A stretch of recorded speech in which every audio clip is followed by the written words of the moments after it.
6 months already hassle.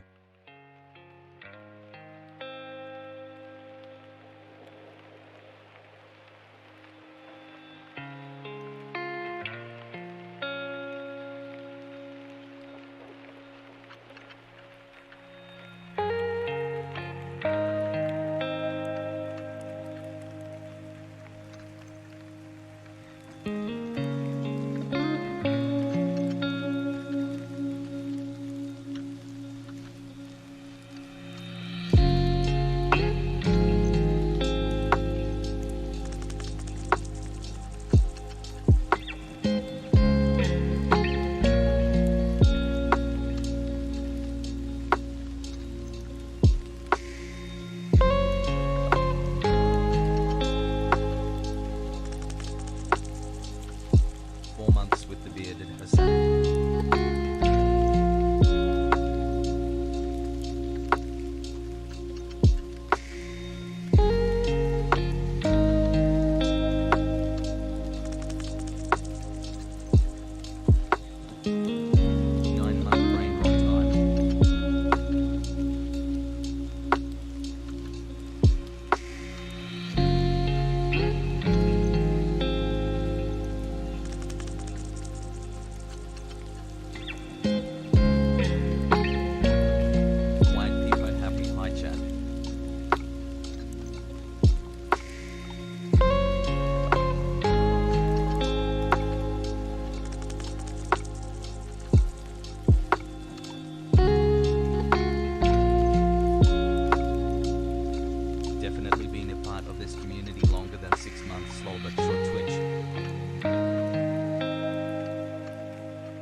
CHEWSDAY and see what Hassan has to say. It's a work in progress.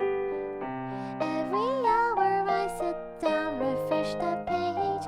No matter how far apart his streams are, I will stay up till he goes live. And I smile through my tears. Where is he now? Waiting for Hassan. What will he do when he's live? Is he gonna commentate on random videos? Go mold and cry. He can't Love you, keep Hassie, getting Hassan. away with it every time. Waiting for Hassan, painting his nails and playing ads. When will he stop getting bullied by this chat? His head is small, he's tall. We're waiting patiently for Hassan to start his stream. What's going on, everybody? Did you like I hope everyone's having a fantastic evening, fantastic afternoon, and fantastic pre-noon, no matter where you are in the world. I'm Hassan Piker, and this is the Hasanabi broadcast coming to you live from sunny California, Los Angeles, folks. It is a beautiful fucking day out here. It's 71 degrees, baby. It is 71 degrees out here in sunny California, Los Angeles. And I'm live and alive once again, and I hope all the boys, Hey, chat. I hope all the girls, and I hope all the MBs are having a fantastic one. Because it's fucking Tuesday, innit? It's Tuesday, January 11th, 2022. That's right, it's 11:23 a.m. Alien And we're a little Lego. fucking late, bruv. But, you know, it'll be alright. It'll be alright. Top of the fucking morning to you. Alright, it's fucking Tuesday. Simple as. Sometimes we fucking, you know, we're a little late on the fucking telly. Alright, simple as. It's Tuesday. A beautiful Tuesday. And I hope everyone's having a great one. God, I love Lily so much. That is, of course, by Lily Pichu. That's the new Waiting for Hassan rendition that she made. I should have just done like an NPR style intro, actually. That was for the Tiny Desk concert, Lily Pichu, on her new rendition of Waiting for Hassan, played on the piano with backup vocals from the Los Angeles Philharmonic. Don't know why the Los Angeles Philharmonic is actually doing vocals, but welcome back. Up next, violence in Tigray has escalated.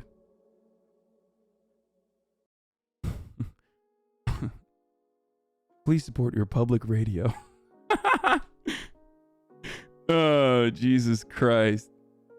Anyway, I love that song. I mean, Lily's the best. Flex. It just puts me in a good mood every time. It gets me like, it gets me going, you know? Makes me happy.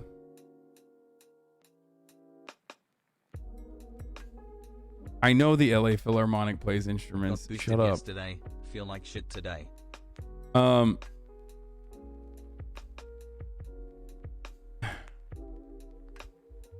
not a big NPR guy. I'm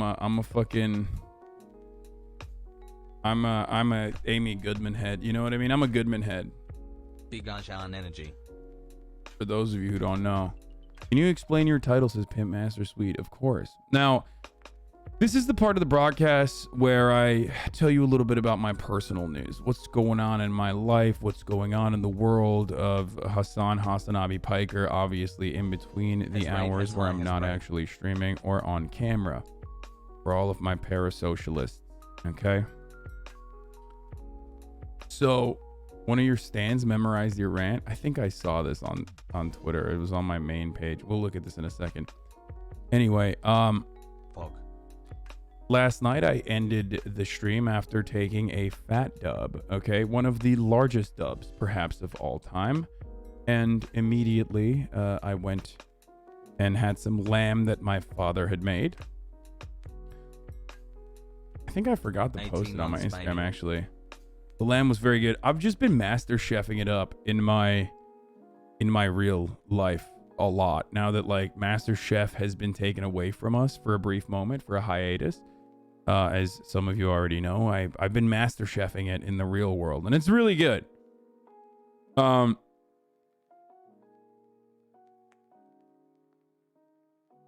Check out this thing that my wait, what? Check out what the fuck? My partner made this and she wants you to use it to blast off the stream.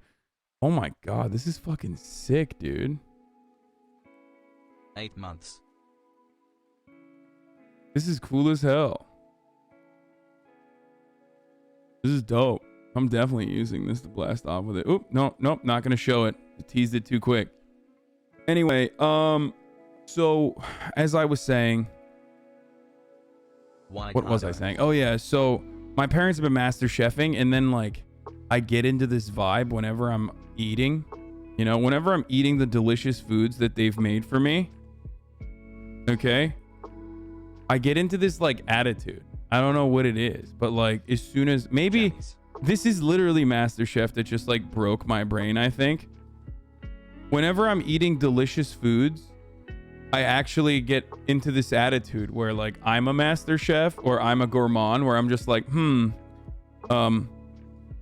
the back of my mind, I have this like, yes, the it's actually seared quite nicely, but the middle has trapped all the delicious juices from the lamb. Very good. It would work quite nicely if there was a tzatziki style yogurt-based sauce on the side here. Maybe a spoon push. Like in my I used to be a Graham, where when I saw food I was like, yum. And now I think I'm fucking Gordon Ramsay. It's just like, bro, my dad just made food. Okay, chill. Like, what is happening?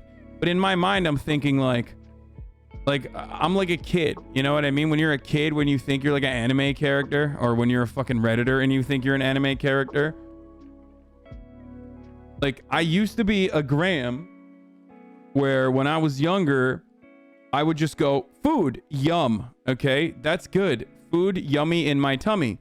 And now I think I'm like Gordo, like, you know, food critic, Michelin star award winning chef Gordon Ramsay every time. Like, yeah, it's very good. As long as I'm not a Joe, I think we're good. As long as I'm not a Joe, I think I'll be all right. Anyway, does your food have visible scent clouds like in Tom and Jerry? It used to when I was a Graham.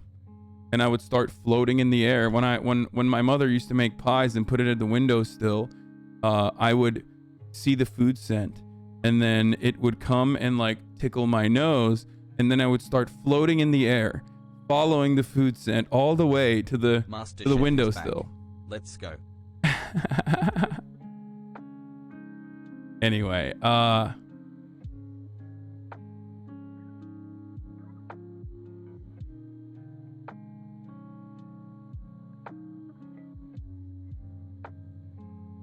One year.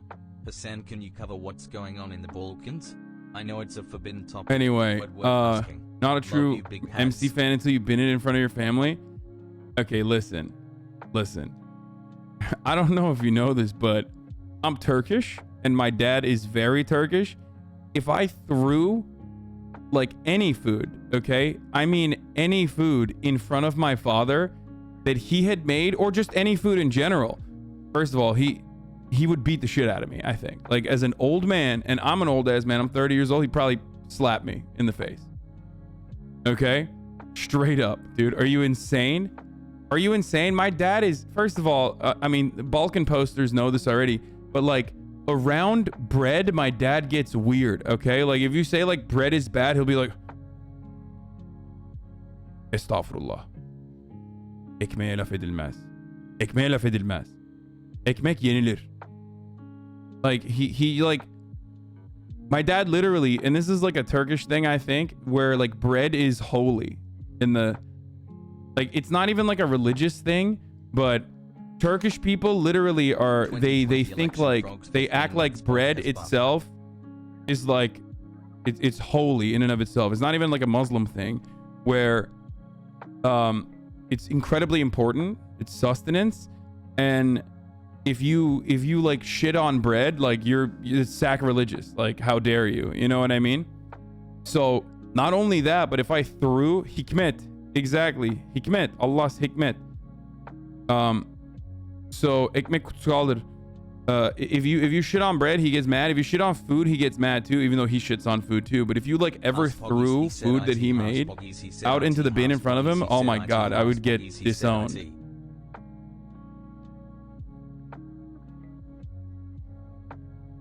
Like if depending on like how into bread you are, there's like varying degrees of like how much you care about bread. For example, if it falls on the ground, you have to pray for it. Like, you have to pray for the bread that fell on the ground. Like, that's like the next level.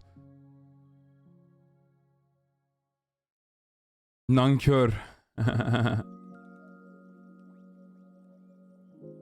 Anyway, so yeah, no, that's completely not happening. You know what I mean? Like, there's no shitting on bread.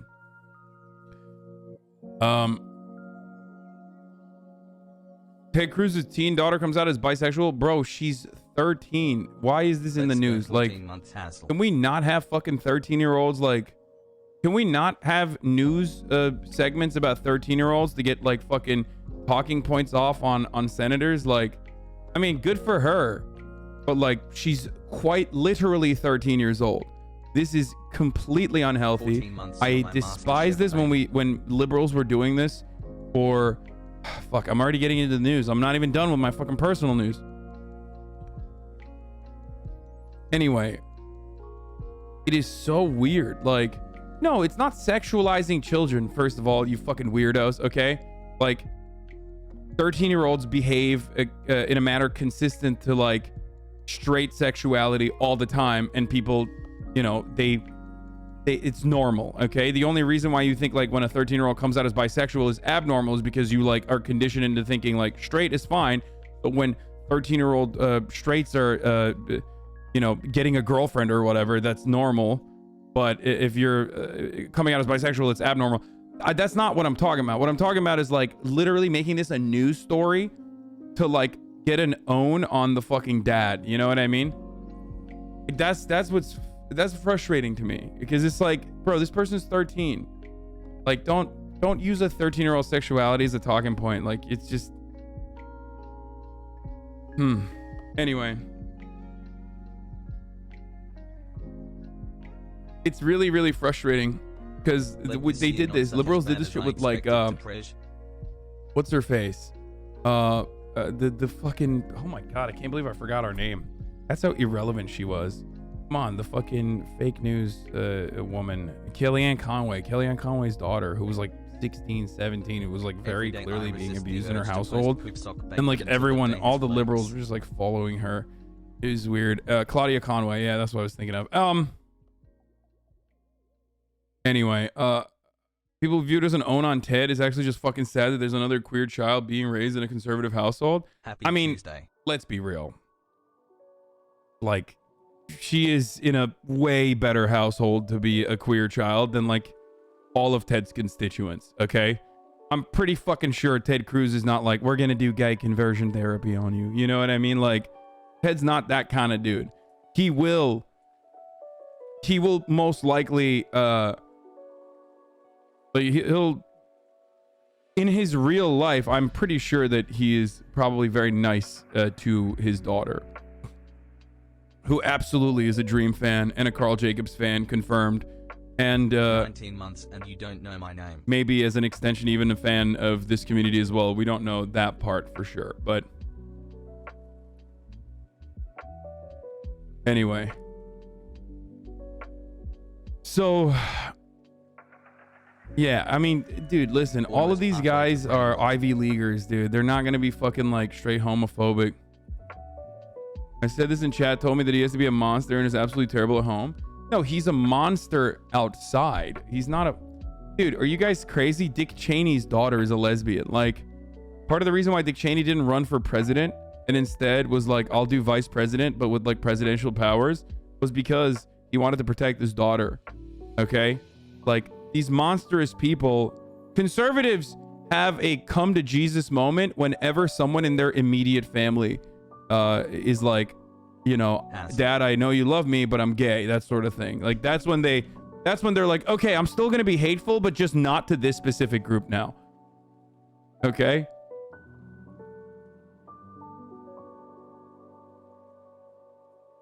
So let's blast off. Okay, let's tweet that I'm live, because there's already a lot of news. But the other thing was just that, like, we defeated the DMCA. I'll talk about that right now in a second. And I watched a lot of Demon Slayer last night, and it's really fucking good. Season 2 in the Entertainment District arc, excellent.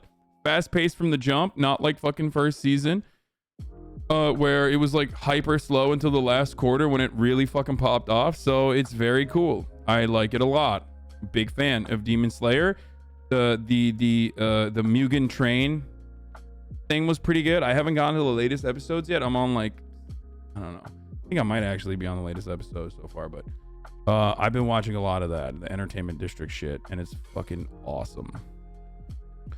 Okay, Mugen, is that how you say it? I don't fucking know. Shut up. Anyway, let's pop off. Daycare is open. And we're talking about DMCA trolls. Ted Cruz. Trigger warning.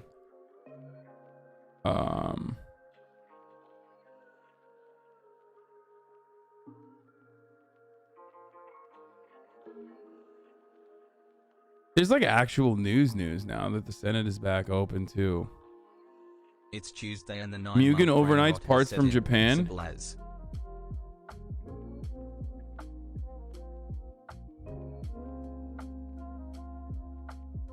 Oh my god, a 2024 comeback for Hillary? I hope so. It's great. Fuck it, this country's done anyway. JB. Hassan is cool too. Business Insider wrote an article that's really cool too. 54 members of Congress have violated a law to designed to stop insider trading and prevent conflict of interest.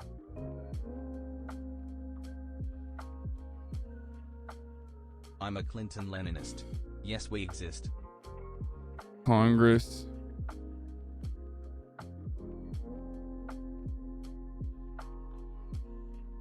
they designed and more. The Macy is with a fucking fat playlist again, dude. My lord.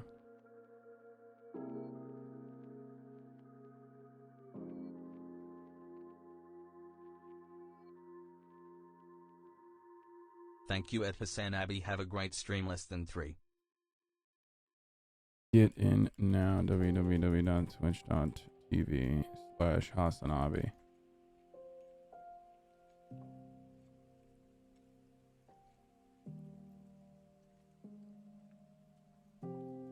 The Macy's is the greatest chatter we have. I can't believe he didn't get fucking greatest chatter of the year. Greatest chatter in my heart. All right, let's welcome the Normans in. Daycare's open. We're talking about DMCA trolls. Ted Cruz, trigger warning. Congress loves to trade in violation of the laws they designed. Wait, trade.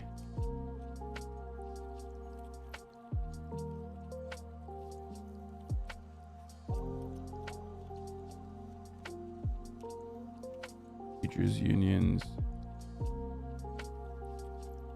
deal with COVID and MasterChef later. Get 10 months hassle chat. Are you believing God every day, my friend? Only one God but Allah, and also Muhammad is his prophet, so of course. Here it is, folks. Welcome the Normans. All right, let's do it. Let's pump it up. Let's pump it up. Let's pump it. Let's blast off. Let's blast off. The fucking art for this is pretty good.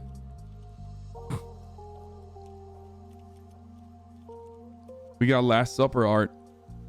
Look at that. I love that. That's awesome.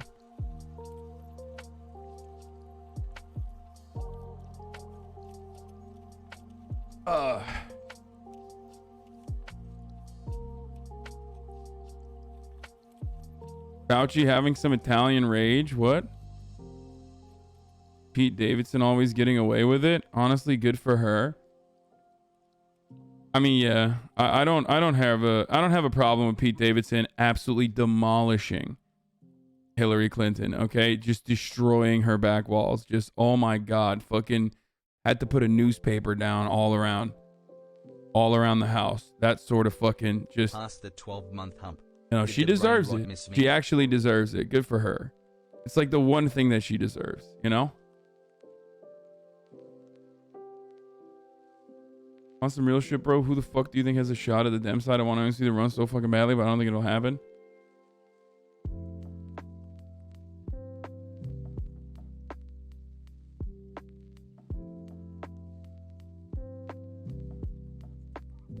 Just blowing. You didn't talk about this yesterday? Oh yeah, that's true. So she deserves it after Benghazi. Who cares, man? She's old as fuck. Also, she'll be too busy getting her fucking back walls blown into smithereens to actually fucking run for anything. You know what I mean? Hassle, hassle, hassle.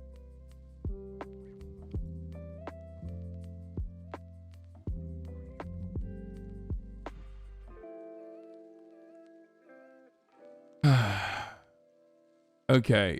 Yeah, this is huge. But also Master at the Chef, same time, like, getting me through my isolation. we'll see what happens with this, okay? CalCare. California will be the first state to achieve universal access to healthcare coverage.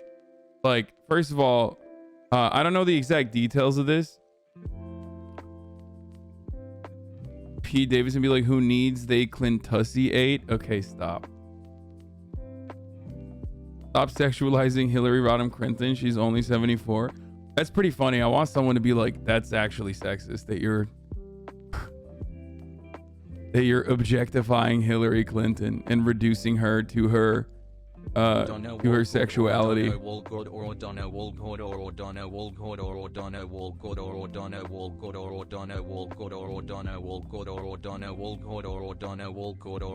you go. Keep blasting it.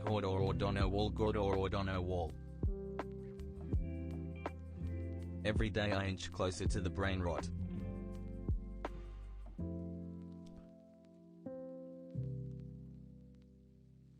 Okay. Real friends would never let you do this? What the fuck is this? My head during this rap after 175. This is heavy. My back will surely break soon. They are all yelling, I can't let go. At least my bicep vein just keep pulling. If you let go, you die. Scream. Wow, I am so relieved. Has high. What? Bro, that's insane. How did he not break anything, dude? That shit pisses me off. Yo, I'm actually jealous, dude. How is he able to do that with his back like that without breaking it? But then I break my back on like way lower fucking weight while doing actually good form. Yo, I hate this, dude. It's like I'm old as fuck. That's what it is. That shit pisses me off. I was like decommissioned for fucking 4 months. Like only recently have I been able to fucking... Can you touch your toes? Of course. Only recently have I been able to like, recover fully. And this motherfucker's like trying to lift off with his knees. Like that's crazy. I've never seen... This is actually the worst. Pogu.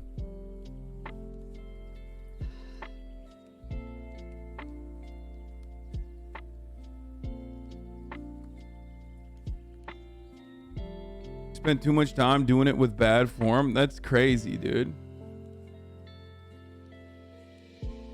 He's young and bendy. He probably broke something. Breaking his back walls, floor and ceiling. No shot doesn't screw up his joints. Yes, I'm jealous. I'm straight up jealous. We'll talk about CalCare in a little bit. Okay.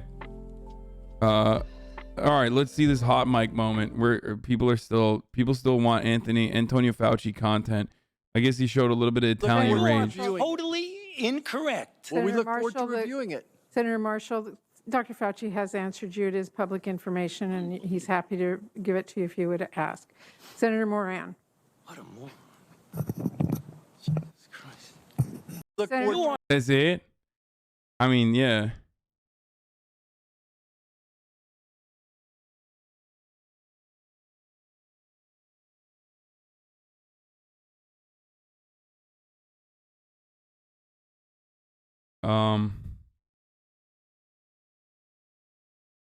Where's the lamb sauce? He's at that part in Don't Look Up where Leo gets mad.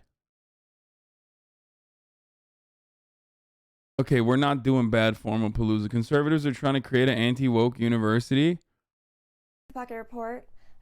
Wait, this is first of all, this is a Hasanabi head. This person who does the pocket reports. That's one. And two,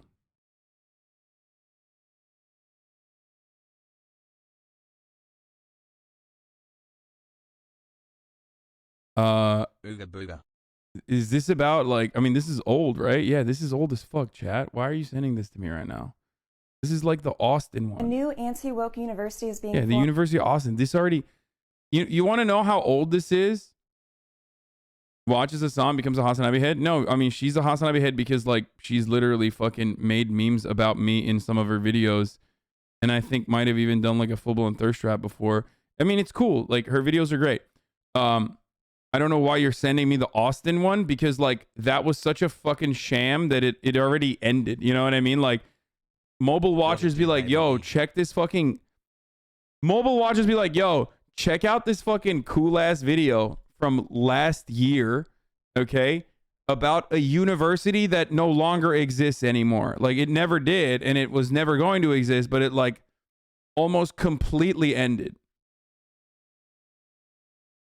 God damn, bro. Imagine getting fake DMCA'd, LaMafiao, fucking nerd. Yeah, no, totally, dude. So let's talk about that. So for some of you, you're probably just tuning in. You're completely oblivious to what's going on. But last week I got DMCA'd. There was a lot of LSF backed commotion around specific streamers, and by specific streamers I mean myself. For some weird fucking reason, I wonder why. Even though like That's XQC and every other fucking big streamer was watching shit on and watching stuff that was even way worse than like MasterChef, which has been a staple on the Twitch platform for a very long time.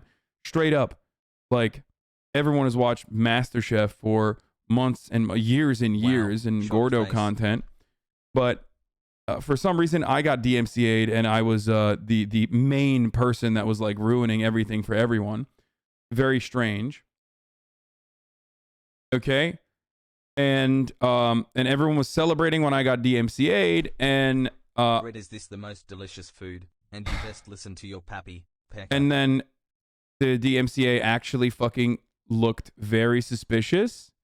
The DMCA, as someone who's gotten like actually really DMCA'd by Turner Media in the past, I compared it. There was a lot going on with that DMCA that did not make any sense. One, me being targeted alone when other streamers were watching MasterChef at the same time to larger audiences. That is, that was very strange because that's not usually how DMCAs work. They DMCA everyone.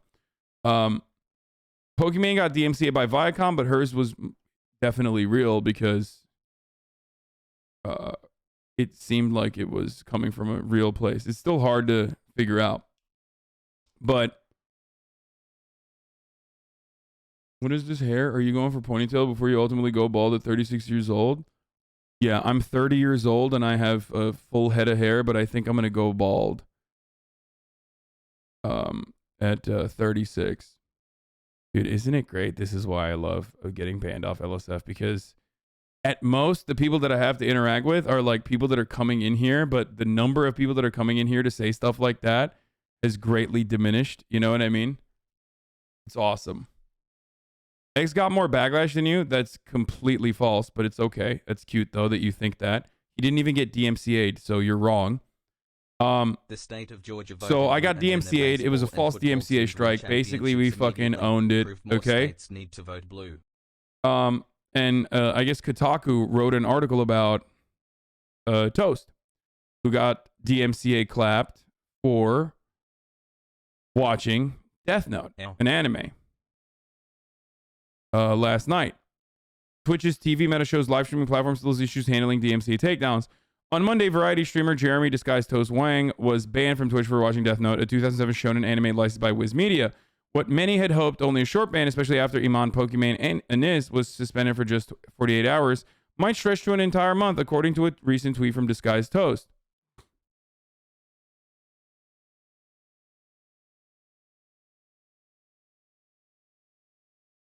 Did you ask to be banned or did it just happen? No, I asked to be banned. I asked to be banned and then I brigaded on purpose like one specific fucking post just so I could get banned. And it was cool though. Like I've never actually done that before, and seeing it in action actually made me realize like we are as a community way more powerful than fucking like a subreddit, you know what I mean? And I hope that I hope that the LSF ban thing is like, it's silly, it's stupid. It's like, or LSF is just like stupid. Honestly, it is, like, I think it'll be better overall, hopefully, if they don't move on to a separate streamer and engage in the same kind of like mass hate. Cause like someone has to be consistently getting shit on. Like that's just how a lot of pathetic people operate, right? Like a lot of sad people on the internet, operate this way where they're like, they have to get together and like shit on someone.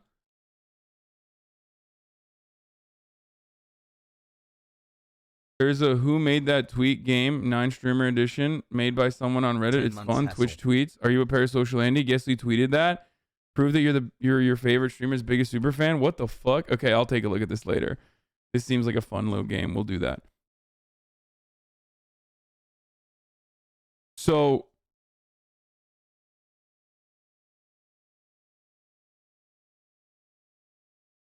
LSF banned me for commenting but a dog. I mean, LSF content is way chiller since they banned you. It's gonna be chill for a little bit, but like ultimately, the anger is still there. Like people are still gonna wanna fucking. The last time you popped on LSF was when they could use your clips to shit on Greek, so that sticks. Yeah, the only time. I'm loving your Trainwrecks arc lol. I mean, this is literally Trainwrecks 2019, straight up. Constantly fucking having hate threads, but like the difference between me and Trainwrecks is that like when I get fucking hate threads, Trainwrecks ultimately has a lot of opinions that gamers with a capital G and a hard R actually enjoy. You know what I mean? So like, there are people who fucking despise him. There are people who definitely like fucking, you know, write like entire encyclopedias about why he sucks or whatever every time he's mentioned. But a lot of the shit I have to say is like completely diametrically opposed to the average gamer's brain, which is precisely why when I pop off, it pops off in a way bigger capacity, unfortunately. So it was, bro, it was just bad for my mental health. And even then I looked at like, they call your brigade the only brigade that's happened unless if they're delusional. Yeah, dude, I looked at some of the comments on the LSF post, and even underneath there was like, so many fucking psychos, which is precisely why I wanted to get banned. So many motherfuckers were like, wow, so now you're going to just like deny people who are who deserve to be criticized the criticism on this website because like it's a safe space for Hassan. And it's like, dude, no, you don't understand. Like, you are literally the reason. Like, you are the reason why they had to take this measure. You are the reason why I don't want to be on it. Like, because that's insane, bro. Like, you think talking under every fucking thread about me owning a house is basically what do you call it? Is like holding me accountable. Like, you're a fucking psycho. Reddit was made to have brigading, like it's part of what makes the site function. Yeah, it's just like,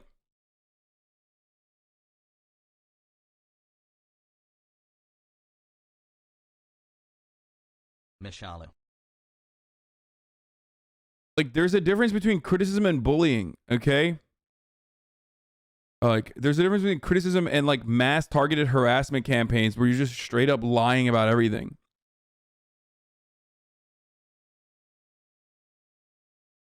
And they were like saying the same thing about 39 Dav. They're like, it's actually valid criticism.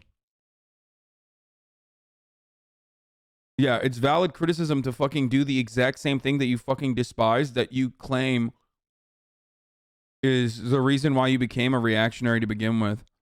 Poggers. You're doing the exact same thing that like fucking Minecraft stands do. Okay?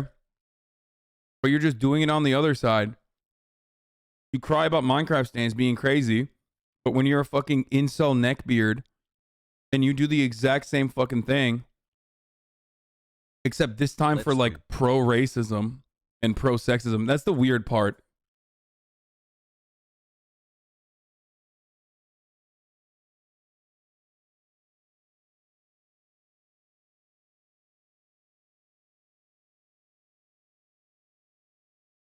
I hope you and I hate you and hope you get banned. Valid criticism, by the way. Okay, so anyway, getting back to the DMCA though.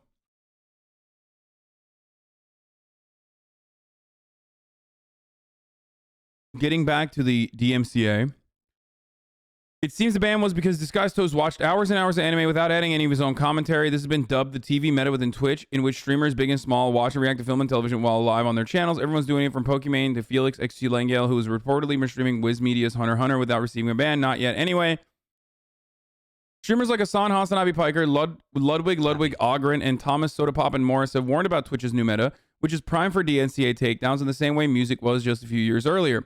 And yet people are taking their chances by watching movies and TV live with thousands, if not millions, of their fans on the platform. The issue makes sense. Streamers don't own the rights to the content they're streaming, so rebroadcasting it is theoretically against the platform's rules. In order for something to fall under fair use, you must transform the content, and Twitch doesn't always understand commentary as transformative. This is why video games are a little bit different, because you're not only giving your own commentary, but no streamer's experience is the exact same as others. Still, what's happening is indicative of Twitch's negligence to enforce standards across the board. Many of the platform's biggest stars are familiar with copyright laws, so purposely streaming copyrighted content is a setup for a ban. But what this TV meta will do in the long run, if Twitch is bothered enough by it, is create stricter rules that will harm the smaller channels chasing the same follower goals and live streaming numbers as their idols. Because that's the real problem here. The TV meta is just another way to gain followers, and if Twitch decides to selectively enforce DMCA strikes, then everyone loses, not just the biggest and most visible on the platform. So this has been a very common thread that I've seen. I think that's what like that's what I've seen actually. Copyright isn't real, and if you snitch on this, I hope someone hits you with a sock filled with nickels. Someone I disavow that statement. That's terrible. But what a terrible top comment. So hey, I'm glad we're here. Hassle. So, people are saying like smaller streamers are going to be affected by it. And that's a comment that I've seen on people that are criticizing me for celebrating defeating a troll DMCA. Okay? Like hella people that just actually at this point have decided, I have no opinions. I just hate Hassan. We're basically like, yeah, I don't really care that, like, you know, fake DMCAs, which is illegal, by the way. It's perjury. It's quite literally illegal. It's a legal document where you are lying about who you are. Okay? Fucking, you know, law-abiding Andes over here. We're actually fucking celebrating. Or getting mad at me for celebrating that the fake DMCA was taken down. Right now. And that is fucking bananas to me, bro. You are not interested in rules or honesty or anything like that at that point. You just like, you literally are just mad. You're just mad. You're angry. And, you know, like it wasn't about the sanctity of IP. It wasn't about like it wasn't about anything.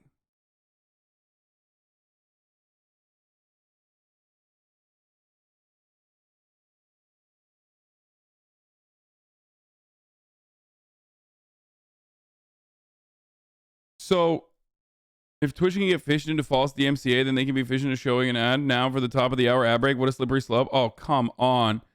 You cut short their pleasure of seeing you get fucked so they're bitter.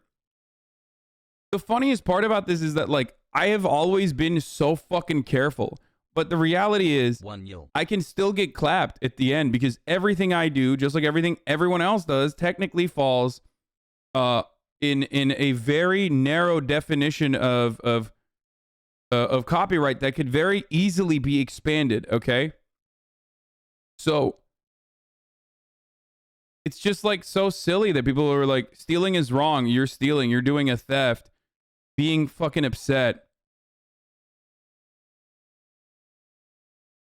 Like, I like Hassan, but this just proves the MC only applies to smaller channels. Kind of frustrating.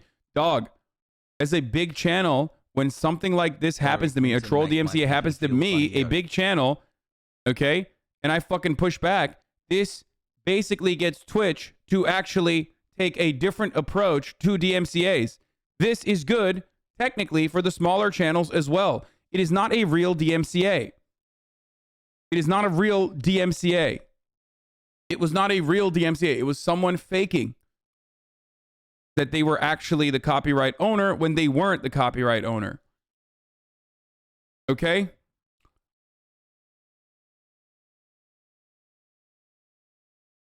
Cap.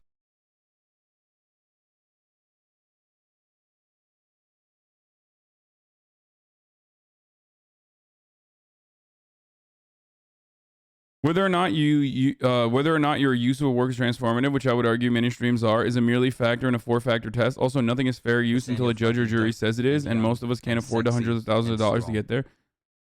Yeah. Like, troll DMCAs hurt everyone, dude. I'm one of the biggest Twitch streamers on the platform. If a troll DMCA can clap my ass cheeks, then you know that small streamers are going to get their ass cheeks clapped by troll DMCAs non-fucking stop. So instead of fucking being upset at me in a situation, you absolutely, please keep DMCAing this guy until he's forced to make his own content. This is youtube.com/veto. If I look at his fucking channel, I suspect it's probably dog shit. Homie, you literally went through the process of getting an avatar and you still made yourself look ugly. At least you could have made yourself look a little bit nicer. You know what I mean? What the fuck's wrong with you, dude? God damn it, YouTube neckbeards, holy fucking shit.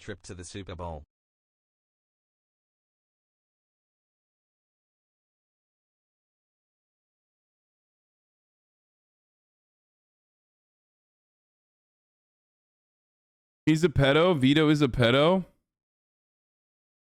Wait, really?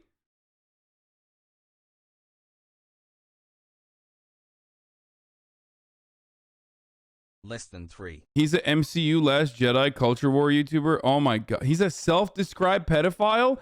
Ew, dude. Imagine doing something right for once, but then noticing it's affecting your biggest creators, so you retract it, where you would go on to learn and do this shit over again to smaller creators. Thanks, Twitch, for being fucking pathetic. Yeah, dude. Yeah. Like, people literally are just like, I would rather have people get fake DMCA'd by people who are trolling and acting like they are the owners of the content when the owners of the content themselves don't care enough to pursue.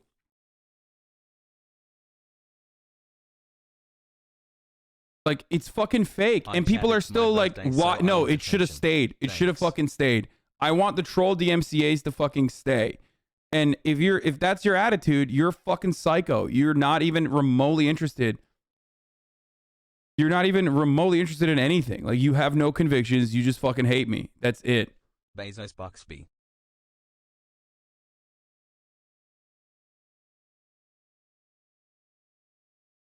Vito is the guy from the Dave Chappelle protest with the I Like Dave sign. Oh, man.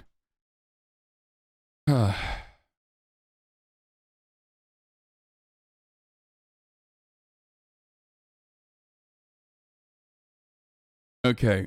I have recovered. I've taken the antidote to recover from the stun lock. Okay. And a similar antidote can be taken to recover from the top of the hour ad break that's coming right now.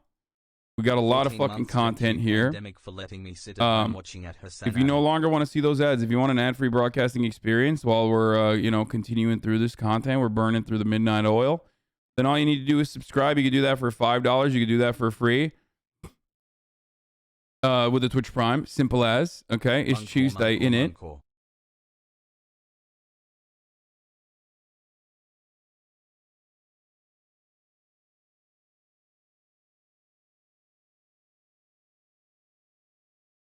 Okay. Took the Stone Lock antidote. You can take the top of the hour antidote in the form of getting gifted a Twitch sub if you are lucky. But if you're not lucky, you can make your own luck by $5 by, subscribing for $5 or for free with the Twitch Prime. Here's the 1 minute break now. Simple as. Do you think the Toast 1 month ban was too much? If it's actually 1 month, it's fucking bananas. It is way too much. It's insane. Arjan, we have a baby now. It is fucking insane. Turn Texas blue, baby. Straight up. Especially because, like, I am living proof that a troll can take you out for a month now. You know what I mean? Like, that troll DMCA could have come while I was live. And if I was live, then what? I'm banned for a fucking whole month? You know?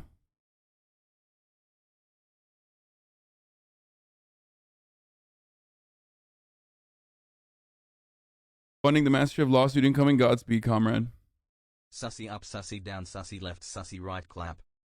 I think, like, here's what it is. Here's my take, though. Here's my take on this entire thing. Okay? Don't push the fucking boundaries. The boundaries are already gray. We don't know what the fucking boundaries are. Okay, so don't push them. Don't purposely fucking poke the bear. People will say watching entire episodes of MasterChef is poking the bear. You didn't think that way for the past fucking 4 years or for the past 8 months when XQC was watching every season. Okay, so shut the fuck up. Gordo content has always been something that is celebrated on the internet that many millions of people have reacted to. Okay, it's not something that they pursued. That might change, and when that does, all of a sudden we know where the bar is. But shut the fuck up.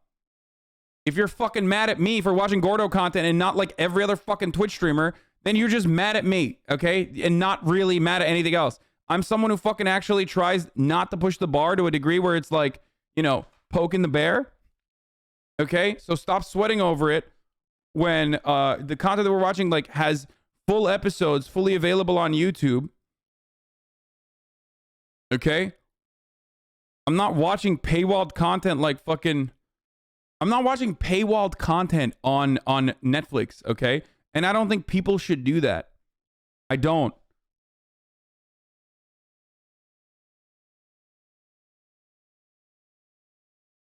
Anyway, took the antidote and I fucking... It didn't kick in yet. Yeah.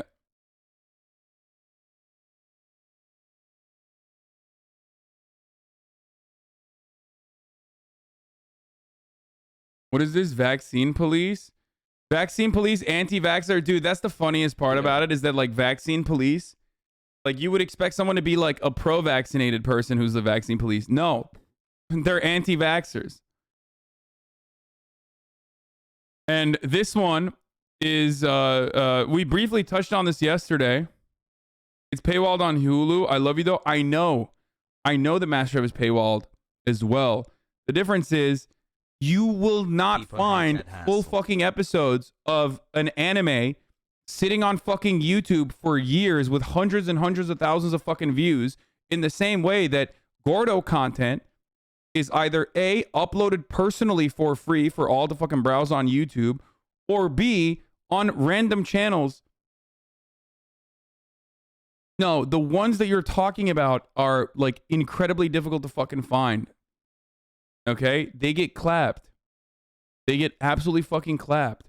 It's like the speed limit. It's fine to go over 10, but it's not okay to go over 50. Yes.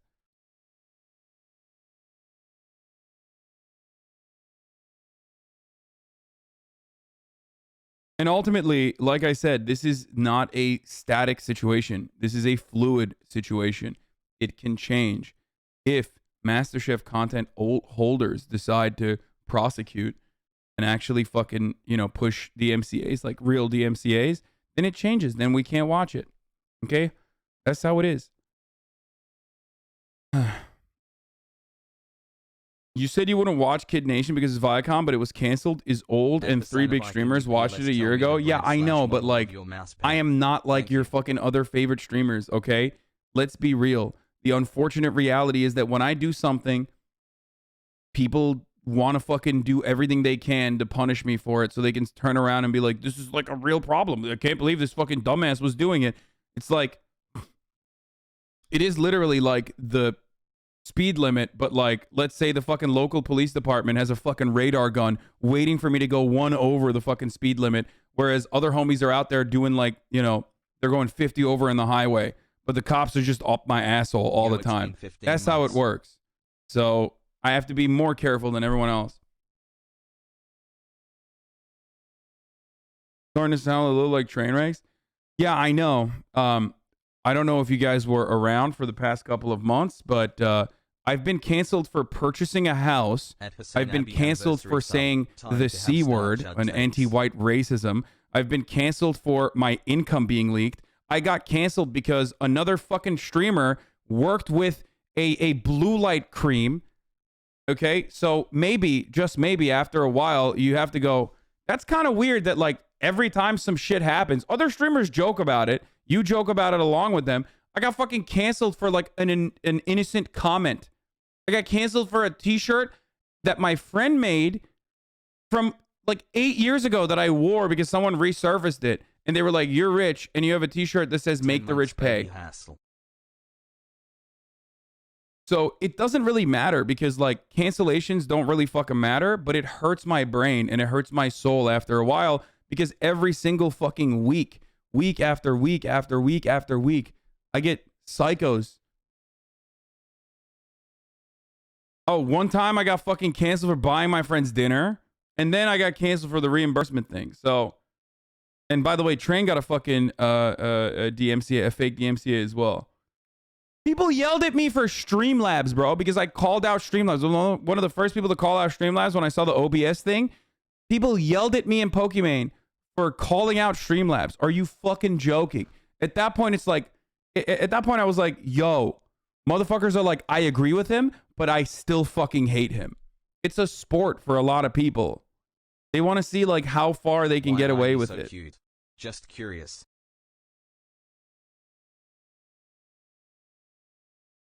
It's almost crazier. Styrofoam cup takes 50 years to biodegrade. How long do you think a mask takes? Oh, I love this. I love this. The new fucking concern trolling from Joe Rogan is that masks are not biodegradable. I mean, he's right. So he's right. 150. 400. Have you seen a measurable drop in your viewership due to you getting canceled? No. What ended up happening was for a while, because it was like such a big string of people fucking losing their shit, that the content probably got stale because I was constantly depressed, constantly yelling at random shit. And also on top of that,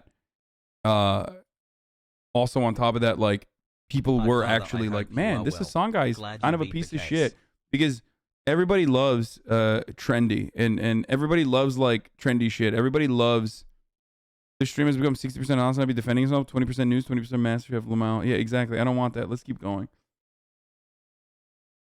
All right, it's almost crazier. Styrofoam cup takes 50 years to biodegrade. How long do you think a mask takes? 150. 450. Oh my God. It's messed up to think that. What is happening? Masks are like the Democrats' MAGA hat.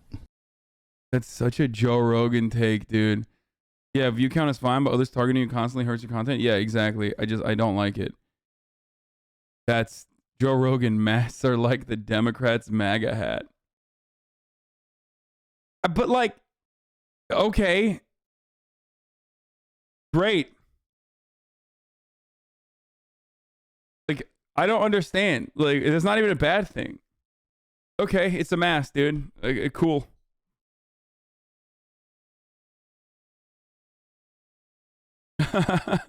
It's crazy how popular the Dems are in Asia. Yeah, dude. The American Democratic Party, if you go to Korea, dude, oh my God, they love Nancy Pelosi. Wait, is cancel culture not real, or are you suffering at the hands of LSF chimps? If canceling doesn't matter, and you're saying people are just say dumb shit about me on the internet, and okay, I am issuing my first of the day permanent ban for someone who is trying to bring back the argument, because we're moving on from the content. This is not for me. This is for the 35,000 people that are in here.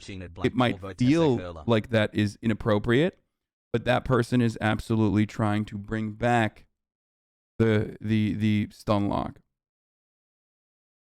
Okay? That's called a growth.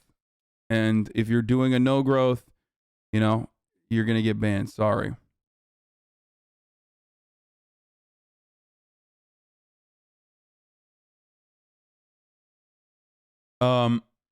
Okay. All right, let's see what the fuck is going on here. Vaccine police anti-vaxxer Christopher Key has a new conspiracy for his moronic MAGA followers to cure COVID. Drink your own urine. That it's very possible and probable we have the antidote, okay? And the antidote is even for those that have been vaccinated. Bro, if you're watching someone who's wearing a blazer with a V-neck, like tap-out shirt underneath it, that's not a person you should be getting information from. I'm sorry. Okay, I'm doing some lookism. Okay, I'm being like anti-fashion. Okay, sorry, that's not a doctor. That's a snake oil salesman. It's not even a snake oil salesman. That's a piss peddler. Okay.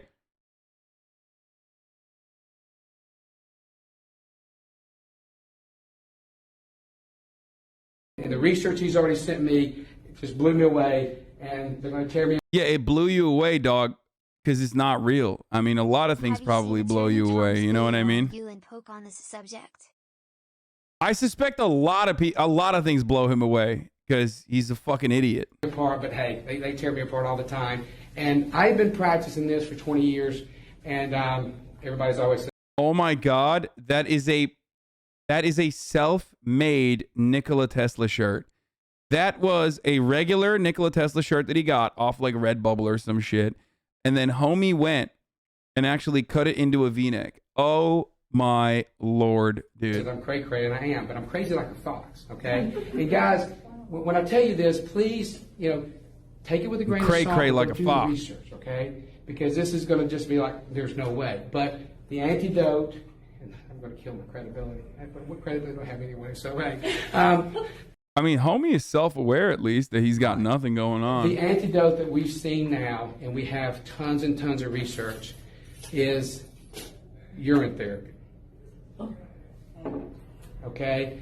What's the point, you think? You think there's like one guy in that room that's like, okay, I'm getting the vaccine, dog. This is bullshit. I need to chat. Like, I feel like that is a point where you have to be like, okay, something is wrong here, okay? Like, that is no matter how much I believe something, if the guy starts telling me to drink your own urine, I'm going to be like, no.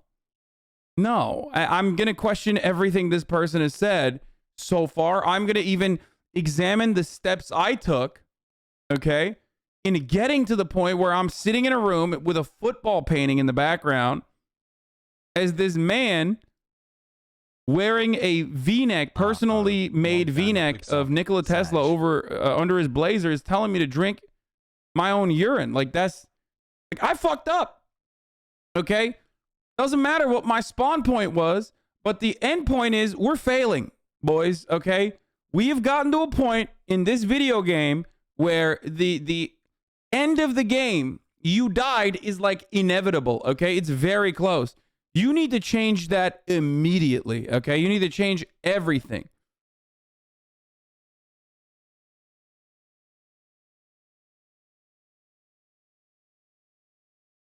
Like, this dude, like, they didn't force this guy at gunpoint to admit that he's been drinking his own piss for the past 20 years. He did that. He did that on his own. Like, he did that as a talking point. You know what I mean? He did that as a conversation starter. He did that to open the convo. And I know to a lot of you, this sounds crazy, but guys, God's given us everything we need, okay? And I'm going to give you, again, I tested... Straight up at that point, put yourself in a coma. And then, you know, it's like a save point. You know what I mean? Like, restart.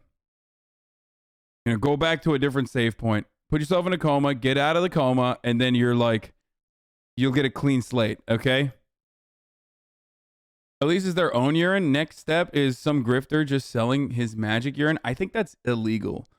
I'm pretty sure you can't do that, but maybe I'm wrong. It is America after all, and they might say it's the Admiralty Maritime Court that I abide by as a libertarian or some shit and get away with it. Love you, Arjan.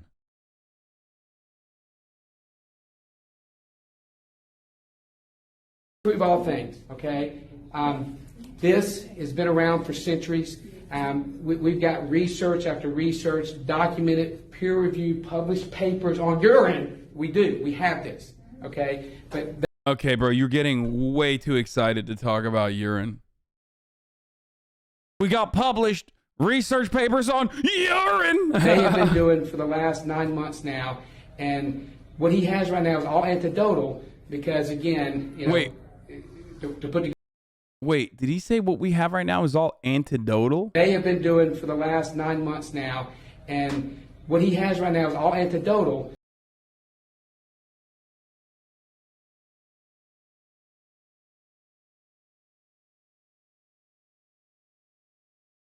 This is my doctor, dog. I'm gonna die, okay? This is my doctor, dog. I'm gonna drink my own piss. Yeah, it's antidotal. Like, you know, the antidote. You know, that's what that mean. No? Antidotal. Because, again, you know, to put together a randomized double-blind placebo study with this is kind of tough, but I'm going to give you some stuff. To put together a randomized double-blind placebo study is kind of tough? What, like they can't fake the consistency of piss? Like homies are out here doing fucking double-blind placebo studies for everything else, but like they just simply have not been able to get the consistency of piss. You know, you just can't do it, brother. Why? Is it tough because people are like, yeah, I'm not going to drink my own piss, thanks. Like that's why? I could fix her, yeah? Well, I can accept her for who she is. Is that you why? Don't like the murder? Grow up. You know, we can't get people to do it because everybody's like, I want the real piss, not the fake piss, brother. That's why. It's fucked up.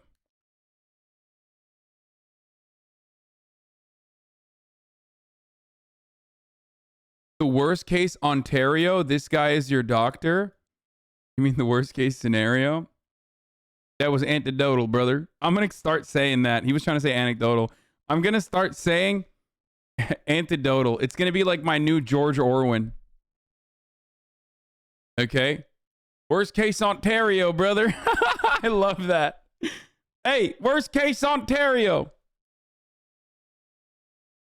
Buddy doesn't know the Trailer Park Boys? Oh, is it a meme from a fucking show, Trailer Park Boys? I love that. That's funny as fuck. Okay, well, my new thing is I'm going to say it's anecdotal. Rickyisms? I just don't know how to express myself sometimes when I need to be properly different. Fuck. Number one, QC. we're on probation, which is no big deal, but, you know, I don't really want to go back to jail. And number 2 or 3 or whatever number we're on, you know, he's getting all frustrated, and you can go to college and get your little PFD or whatever the fuck it's called. I don't care. Get your little PFD. Oh, this is pretty funny, dude. What the fuck? I always didn't like. Someone said Trailer Park Boys YMCA incoming. Oh, Jesus Christ.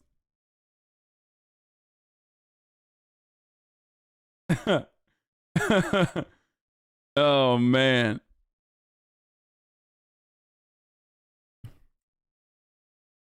Care. Just remember, Leahy, what comes around is all around. Don't you mean what's all around comes around, Ricky? It's pretty effed up if you can't leave our daughter with my father for half an hour. Well, it's pretty effed up. The last time Ray took care of Trinity, she came home all effed up. She had a few effing drinks. Hey, Leahy, who's there, Rick? Mr. Stupidity Head that's fucking pissing me off right now. Thinks he's the captain of the shitliner, and by the way, your fish sticks suck, so fuck off. Looks like a tropical earthquake blew through here or something, man. What the fuck are you looking at, huh? Don't fucking stare at me. Leave my cat alone. Don't fucking stare at me. He's gonna give us homemade hot dogs when we're finished putting the signs up. I'm gonna give you some homemade fuck-offs right now. What are you doing using your big school words? Just use normal people words and I'll understand what you're talking about. Hey, Sam, knock, knock.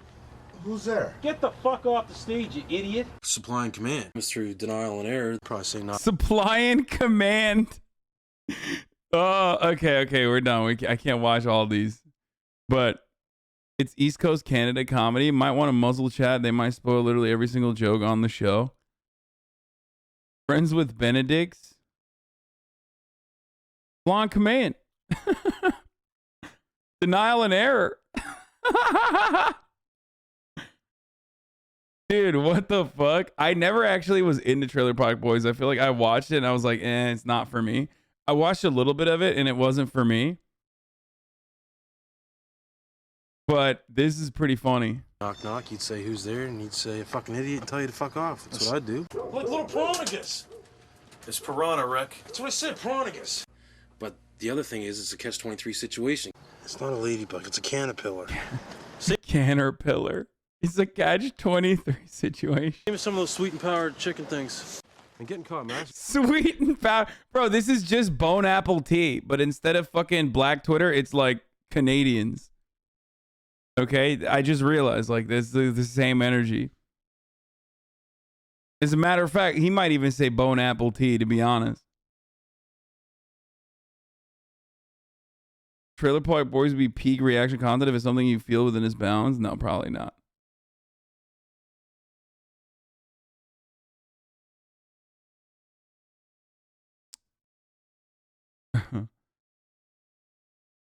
Charlie has the same thing in Always Sunny. Yeah, if you like Canadian energy, watch Letterkenny. We've seen some Letterkenny. One of the best videos ever made is the late actor who played Mr. Leahy laying rocks on his property in Canada. Okay, we got to get back to the news. I can't watch this. Hi, my name is John Dunsworth. I like to play with cement and rocks. I have no idea why. I think it might have something to do with the fact that I'd like to leave a legacy. Maybe a little after I'm gone and people say, hey, who made that? There I am, still alive. Maybe that's it. I thought this is where you got jalapeno poppers. No. No, I have like Rick-isms of my own on purpose where I like purposely say things wrong. Like I like to say jalapeno poppers, quesadillas. I say 1987, George Orwell, Animal Factory, Animal Crossing on the Nintendo. Arkansas is another one. So like that's completely on purpose because I like saying it. And then, but because it's on purpose and I like saying it, Vegeta is another one. But then it turns into something I say unironically too, because like I just forget. I actually end up forgetting, and then I say it in the real world, and then people look at me like, what the fuck? This guy's an idiot, dude. He said George Orwell, 1987.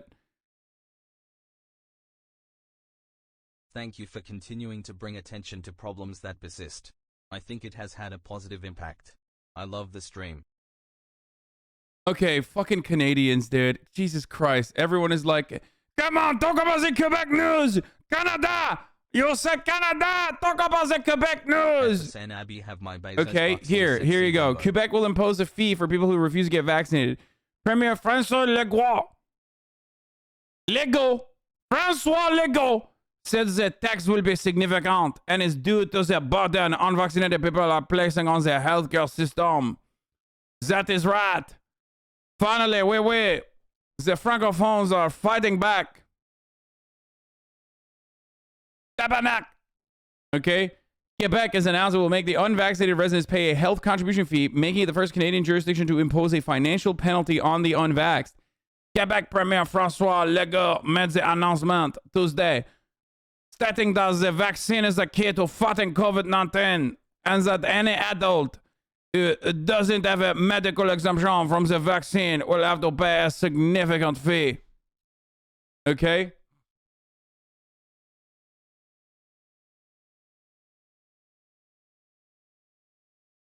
Anyway, red wine gift recommendation. Thanks, dude. What do you think this is? We Canadians are proportionally your biggest fan base, Law. This is true. This is absolutely true. As Chud. I don't know. I feel like this is not great. Okay. What they should do. The problem with Canada is that, like, Canada is not like. Yay, 14 months Poggers Hassel best streamer. Canada is not like America in the sense that, like, you can very easily get a vaccine. Now, obviously, this is a lot of anecdotal information is going to come out of the chat. I can't do that. I can't use that because then people are going to think I'm a fucking idiot. Okay. Okay. I can't do that one. Okay. A lot of anecdotal information is going to come out of the chat and be like, oh, actually, it's pretty easy in my fucking neck of the woods or whatever. But, I mean, I was talking to Mudahar, and even for him to get a booster, like, they only have availabilities in like a couple months or whatever, right? I believe in the right to So I don't really appreciate you know, punishing people or taxing people for not getting vaccinated in a place where, like, you know, in a place where it's already hard for some people to take time off or some people to not get vaccinated. But at this stage, I feel like obviously it's still. At this stage, obviously, it's like if you haven't gotten the vaccine in the past, like, you know, 2 years, like, what the fuck are you doing? You know?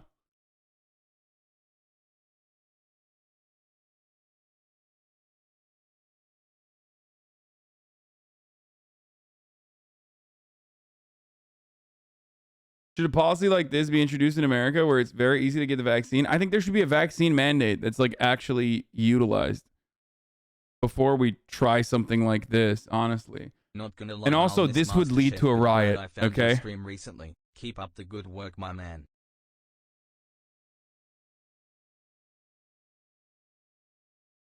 My university is punishing professors. They refuse to teach in person, just trying to bring light to this. Oh, dude. I know this from my mom. Yes. Lucky number 13. Universities want to fucking make money. And the best way to make money is by pushing in-person learning. Universities, unlike, universities, unlike actual schools, okay? Like for those who are up to, K through 12 education, don't actually have to operate as a daycare, okay? So universities could very easily go remote, or at least be half remote. But the real reason why universities are pushing for this, okay? The real reason why universities are pushing for this is because they want to make money. They want to milk their fucking faculty, or they want to milk their students. And part of the reason, garbage take, it is not a fucking garbage take at all, homie. You do not know a single fucking person that teaches at a university. It's pretty obvious. And you just wanted to say garbage take. But if you elaborate, we'll listen to you.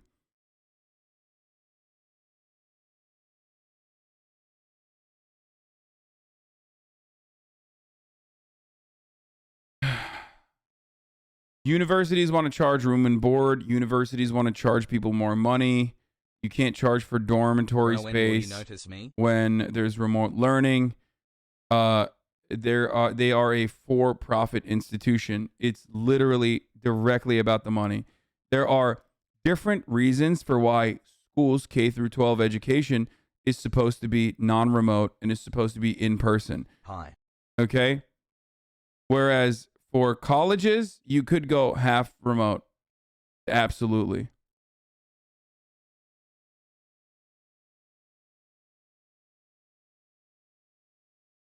You just spew nonsense because nobody's there to tell you otherwise. Except for you, brave poster. You did it. You fucking did it. I love yelling at Hassan, though. It's much more stress relieving than anything real. Yeah, I don't think it's healthy, brother. I'm gonna be honest with you. No cringe takes anymore, bro. We need you on Twitch. Your takes aren't very good. So many people do this.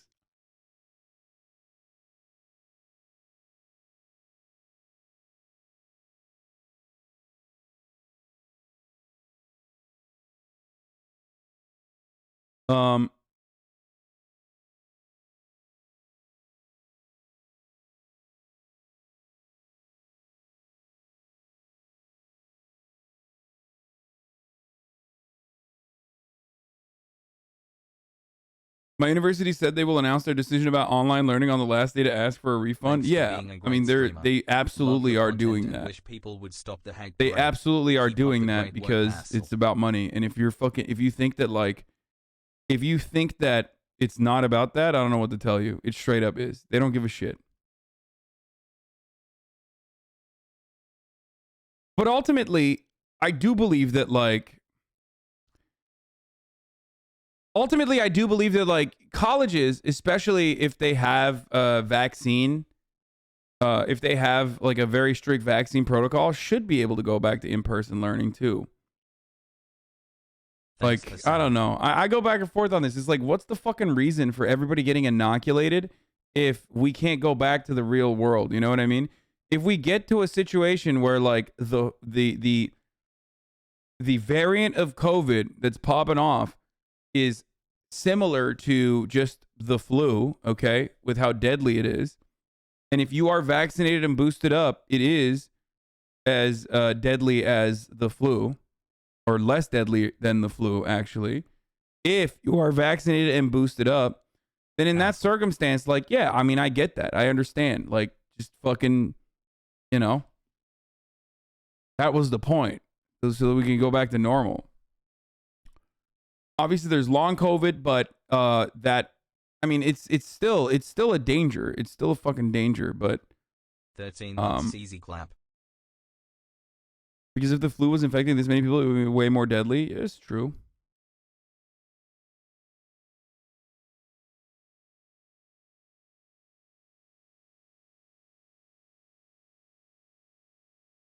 When we get everyone a majority inoculated, when we get to that point, yeah. But as of now, it's dangerous for a lot of districts.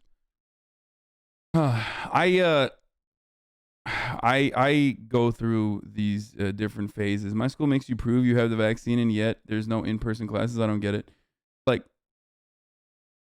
the thing is, like, the college is supposed to be fun. It's supposed to be in-person learning. That's like the whole point. You know what I mean? If it's not, then why the fuck are you paying so much to like literally learn nothing, pretty much?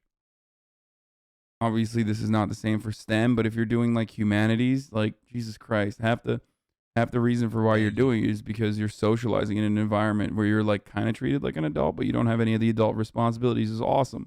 So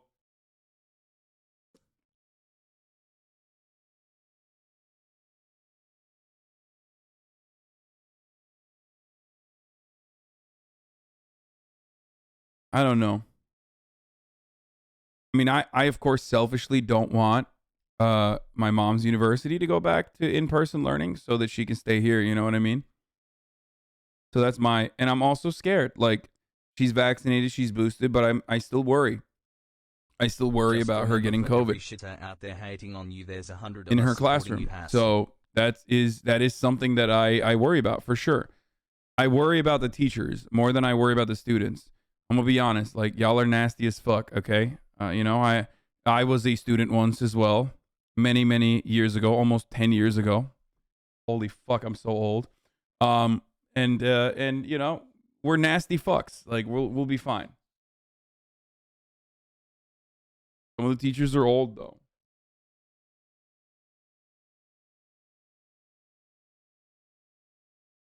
Hassle. And that worries me for sure. Students are more important? No, they're not, dude. Get the fuck out of here. Fuck the students.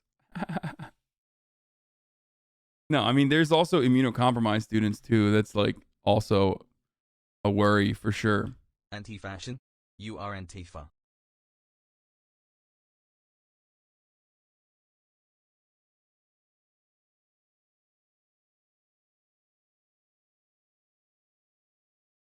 Four Loko is much worse than COVID anyway. Yeah, that's just true. It's like, if you're a student, get the fucking vaccine, dumbass. Like, you drink Four Lokos, okay? You do so much awful shit. You do so much awful shit. Like, shut up.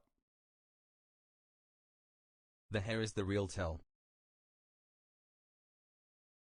Anyway, I used to live with my partner who studied the same program. It was good for our learning with, you know, discussions over dinner and stuff like that. Students are kind of gross though. Just go to a frat house, party, college apartment. Yeah, exactly. That's what I'm saying. That's precisely what I mean. Students do gross shit on a daily basis, so I think like they're gonna be fine. Teachers, on the other hand, might be very, they might be taking all the precautions, but they'll still get it from one of their nasty ass students. One of you motherfuckers. Bro, I drank. Hassan, do you think you could 1v1 a large snake? Not even like Four Logo. I fucking drank like what are those like little blue, purple, orange like little glass bottles so they look kind of fancy. I had the original Four Loco, but that's not even it. 15. Like, yeah, the MD. Wait, MD 2020s. Like, I had Mad Dogs, bro. When I was in college, I had Mad Dogs. Okay, when you put that into your fucking body, dude, it's over. It's a wrap. Okay, look at this. Look. This is what I used to drink all the fucking time. MD 2020 wines. I swear to God, even looking at it right now is like making me want to throw up. These, bro. The blue raspberry. I mean, you drink that shit, you're nasty. Like this is when you're an alcoholic. Like when you're an alcoholic and you go from gas station to gas station and you like try to get those little fucking baby bottles and you're downing this shit, okay? Or you're just the average college student. You really did go to school in Jersey? MD 2020 drinks ass? Yeah. Mad Dog will make you a sad dog. The sugar in those make them lethal. Always feel like shit the next day. Yeah. If you want to fucking die, if you want to have the most gruesome hangover, that is your one-way ticket. It's called bum wine, and the blue one tastes like fucking medicine. Yeah, that's the one I used to drink. This is what you drink before you go into your high school football game bleachers.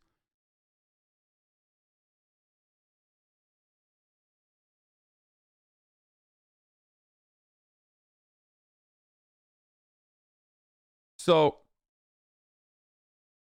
you drink that shit like you don't care about what's happening to your body, okay? That's what I mean. It's just like, it basically is proof that you don't give a shit about anything. And like, I don't trust you for being, careful about COVID. Remember, I also, in 2009, when I first came to the United States of America and it was going to University of Miami, literally got swine flu. Thanks, Obama. Okay? So, remember, like, I was once a fucking idiot in college, and I know what I was like, so I know what you're like as well, chatters. Anyway, MD 2020 insta puke in my crew back in high school is just so nasty. You drink Jägermeister? Yeah, Jägermeister's fine.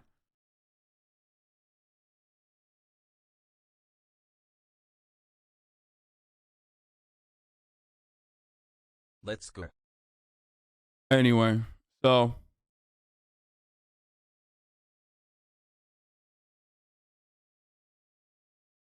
it's not just Hollywood, diversity, inclusivity, and equity. That racial leftist trinity is destroying us. Wondering what about attractiveness of Trump? Look no further than die. What? And all of you are along with the die activists, whatever your reasons. This is on you, professors in particular, cowering, cravenly pretense. God, he just sucks so bad. He just sucks ass so bad. I don't even. Let's go. Double digits. Drink too many MD 2020s and you end up like this? Okay, bro. Ew.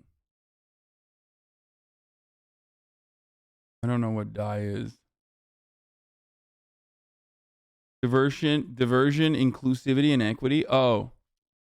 Yeah, he's just saying diversity is harming America because he's a fucking racist old man and a little bitch.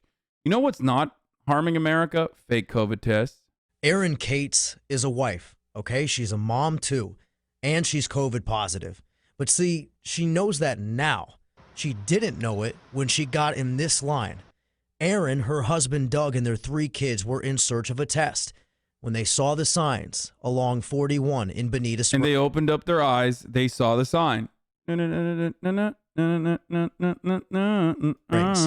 was just kind of like almost like an election advertisement type sign, like a plastic sign that sits in the ground that says COVID testing this way. And I think it's even said free COVID testing. In line, they were told to grab one of these doctors' clinical lab cards, scan the QR code, and enter their names, address, a picture of their driver's license, and all of their personal insurance information. When we went to CenturyLink, they didn't need all that information. But the Cates filled out the card anyway.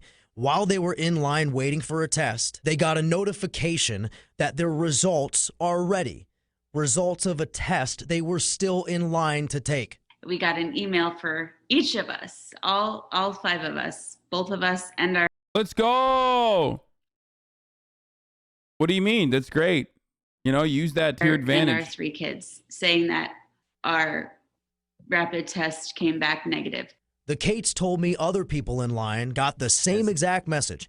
Aaron. Yeah, that's right, baby. Come on. You're fine. You're fine. Go out there. Get out there. That's real rapid. That's so rapid. That's so fucking rapid. They knew before you even took the test. They were like, you're good. And Doug did not like that one bit. So I confronted the man. I asked him how this happened. So they emailed Wink News, and I started to investigate. What the fuck is Wink News, bro? First, I tried to call Center for COVID Control. That's who sent Aaron and Doug the notification that their test results came back negative. You are currently caller number 121. It said our wait time was 5 minutes, and then 6 minutes, and then 8 minutes. I gave up after 40 minutes. I was getting nowhere. I went back to the... This is pretty funny. Have you seen the new Euphoria yet? Homie was like, this is great. This is he filmed himself giving up. I like that. That's spicy. It's my the card the Cates filled out, looked up doctor's clinical lab. I found... That's in Chicago. I went there. OMG. Uh-oh, Shannon. Shannon, you should probably get another test if this is where you got your one test. Ending in .net and another ending in .com. I called the .net number first. A spokesperson from the Miami-based company told me. So the Doctors Clinical Laboratory Services that is using your logo and name on the west coast of Florida. What is Wink News, bro? I don't know if this is real or not. Okay, I'm sorry, but like. Wink News is in Florida, though. Florida in several locations is not a part of your entity. Exactly. It's not a part. It's a virtual channel. Is a CBS affiliated television station for Fort Myers, Florida. Motherfucking Florida, bro. I swear to God. So when I looked for a number to the .com, 17 months. I tried again. This time, a single page filled the screen. The message, quote, the patient you are trying to verify has been tested. If you need a copy of the report, call our lab, end quote. And there's a phone number. I called and heard this. Thank you for calling Center for COVID Control. Recognize that message? It's the Center for COVID Control. The company website says it is based in Illinois, operates more than 275 locations in 29 states, boasts free rapid COVID tests, detects Omicron, is highly effective. How do they make money off this? Oh, because the government gives them money for the COVID test that they're administering. So it's in their benefit to just like act like they're just, and they could probably sell the data on the back end too to insurance companies. So then they get subsidies. Okay. Then they get fucking all this data they can sell to insurance companies. And then, they offer these like fake fucking free tests. That is so disgusting, dude. I mean, jail, 100% jail. Like that guy should be in prison. Every single person that has done that should absolutely be in prison. Every single person that has done that should maybe even, capital punishment, maybe. I don't know. That's really fucked up, dude.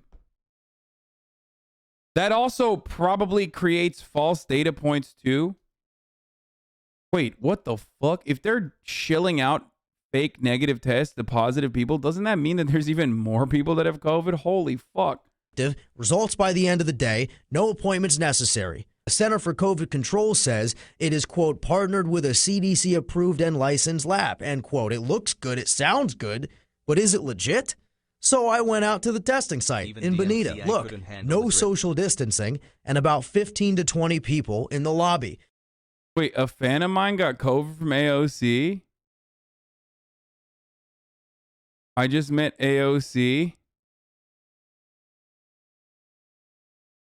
Oh my God, dude, that is hilarious. Well, I made it almost 2 years without being positive. I knew this day would come. Whoa! AOC gave you COVID? Yeah! Kind of an honor. It's kind of an honor. Congratulations, Pretty Dark. Good for you. Oh my Lord. What a flex. That's pretty funny. I hope you're okay.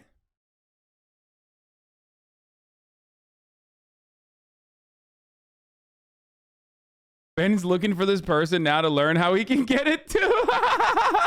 Ben Shapiro, how many times has Ben Shapiro reached out to you, Pretty Dark?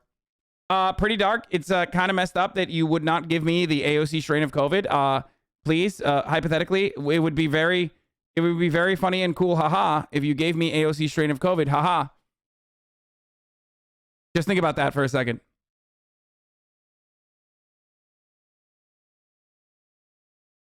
Bro, there's one of these set up near my house. So many people there go for testing, myself included. They're all legit fake.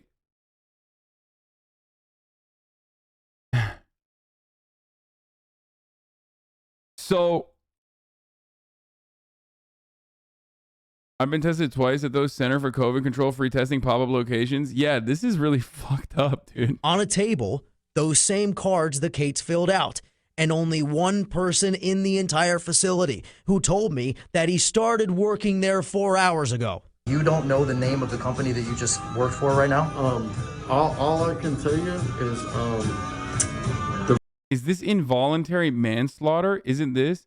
You mean AOC giving someone COVID? No. Are you talking about these people that are mass testing and sending fake tests out to people who might be COVID positive? The testing part is definitely illegal, like mega illegal. Of course, because this government doesn't do shit.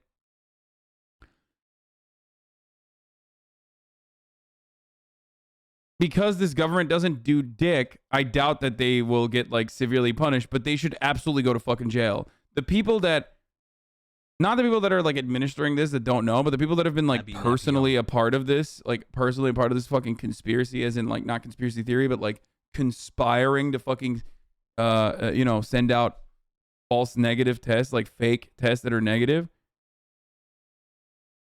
Absolutely jail for them. Okay. Straight up. the man that should be able to answer all the questions should be back anytime. Tyler Blackwell looked the part. Are you a nurse? Like, you have scrubs on right now. Are you like a registered nurse? I am not. Where'd you get the scrubs from?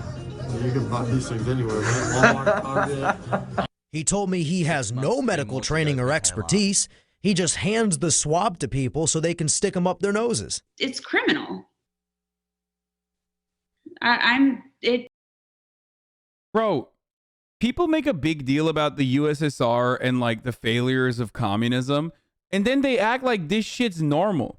Okay, well, guess what happens when you have a fucking public-private partnership, dog? This, okay? And then the government that behaves in a way where like they're only there as a fucking failed state that's there to prop up like corporate interests. They don't do shit about it. Hasanabi in Canada, companies are required to give you paid time. Obviously, you don't have to be a medical professional to fucking give someone a test. Like, you can do that on your own, for the record, okay?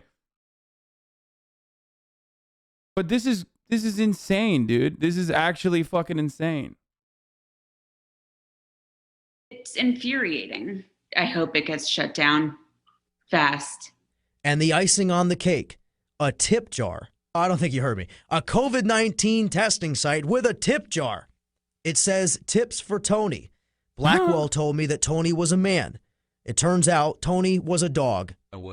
A tip jar for Tony, the dog. So, you heard how I tried to call the Center for COVID Control. I emailed them too. So far, no response. I reached out. This is a power suit. This man 100% is like the wrestling champion in his high school, okay?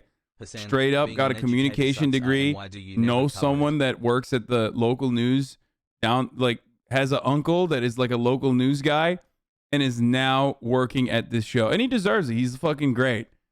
Okay? He's great. Love that. Out to Florida's Attorney General as well. She did not get back to me either, but her office has issued a consumer alert warning Floridians to take precautions. He is exuding 5'4" energy, a short king, if you will. Okay, this is a short king, I can tell. If you have COVID, you're in luck with another month of Bezos bucks. Okay.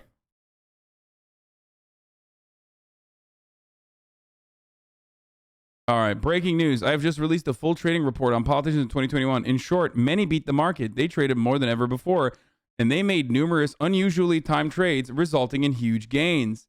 Read it here, Unusual Whales. Wow, look at that, dude. Austin Scott, Brian Mass, French Hill, John Curtis, Dan Crenshaw, Daniel Crenshaw. My man's he's got the vision, dude.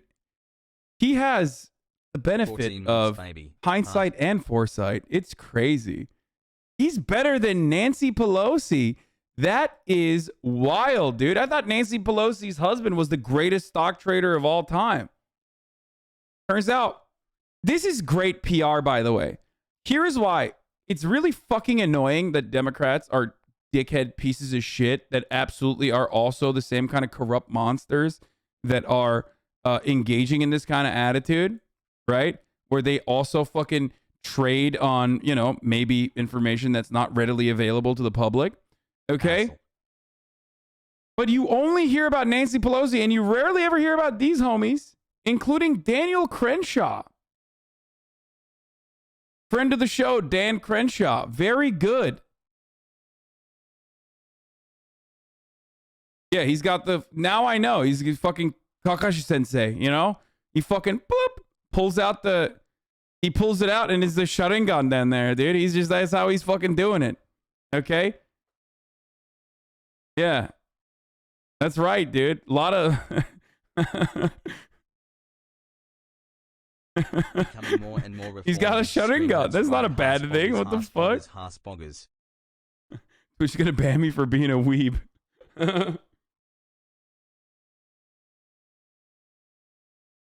Look at all these Republicans. Peter Welch, Debbie Dingell, Jim Langevin, Michael Guest, Earl Blumenauer, Don Beyer. I don't know any of these motherfuckers, dude.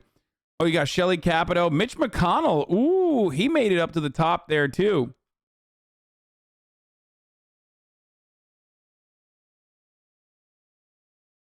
But Nancy Pelosi is a woman, so obviously she wouldn't be a good stock trader on her own. First of all, it's not even Nancy Pelosi. It's Nancy Pelosi's husband. Okay? But it is because of Nancy Pelosi that Nancy Pelosi's husband, just like Dianne Feinstein's husband, is like surprisingly just very good. It's just astute. You know, they're so good at fucking doing stocks. They love going to the fucking moon, dude. They're so good. PP Louisville? More like Louisville or Lungville. By the way, not only did Congress beat your stock trading capabilities, they also traded options better than you. Here are the top 4 traders and options for 2021 in the House. Nancy Pelosi is the fucking queen, okay, of options trades. I mean, Texas Uni student here. And apparently so is Blake Moore, Jim Langevin, Josh Gottheimer. First weeks online. Yeah, you guys adding me underneath here. They're just good, dude. They're just going to the fucking moon, baby. They're just going to the fucking moon. I don't understand why people are so surprised by this. They're just very good. Wow, you wanna limit someone's earnings? That's really fucked up. Did you not see the US getting 1.4 million cases in one day? What? Did I not see the US getting 1.4 million cases in one day? Four Locos tastes like straight cough syrup spiked with microplastics. Because they are.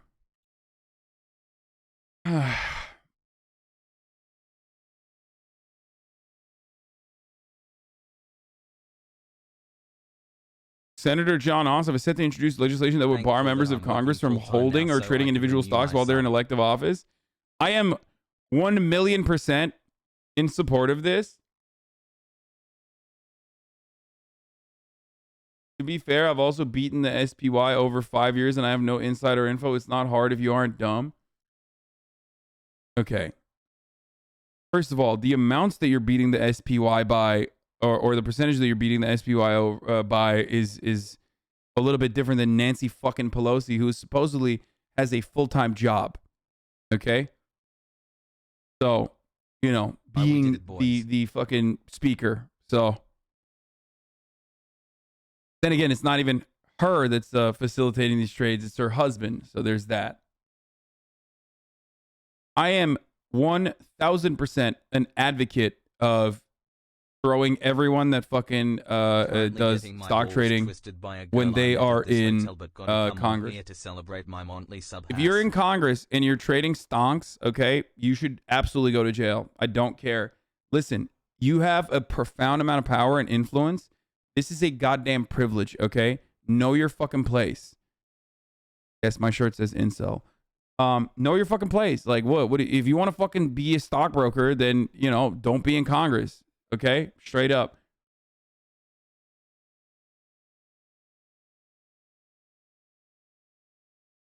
I don't understand how anyone could go against that. And their immediate family members as well. Sorry. Fucking blind trust, baby. Blind trust for you and your fucking immediate family members until further notice. Until you're out. That's it. No shot, dude. No fucking shot. 15 months. But what about someone like Manchin? He wasn't on the list, but his hand is very far in his siblings' businesses. Another instance, actually, yes. If you have immediate like family members that are involved in an industry that you are supposed to be regulating, no, unacceptable. Hassle. It's wild to me that like Manchin should be nowhere near energy. Okay, you can't do that. He should be nowhere near pharmaceuticals. He can't do that. Okay? Dan Dangula banned for streaming DMCA content. Wishes Twitch had 6 days Omega lol. I know it's not on the topic, but what about Book from Marx? Would you recommend for me to read? Got interested. Good analysis just came out about how Congress, how much money. Yeah, we are looking at it.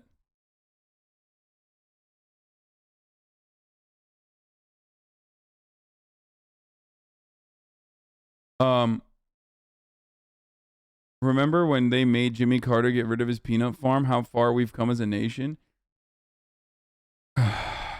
Yeah, don't even get me started on this shit.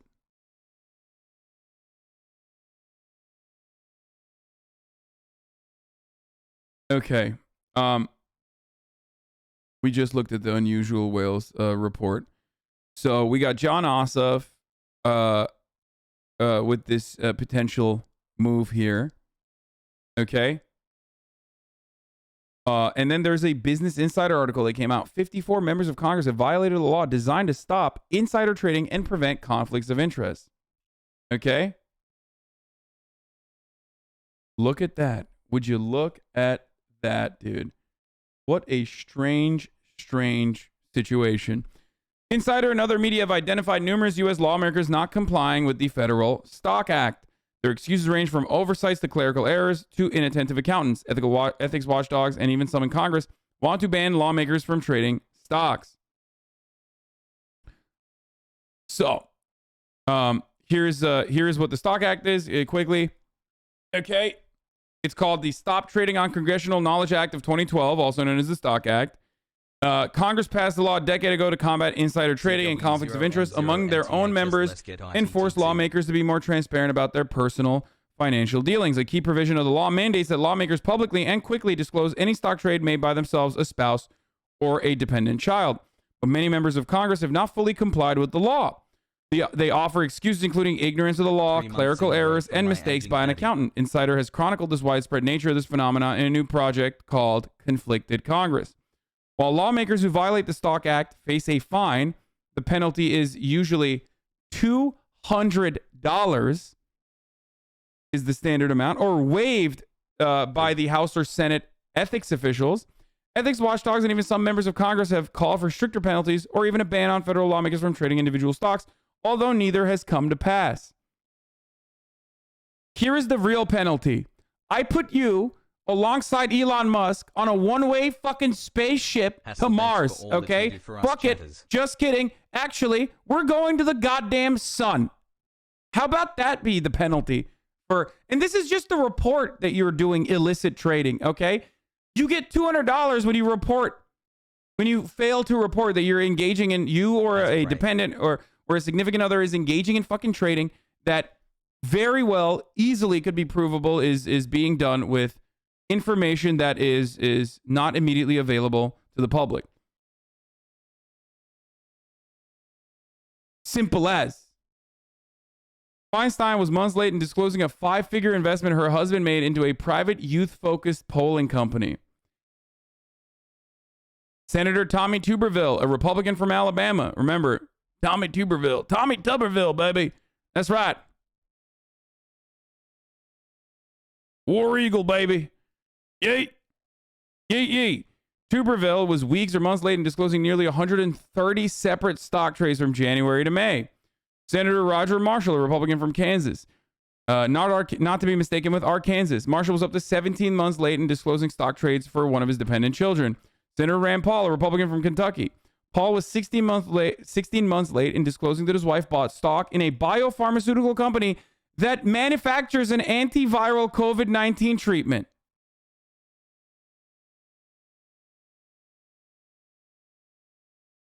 Stop, go back, I missed They that. shouldn't be able to do this. They should not be able to do this. I'm not talking about fucking being able to, do this and then get away with not reporting it. They just shouldn't even be able to do this. Okay? Bananas. Absolutely fucking bananas, dude.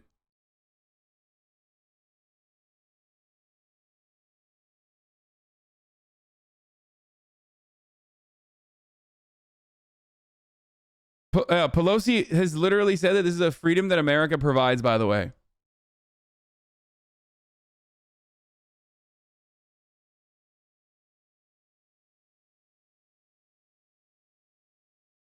Anyway, fuck it, Norway invade and make US a colony. Yeah, that's not. Yeah. If the Danish had any fucking balls, they would do to the United States what they did to England, okay? That's it. That's all I'm going to say. Make America Daneland, okay? Invade, pillage, turn this goddamn country into a Danish colony. So that Utrecht, son of Utrecht, can restore honor to Bebenbra, which is his God-given right. That's right. I am Utrecht, son of Utrecht, son of Utrecht. Master Chief Meta is back till the end. Has flex, has raid.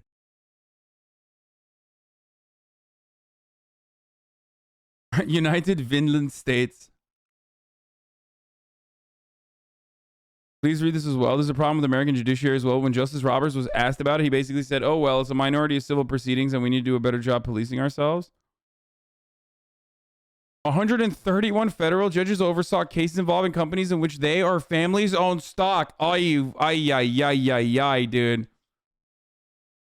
Oh my God, dude. This shit is so fucking annoying. It is so disgusting. Found this community. Thanks at Hasanabi for helping me find others with. Why can't the fucking weirdo, loser, neck-bearded dickheads like focus on shit like this?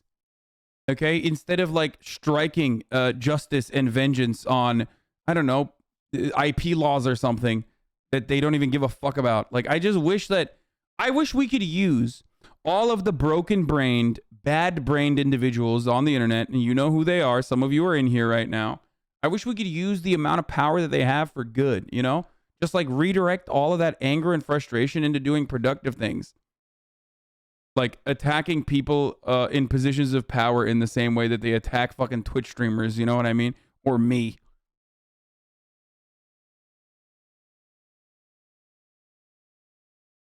Just so much wasted effort.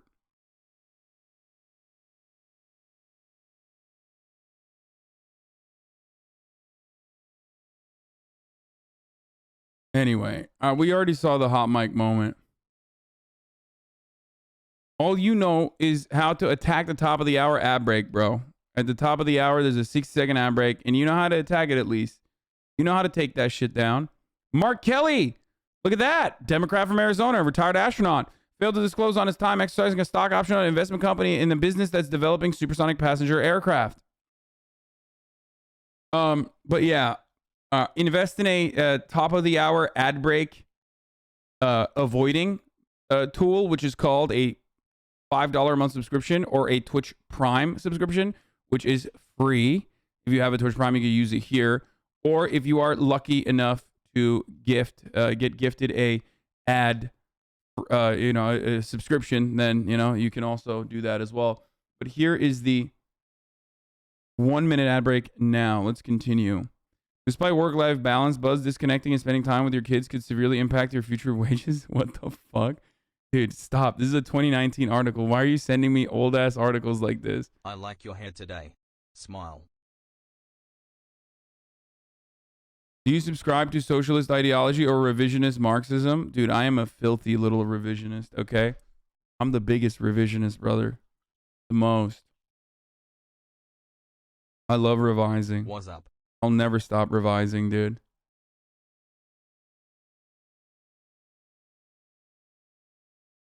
This is pretty funny. The Hidden Leaf Village deserved Orochimaru. What the fuck is this, dude? Shout out to my fellow weebs. Who hasn't revived Marxist orthodoxy? I mean, even if you look at Marxist-Leninists, you know?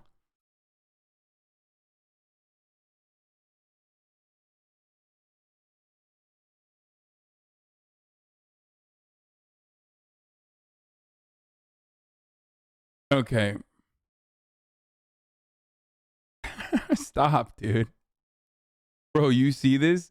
CNN breaking news. Officials try to rescue 6-year-old boy who climbed in the balloon from 2009. Okay.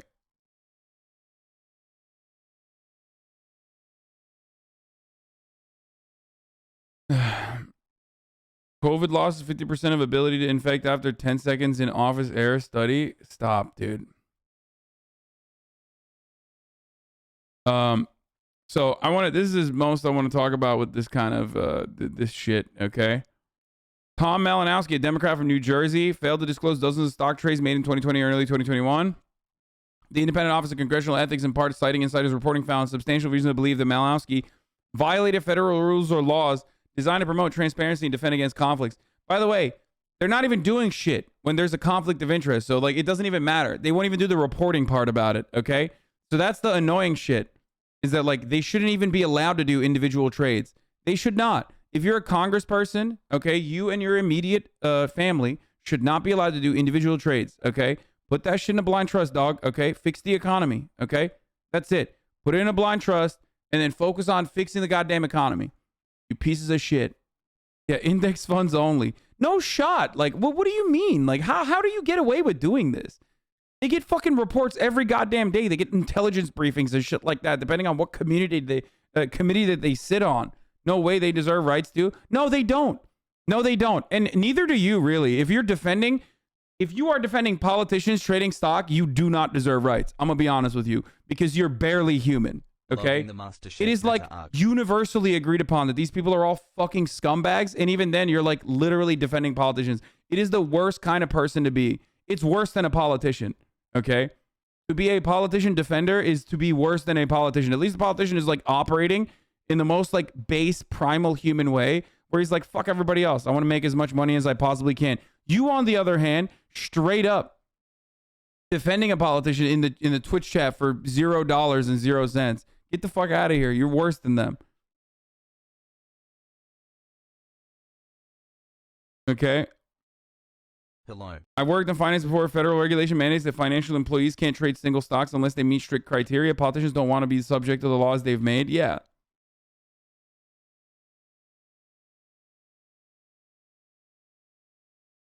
I saw this from my uncle. Is this real?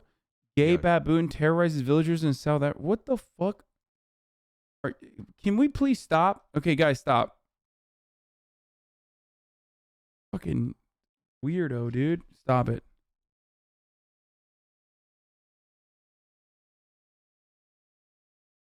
Anyway. So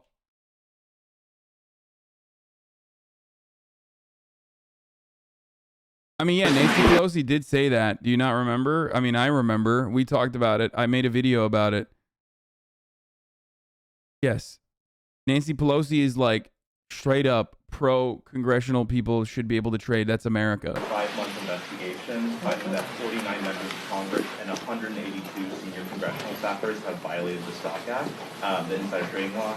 I'm wondering if you have any reaction to that. And secondly, should members of Congress and their spouses be banned from trading individual stocks while serving in Congress? No, I don't know to the second one. We have a responsibility to report in the stock, on the stock, but I'm not familiar with that 5-month review, but if people aren't reporting, they should be. Because this is a free market and people, we're a free market economy, they should be able to participate in that. No, they shouldn't. The only thing you should participate is going to jail, okay? How about that? Participating in going to jail. 16 months. Everyone else should also participate in advocating to throw politicians in jail. I don't think I'm off base on this. I'm sorry. I think this is completely reasonable, completely understandable. Get the fuck out of here, dude. Also, she straight up is like saying, well, it's a free market. Everyone should participate in it. Yeah, except, you know, you are violating one of the fucking bullshit rules of that bullshit free market that is bullshit regardless, which is like that you're trading on information that's not even publicly available. So like capitalists should agree with me on this, okay? I personally think the stock market is bullshit regardless, okay? But nothing pisses me off more than when, you know, these people that write the fucking rules are breaking them themselves, okay? If you're a stockbroker capitalist, you should fucking despise these criminals, okay? Any okay buddy in the near future?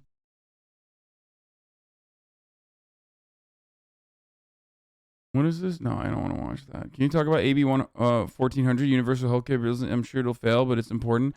I need to look more into this before I talk about it.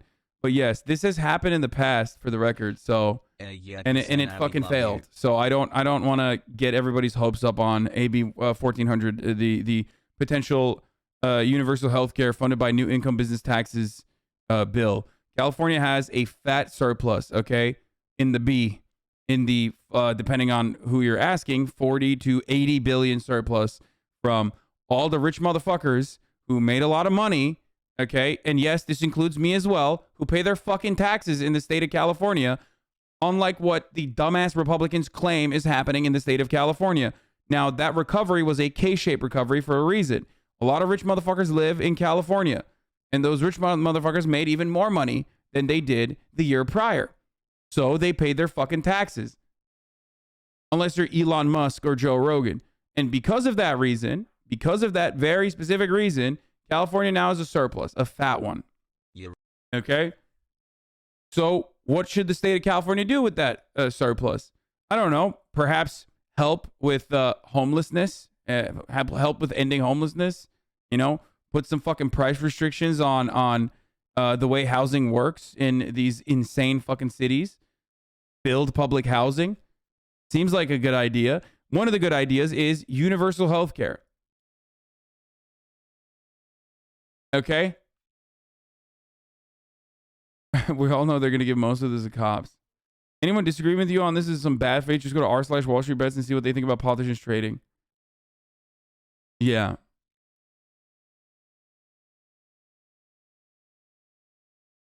Stop pocket watching broski. Go chase a bag. No, I will chase politicians into prison, okay? That's fucking ridiculous, dude. It's not pocket watching when you're talking about a politician trading on like non-public information and having their husbands like become astute traders as a consequence of the information that's not even available to the public. Shut the fuck up. You know, get the fuck out of here, dude. This is about corruption, dumbass. It's not about fucking anything else other than corruption.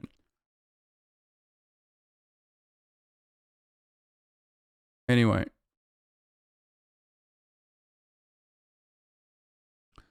California would enact a sweeping first-in-the-nation universal health care plan under a proposal unveiled Thursday by a group of state Democratic lawmakers, providing health services to every resident and financed by a broad array of new taxes on individuals and businesses. I am fully on board with this. I think this is great. Though some of the policy details on the ambitious plan were laid out last year, the way to fund it had not been determined. The proposal, now laid out in separate pieces of legislation, faces significant hurdles in the coming months. First, at the state capitol, with opposition from groups representing doctors and insurance companies, and then possibly at the ballot box, as voters would have to approve the taxes in an amendment to the California Constitution. Here's the reality, okay? This is all dependent on how fucking cucked Californians will be to a concept such as healthcare. Californians have, time and time again, voted at the ballot box, okay, for additional taxes. That's part of the reason why our gas prices are so high here, because we voted for extra taxes so that we could get additional funding for infrastructure improvements, which, of course, you know, who knows how well that worked out, but still, okay, that was the point. So the reason why I am mentioning this, Marsh, late for a meeting, sir. The corporate one is so stupid. But the reason why I mention that is because, like, Californians are not, you know, they're not scared of paying extra taxes, despite the fact that they already pay a lot of taxes in comparison to other states. Okay? There are countless studies that tell a single-player healthcare system is the fiscally sound thing to do, the smarter healthcare policy to follow, and moral imperative we care about human life. Efforts to create a single-payer healthcare system in which medical expenses for all residents are covered by government-run fund have been widely discussed in California for years. Supporters say the cost of providing care to the state's residents would go down without the administrative expenses of private insurance plans. They also point out the costs incurred by Californians under slimmed-down healthcare plans with high deductibles and copays. Costs they argue will disappear if California creates a state-run program that blends state and federal dollars. So they're trying to get rid of dozens of buckets of funding, whether it's private insurance, whether it's employer or Medi-Cal, and they're putting it into one bucket. Universalizing that process is ultimately a good thing. Okay? Legislative efforts to push the idea forward have fizzled over recent decades. I mean, Massachusetts did this, right? Massachusetts did Obamacare before Obamacare with Mitt Romney. So it can be done. States can have different fucking healthcare strategies in comparison to other states. Okay?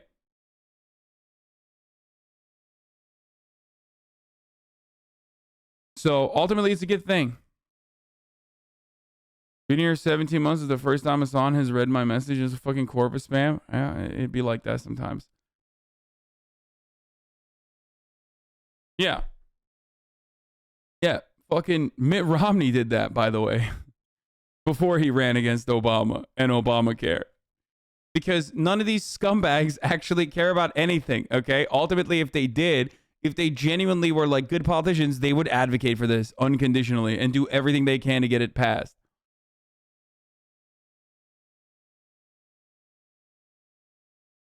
Anyway.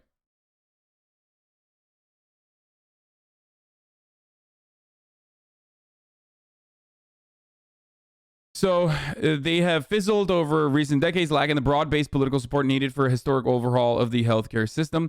Color's newest efforts was quickly criticized by a coalition of powerful political players, including the California Medical Association and the California Hospital Association. They will square off against one of the single-payer plan's most vocal advocates, the California Nurses Association. Assembly Bill 1400 would create CalCare, a system governed by an independent board of directors that promises access to any doctor, regardless of network, and a wide variety of medical services. Oh my God, my dick's getting hard thinking about this. Holy shit, dude. I am getting bricked the fuck up. In the state of California, let me tell you something. Regulations in the half public, half private, or not even public, mostly private healthcare system, California regulations have almost always been a fucking burden. One of the reasons is because the private actors are gigantic fucking monsters. And what do? They cut offerings on purpose because they're like, well, the eligibility in California for healthcare is way too high, so we simply can't offer you full coverage if you're an individual who wants to buy healthcare. Yes, if that sounds like anecdotal information, that is because it happened to me last fucking year. I had to spend weeks trying to fucking get one of these goddamn brokers to, you know, to allow me to get. Okay, yeah, I said anecdotal on purpose. Allow me to get healthcare that allowed me to continue to go to the same doctors I go to, my primary care physician, because prior to that, I was on Cobra.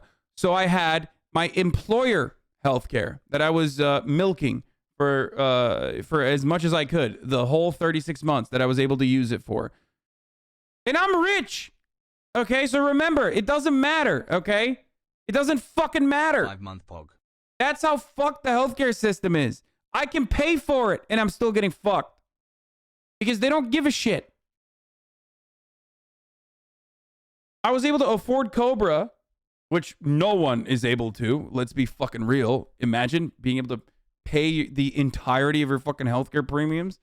It's crazy. This system is so broken. It just sucks.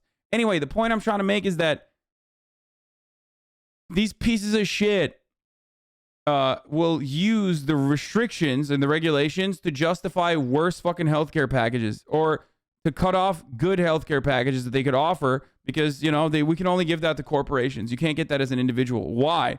Well, because, California eligibility, like California restrictions stop us from offering you these really good healthcare that you can only get if you get a corporate package. Marxist-Leninist Fuck you. Pikerists rise up and get the gauntlet.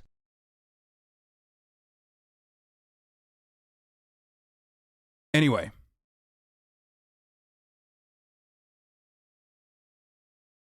So every part of the system is broken. At the moral level, every single part of healthcare should be free of the profit motive. Every single part of healthcare should be free of the profit motive, okay? The editors wanted to unionize, but you love us, right? What? Land Bow Simulator? Hassan, please let me take a break from reading these donuts. My throat hurts and I haven't seen it. Yeah, my TTS. It used to cost $10 for a neck brace before any insurance. Now it's like $500. Anyway, Thursday's announcement will undoubtedly set in motion a contentious process, possibly complicated by the politics of being an election year. Governor Gavin Newsom, who faces re-election in the fall, campaigned for office 4 years ago in part on support for a single-payer healthcare system. It's about access, Newsom said in his speech in California. Ugh, access. It's about affordability. Ugh. No, motherfucker. It's about justice. Okay? When people say it's about access or it's about affordability, it's like, no. I have access, as do you, to potentially walk in to a... shut the fuck up. Shut up. Shut up. Shut up. Shut up. Jesus Christ, TTS. Okay. Just like, why can't people just send a normal donation message, like, and just be like, yo, thanks. You know? Love subscribing to you. Thanks. It's like, no, it has to be like literally a 7-page essay. Go write your essay for school, motherfucker. You're spending time on here, okay? Writing essays that I'm never going to read instead of writing essays for your school. You have a 200-word essay due in an hour. People always make donos like that. You just never acknowledge them. Yeah, I know. And they still do. I keep TTS on for the most part because, like, there's every now and then there's like a bunch of fucking funny TTS. And I hope that that's going to happen. Okay? I hope that that's going to happen. And it's just like in a sea of like weird spam. Here. Already feel my brain melting. See? There you go. Okay.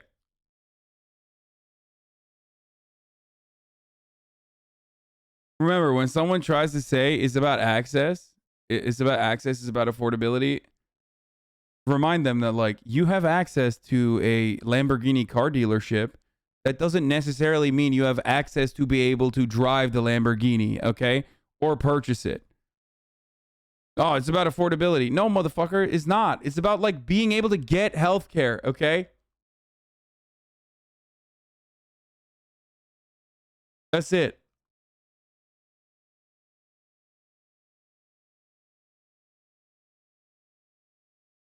Doing nothing is not an action, Colorado said in political promises produced a plan. It is, in fact, the cruelest of actions while millions suffer under our watch. The plan's proposed tax increase might present the most difficult political hurdle. As a constitutional amendment, it would require a supermajority vote in both the House, Senate, Assembly, and the ratification by voters in either the June or November statewide election. While Democrats have held a supermajority of seats in both houses for the better part of a decade, they've rarely found enough support within their ranks for a broad-based tax increase. I wonder why, dude. Because the Democrats that are sitting in the fucking state assembly are still, they're not actually fucking legitimate progressive individuals. They themselves are some of the most notorious neoliberal shitters, and they personally are averse to any sort of fucking spending of this nature. They don't like it. By the way, there's another separate thing here that is actually good. Why are you guys all donating? Thanks for what you do. Thanks. Those donors are so far behind that it's not going to read it until like in an hour, for the record. All you dudes that just donated Epic Polar Bear and all the shit. Premium after my dad passed. Shit's wild. Yeah. It's also not about healthcare being affordable, and then it could take the job loss and seek mental health, and all of a sudden they can no longer afford it. So the other good part about this is, of course, is that undocumented people in California will have access to healthcare as well. So that's fucking good. What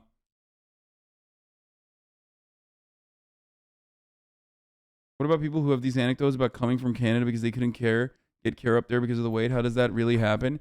That is bullshit. Okay? There are ways to reduce tension. Healthcare is always rationed, no matter what. Okay? Because it's a service and it's a commodity. It's a commodity or a service, right? So it's always rationed. The rationing happens on who needs it the most in places where there's socialized medicine. That is the better way to ration it, rather than rationing it off of who can pay for it. And the weight thing is a bullshit talking point. You know how you eliminate. You know how you eliminate many people that need medical treatment? By making it so costly that they can't even fucking get the treatment itself. And if you need to fix that problem, you don't ration it on a monetary point. You actually create a system where there's free education for doctors and everyone else, but especially for fucking doctors, so you have more people in medicine. Yo, thanks. Love subscribing to you. Thanks. But currently, we just ration it by price. And the idea that you have to like wait for immediate healthcare is bullshit. Okay? That's bullshit. What those people are talking about are surgeries and things like that for not immediate attention. Okay? If you don't require immediate attention, there might, in certain circumstances, be a wait time. That wait time is also similar to the United States wait time. Okay? We have wait times for shit like that here too. But if you have a chronic condition, like, you get the immediate care immediately. It's like fucking bullshit. They lie. They're just, anyone who tells you that that's not what's going on is lying. Okay? And we have wait times here in the United States of America. It's about how many doctors are available per patient. And the United States doctor per patient ratio is either the same or worse than most other countries with socialized medicine. These are all completely false talking points that these psychotic think tanks have created, and that these Republican pieces of shit have disseminated on end for many, many years. Okay? Yo, thanks. Love the content. Thanks. And ask poor people if they would rather be able to get ass surgery when they're 68 years old, okay, for free, rather than, and wait for it, rather than not be able to get it at all because it's too goddamn expensive. Pretty sure a lot of people will say, no, I'd rather get it for free and wait a little bit for that ass surgery instead of having to pay like 60 grand for it. Okay? And no, I don't mean BBLs. I mean hip replacement, dude. It's a very common medical thing that like old people need, and in America it's like 10x the price of. Yes, dude, I'm saying every granddad is a fucking BBL, dude. I want everybody to run around like BBL Drake. Okay? Insert leftist screed here. Yeah, nationalize BBLs, baby. I want grandma to look thick as fuck, okay? I want to be walking around the old folks home hard as a diamond, okay? I want to be so hard in the old folks home that it's illegal. It should be illegal. It's not, but it should be. I love saying that. So hard. I'm so hard it should be illegal is my favorite saying. I really should stop saying it, but I just can't stop. Why are you so gross today? Because I'm no longer shackled by weirdos clipping my shit and like blasting it all over the fucking timeline. That's why.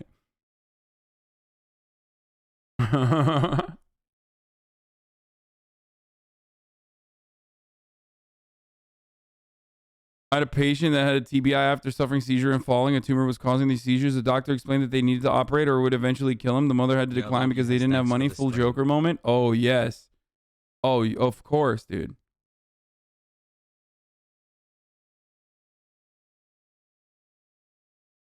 I want to be so hard at the old folks' home that I don't need Viagra to help with my COVID. Thanks for what you do, Hassan. Oh, man. Okay. All but the lowest earning Californians will also be required to pay more in taxes. The proposed constitutional amendment would raise personal income tax on salaries above $149,000 a year, less for those at that level, more to be paid as income goes up. All Californians reporting at the annual taxable income of more than $2.5 million would see a 2.5% surcharge. And personal income tax increase for the pay for the healthcare plan could rise with inflation in the future years. I am 1,000% on board with this, okay? 1,000%. Yo, the best was X saying, when I see tits in games, I get hard. Way harder than I should be. What the fuck? Do you have any stocks? No. I mean, I do technically, but I don't know how it works. I have an SEP IRA. Yo, thanks, love subscribing to you. Essay attached as PDF.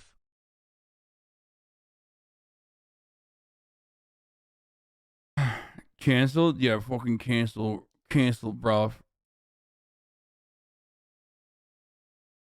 Anyway, as long as Libs and Hogs equate free healthcare to socialism, I don't think we'll ever have free healthcare. Hold on. Anne!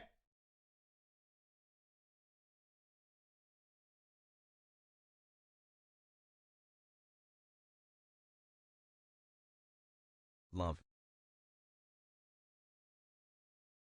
I shot him. Claims to be a leftist, but wants to retire. Yes, dude. I love capital ownership. I'm a huge fan, dude. I fucking love it, dude. You don't understand. I can't get enough of it, dude. I love trading stocks and going to the moon and stuff. Do you think Medicare for all will be instituted in America if Viagra and finasteride were covered by Part? Maybe. Beep boop. Anyway, so that's what's going on. We'll see what the fuck happens. I'm not gonna be super hopeful because I've seen what has happened in the past. So let's get to. I don't want to read this, dude. Hillary Clinton making a comeback. Like, I don't care. Okay. I don't care about that. Thanks. I already talked about this, but like Ted Cruz's teen daughter has come out as bisexual on TikTok. I don't like when, people make news, like liberal media does this a lot, when they make news of like, 13-year-olds. It's like to win political points over Ted Cruz. Ted Cruz fucking sucks. Trigger warning, Ted Cruz. I already said this, like, Ted Cruz's daughter wants to come out, but also is being led astray by the entertainment industry and social media algorithms. Someone sent me this. Apparently, it's all the rage in left-wing circles right now. Wait, what? Yo, thanks for what you do. Thanks. You are very, very right, but remember Obama's daughter. I mean, Ted Cruz's daughter is, from what I understand, I mean, she's 13, okay? She like made a TikTok recently, which is the worst thing you can do. Okay, it should be illegal for people under the age of 18, but here we are. It's about power. It's about power. We stay hungry. We know that she is a Dream SMP fan. She's a stan. She's like a Minecraft stan. So obviously she's not like in line with Ted Cruz. This is a 13-year-old girl who is a Dream stan. So clearly they're not going to be fucking fans of their dad's politics. Okay. So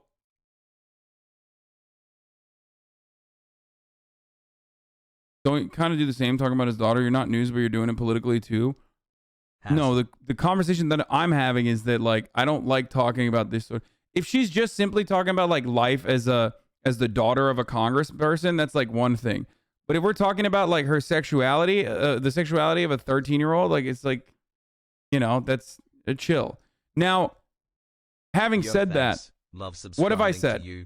Thanks. Like, people make it also out to be a weird thing when a 13-year-old's like, I'm bi. You know what I mean?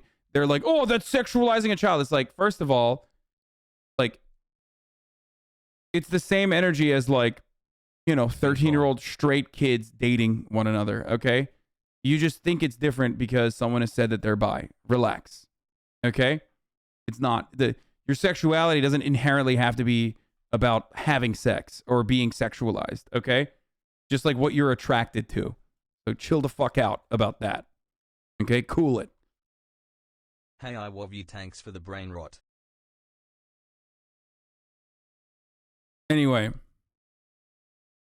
So chill out on that point. And like I said, it's just like, I don't know. I don't like... Oh, what's that? My brain is now liquid and is dripping out of my ears from this brain rot? Must be a 9-month subscriber. Thanks for the terminal brain rot, Arjan. See, like, that could have been reduced to 9 months. Terminal brain rot. That's it. You could have just said that. But you're welcome.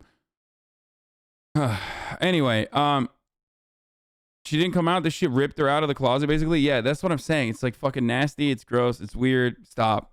Let teenagers be fucking teenagers, okay? Anyway, I hope that this doesn't get out of hand and like then becomes like a major news story. Love the content. And then have people have people fucking, you know, endlessly pontificating on this. I just don't like that. Okay? Let it be known that all the Supreme Court members said yesterday in the merits that the states have the police state power to mandate COVID vaccine to all residents of the state that mandates it. Yeah. I know. Steven Crowder was losing his fucking mind over it. The 66,000 individuals earlier today. We never again have to be in the struggle against this pandemic, but Chicago public schools are reopening for students after the city and the teachers reached a deal. Okay. The Chicago Teachers Union, School Teachers Union, actually put up an honest effort against the reopening protocols and measures. Lori Lightfoot literally was like, nah, you just got to keep open. You got to open. You got to open. Fuck you. And then I think she got COVID. So, all right. Anyway, let's keep going. Here we are. More than 142,000 Americans were in hospitals as of Sunday with the coronavirus. That's according to the federal government. The vast majority unvaccinated. Now, that was more than we'd ever seen before. The American Academy of Pediatrics says more than 580,000 children tested positive for the virus last week. That is also an all-time high. This is not good. Pediatric cases have almost tripled since the start of December. Chicago schools reached a deal late last night for kids to return tomorrow. They've been out of school for 5 days. Millions of parents nationwide face some very tough questions, balancing the benefits of in-person schooling with the risk their kids could get sick in the classroom. Elise Preston is reporting for us from Chicago. Elise, good morning. It's good to see you. It's also fucked. Like, imagine what it does to your mental health when you're like, you're a kid and you're fucking worried about getting sick and you can't go, you can't do anything about it because like you have to go to school. Like, you're fucked. You know what I mean? It's just like, I can't even comprehend it. You're like, I know about COVID because I watched the Hasanabi broadcast. Okay. And that shit like freaks me out a little bit. And now I'm being forced to go to fucking school. Get vaccinated. Good morning, Gail. Great to hear you. Late last night, Chicago teachers and city officials agreed to have staff return today and students to return in class tomorrow. Now, students will have missed 4 days and 5 days, a total of 5 days by the time they walk through the doors tomorrow.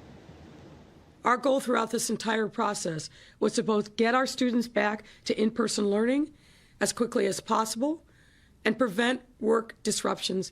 The bitter standoff grew contentious and heated, but late Monday night, compromise won. The city and the Chicago Teachers Union agreed to establish metrics where individual schools will go remote if there's a COVID outbreak, resulting in percentages of teacher absences. There will be more thorough contact tracing and increased testing on staff and students. The district also plans to provide KN95 masks for students and staff. It's not a perfect agreement. It does include some important things which are going to help safeguard ourselves in our schools. While it's good news for the families of the more than 340,000 students across Chicago, more than 5,000 schools across the country have gone virtual since the beginning of the year. In Philadelphia, over 90 schools switched to remote learning due to staffing shortages over Omicron. Yes, in the class for her to learn, but no, because I don't want her to get sick. In Los Angeles, the nation's second largest school district, classes resumed today. But students and staff have to test negative for the virus. And so far, more than 65,000 tests have come back positive. For parents like Sharon Obsas, her child will be at home for the start of the semester. He started having symptoms, and I did a home test, and he tested positive last night. He will be missing the first 10 days of back to school, sadly. Now, the entire teachers union in Chicago will vote on the proposed agreement tomorrow. It's or sometime later this week. It's unclear if students will have to make up that missed time of 5 days. Tony? Elise Preston leading us off from Chicago. Elise, thank you very much. Senator Paul. Dr. Fauci. Wait, so the fucking union didn't even vote for it? So that's nothing. Almost all the classes are half empty or being taught by subs. There's no learning happening. You just have to watch terrible movies.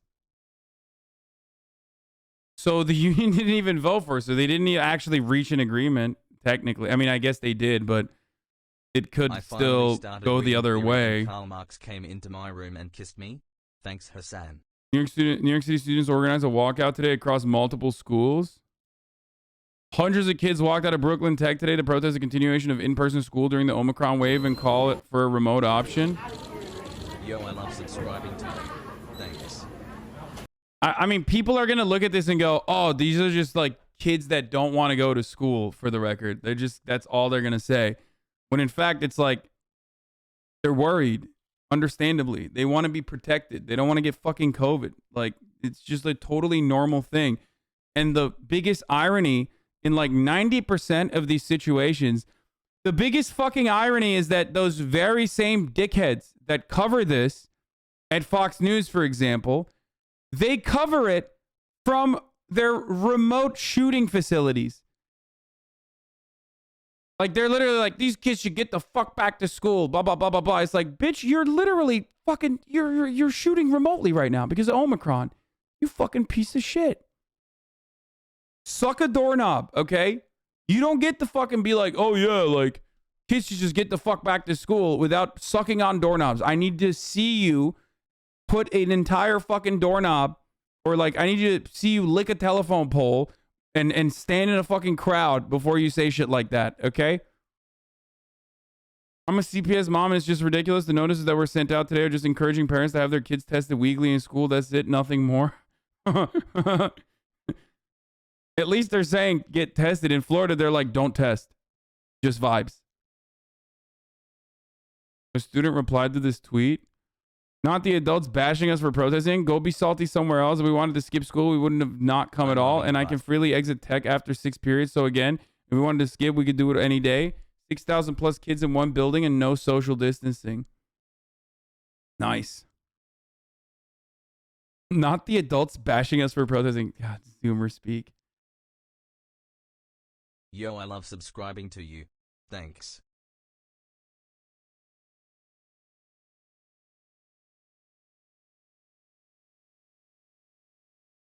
The biggest irony is that these students will probably be fine with COVID, but not the parents who so badly want them to go back in person. Yeah, I know. I took a nice poop today. It's all interconnected. Right before I flushed. Okay? It's all interconnected. Part of the issue is that, like, the government is not offering assistance to parents, right?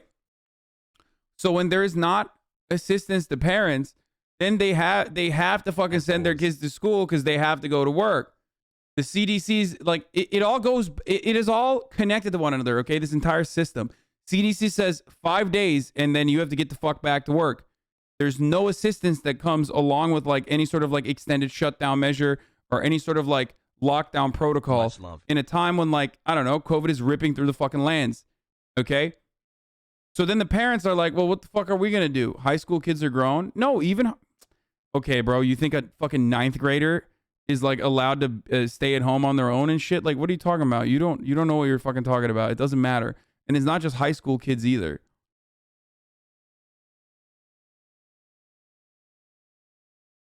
Also, that was incredibly creepy. What do I got? Fucking libertarians in here?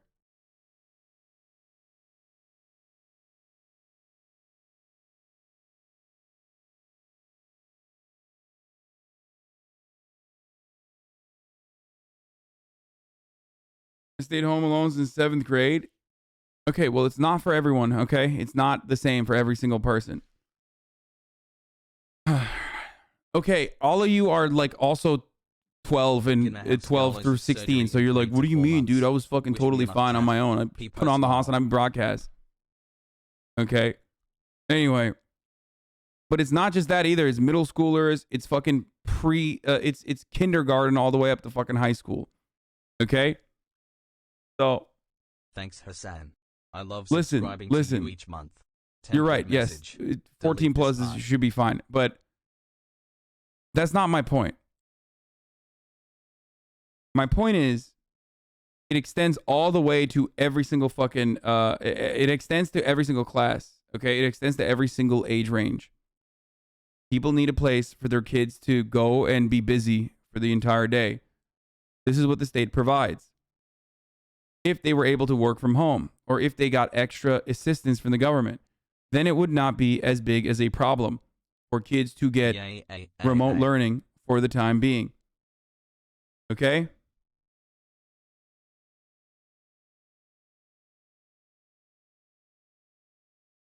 You know, so they could stay at home, do remote learning, and then fucking watch the Hasanabi broadcast on the side, okay?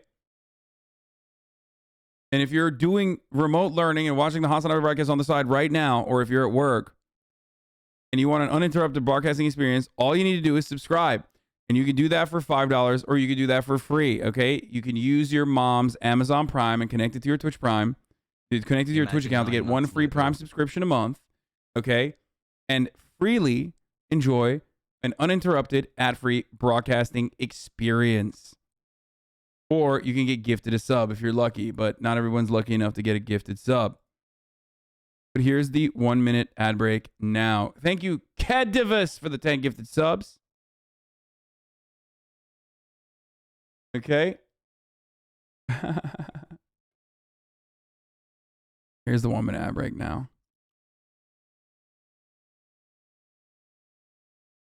School districts just test your kids every week. Like, parents have hundreds of extra dollars to waste on buying a ton of expensive single test used kits that are also out of stock everywhere. Yeah, that are also people. I don't know if this is fucking memes or not, but I see that, like, it's not actually really good against Omicron either, because Omicron is not like Omicron has a tendency now to show up on some of these tests. This is what I'm hearing as well. The rapid at-home tests.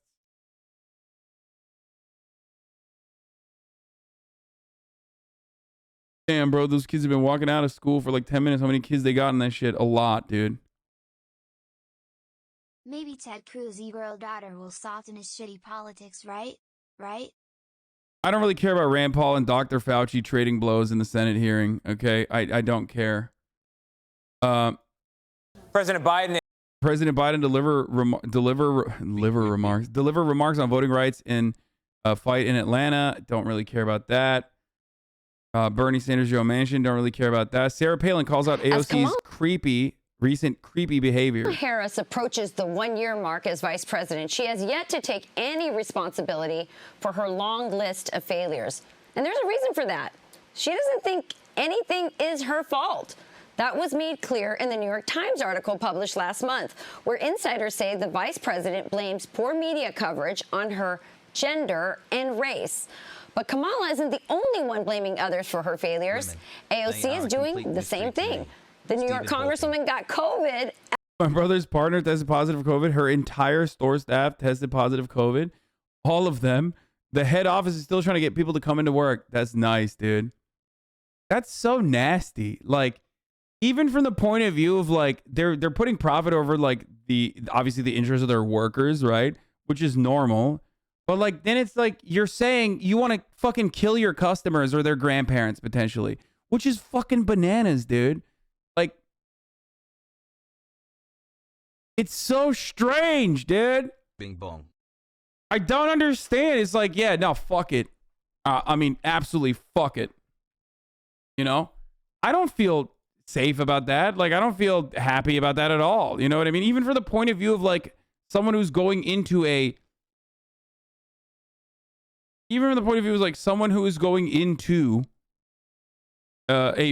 store as a customer. Like American hogs don't even care about their own safety and security as long as they can still consume. Like they will literally throw the fear of being able to get COVID, the fear of potentially getting COVID from a sick worker aside, just so they can get their jalapeno poppers, dude.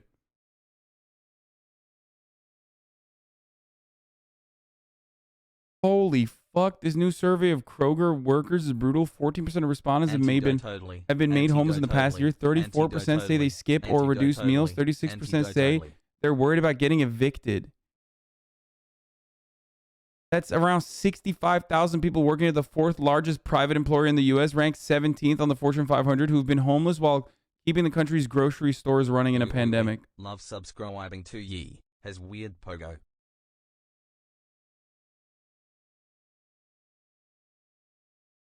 Doesn't Kroger have a really shitty union? They have like a fake company union, I think, which should be illegal, but it's not because it's America.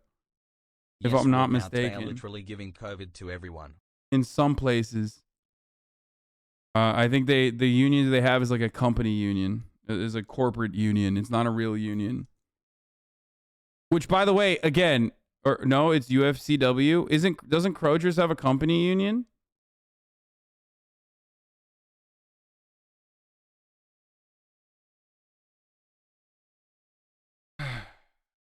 That is not true. Wait, I remember reading about it before. Hold on one second.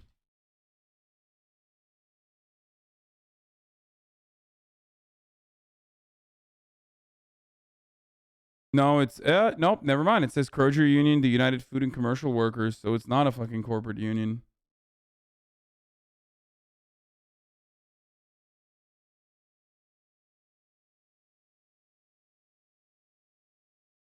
I work at Ralph's and I helped the union conduct this survey. I can answer questions if you have any.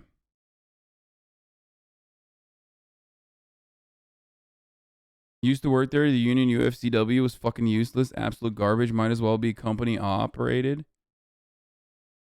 Why do people belittle teens for having political opinions? I took a vacation off unpaid and got COVID, and when I came back I told my boss and they didn't give a fuck. I live in Texas. I'm at work right now and I have COVID. I feel like ass. Holy shit, dude. What the fuck? You're just spreading COVID at work right now. I never usually Homie's like, I'm watching you, but I'm literally coughing. I'm coughing on people left and right. That's America, by the way. Like, what's he supposed to do? He can't. The CDC was like, you're fine. You're fine. Just fucking come to work. Brain rot. Not you trying to skip out on work by coughing, sweaty. Get the fuck back to work.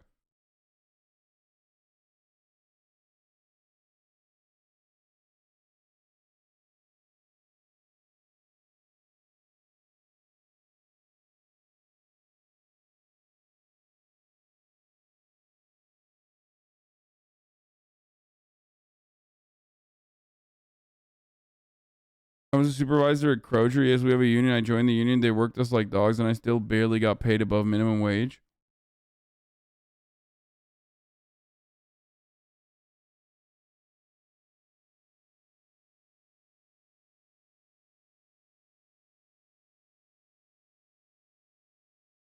In Tennessee, workers don't wear masks, and people are regularly going to work positive without masks. You get stared at if you wear a mask. I thought they were staring because I was brown. Lamau.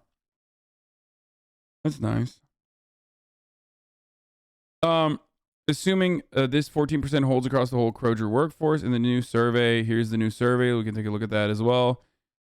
This survey made me extremely depressed. I will never be able to support myself working at King Soopers. Anytime I start to save a little money and pay off my bills, my hours are cut. It's like I'm in a trap. My debt only increases working at Kroger while affecting my general well-being and quality of life. Rodney McMullen can afford helicopters and yachts while I'll be homeless when my parents die.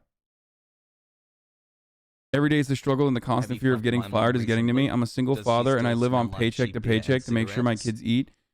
There be days where I would starve myself so my kids can eat, but even that's not enough. There's been times where I couldn't pay my rent and ended up on the street. Thankfully, I had my car, so my family had somewhat of a safe place to sleep. A cheese shop clerk. There should not be homeless and hungry workers when the company's made hundreds of thousands of dollars off this pandemic. I'm lucky compared to other coworkers, yet I cannot afford to move out from my overcrowded parents' house or drive a car or buy a week's worth of groceries for my family. We're all exhausted and angry. By the way, Americans will fucking look at that. Americans who come from, rich backgrounds will straight up look at that and say, they're just not working hard enough, or they're not working smart enough. Just work harder. Like, that dude is working hard, trust me, okay? Harder than you can imagine. Doubly as hard because like there's a two-tier fucking type of work that we fail to recognize here.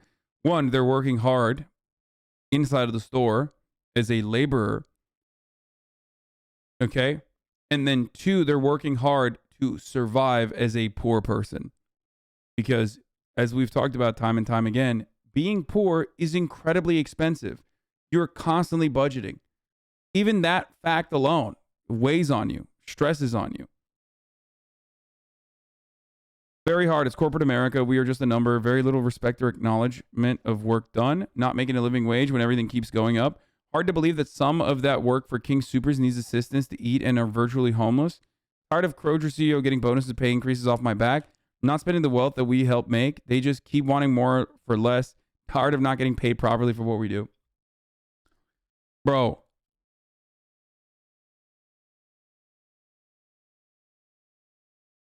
I don't understand. Is the UFCW just dog shit, or what the fuck's the deal? Like, what's happening there? Like, how? We live in a country where people that work full fucking time at one of the largest grocery chains on the fucking in the United States are suffering.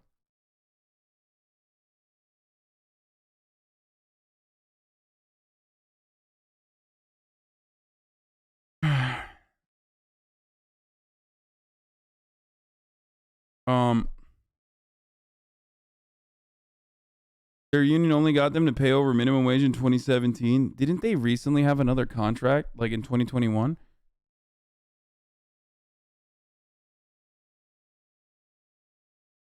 In my very white hometown, there's a Mexican dude who literally works at like 7 different places. My mom makes the poor people just aren't working enough argument.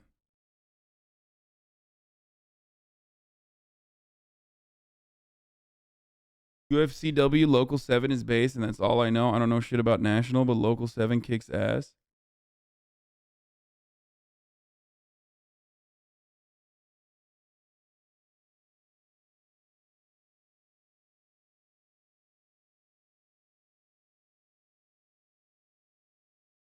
I mean, here's what.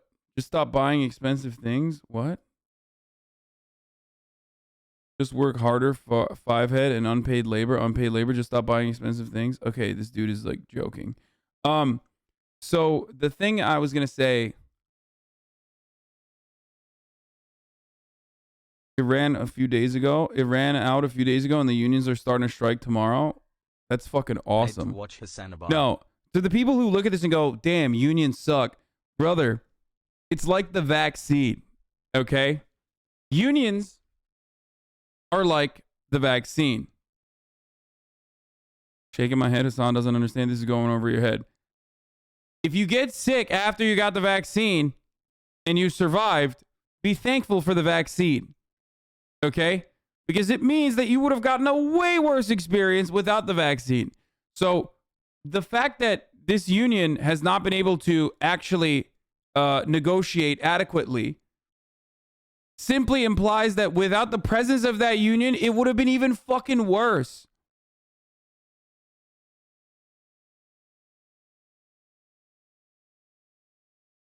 Always excuse unions. I mean, I do. Yes. Is there corruption in certain unions? Absolutely. Okay. Historically, has there been racism in certain circumstances in unions? Absolutely. Mob connections, shit like that. But ultimately, the concept of a union is just collective bargaining.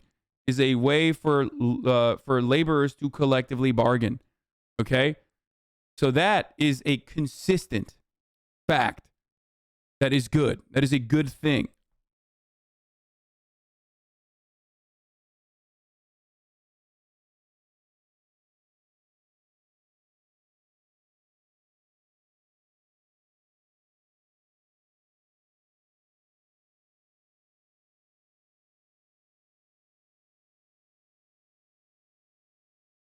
I used to work at Kroger. The UFCW bit is a bit cucked on power because they have low membership numbers compared to the total Kroger employees, so they lack leverage. They've gotten some good things accomplished. And at least in my district, if you were a union, you basically couldn't get fired.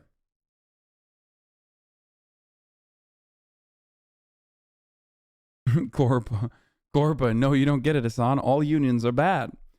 Also, something that people fail to remember when in a union and the union is shit, it is up to the union members to hold the leadership accountable. Yeah, that's another part. Shout out to the company isn't going to do it for you when they're taking them out on golfing trips and vacations out on their yachts. The work is to be done, be put by everybody. That's where the UAW messed up so badly. Yes, it is up to the rank and file to, and this is an additional burden placed upon the average worker, but it's up to the rank and file to clean up their fucking union if their union leader and their union leadership is not doing the appropriate thing, and they're not fighting hard enough for you, or they're sucking up to the bosses on the other side.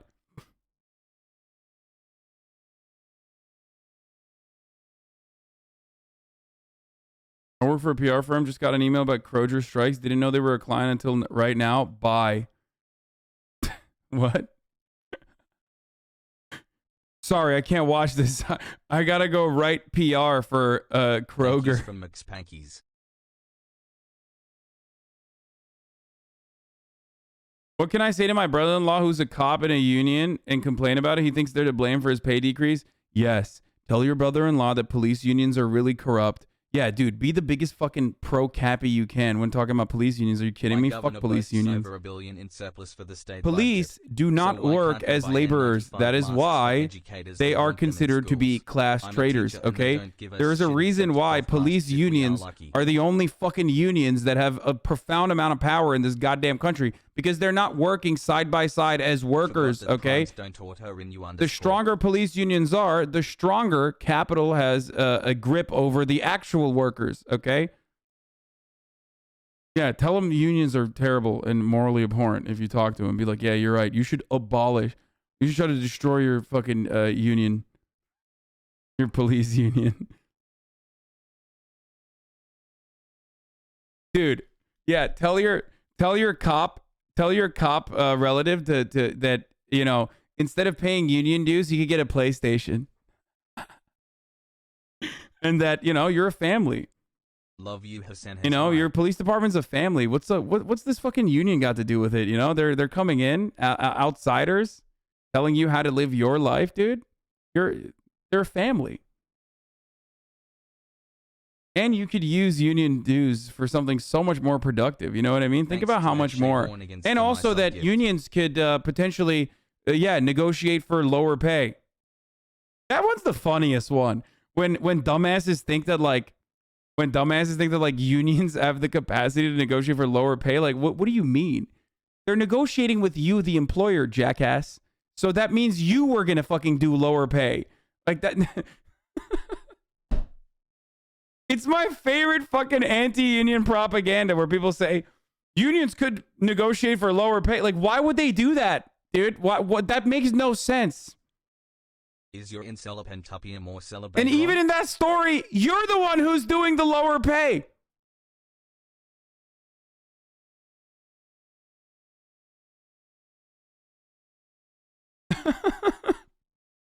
Nowhere in the history of unions has there been a situation where they're like, yeah, the company was willing to pay more and the union was like, no, sir, we're good.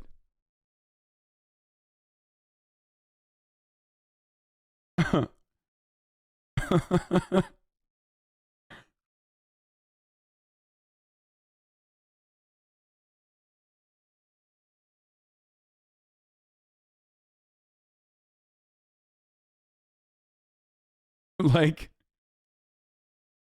I love the notion that, you know, the company is a family, but the union is outsiders, even though the union's like the people that are bargaining are quite literally, maybe not the fucking union leadership, but the people that are bargaining quite literally are actively working in the rank and file as like, you know, the store clerks. It doesn't get more family than that. It's comprised of the employees. Anyway.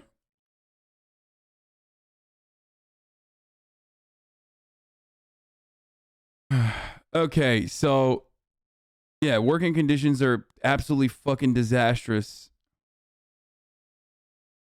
The living earning shortfall for people that have been working at Kroger for less than a year is, oh my lord, 30 grand, dude. Do you earn enough money to pay for your basic expenses every month? No. 63% said no. 37% said yes. Wow, a nice one, Hussein, you the best. Lack of money to pay for rent and groceries by age of worker.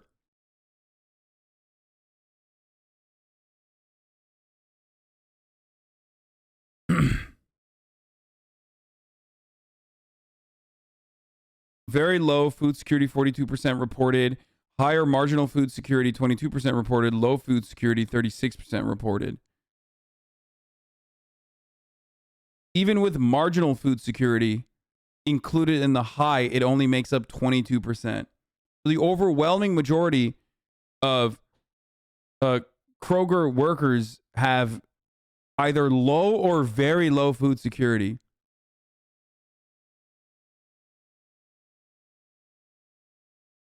And then motherfuckers would be like, dude, I can't believe can't believe people steal an onion from the kitchen when we were watching the fucking Hassle.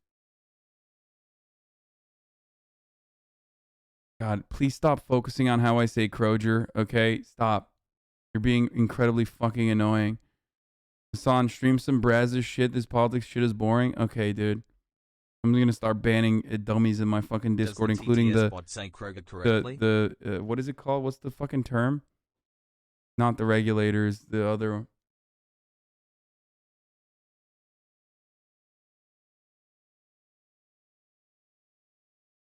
Monitors, yeah.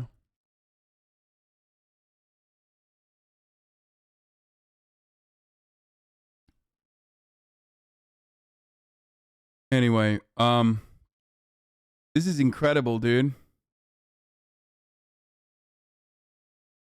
What? Kroger will abuse their workers and then take their tears and animate this shit? What the fuck is this?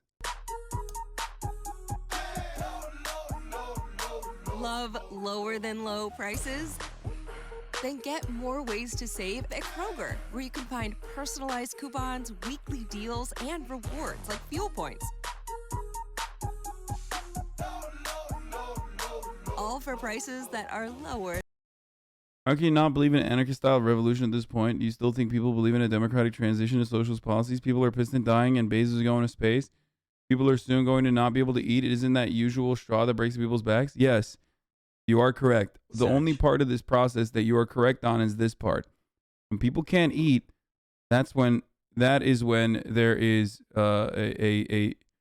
ripe ground for revolutionary action. Okay? The part of which that you are incorrect on is the anarchist-style organization. Okay? When I think anarchist-style organization, I think issuing trigger warnings when at the DSA meetings, and I think doing the clap thing that they were doing at Occupy Wall Street. Okay? Or the snap thing that they were doing at Occupy Wall Street. Or I think Chaz and Chop. That's what I think. So, you know, maybe. But if I didn't fucking whip this chat, regularly, I don't know, man. If there was an anarchist style process in this chat, dude, holy shit, dude. If I wasn't operating in here like a fucking Stalinist, dude, I don't know. That would be fucking insane. We would have no community.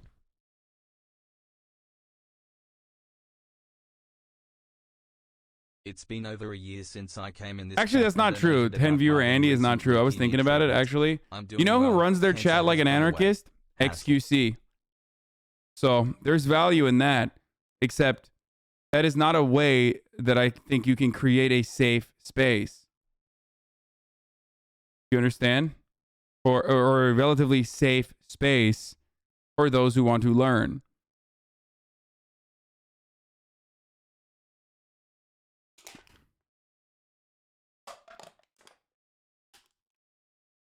Just because chat is mostly rich kids, not a good analogy? Okay.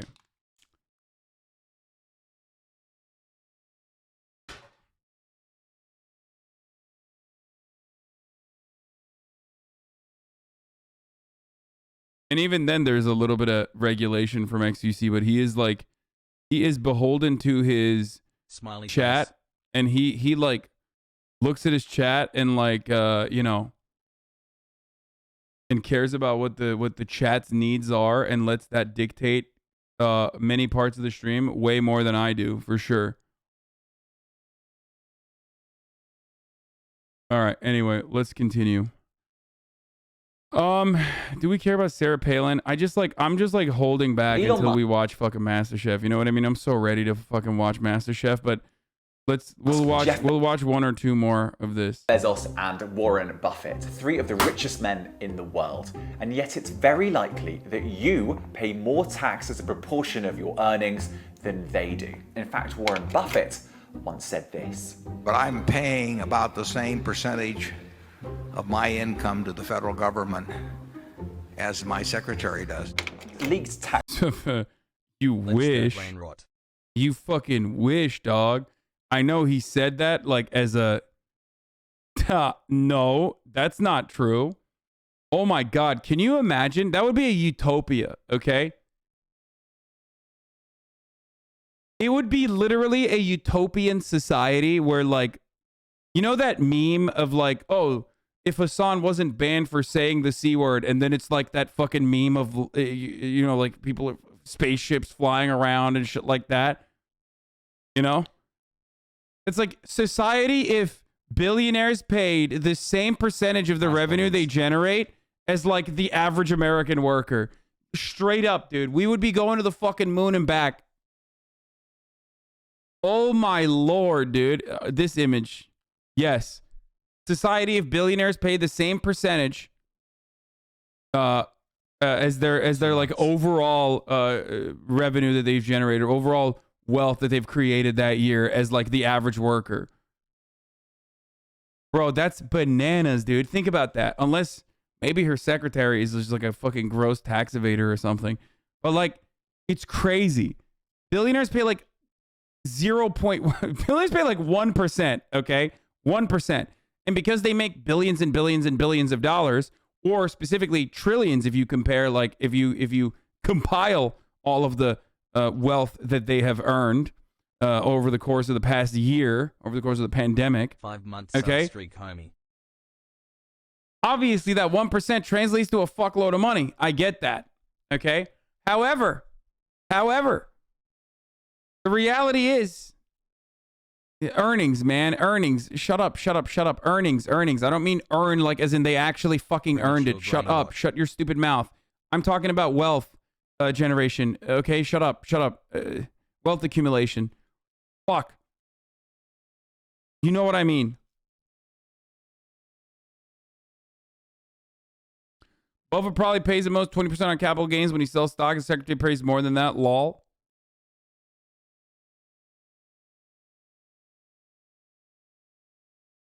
In a 2007 interview, Buffett explained that he took a survey of his employees and compared their tax rates to his. All told, he found that while he paid a total tax rate of 17.7%, doubt it. That's 2007, and even then, I fucking doubt it.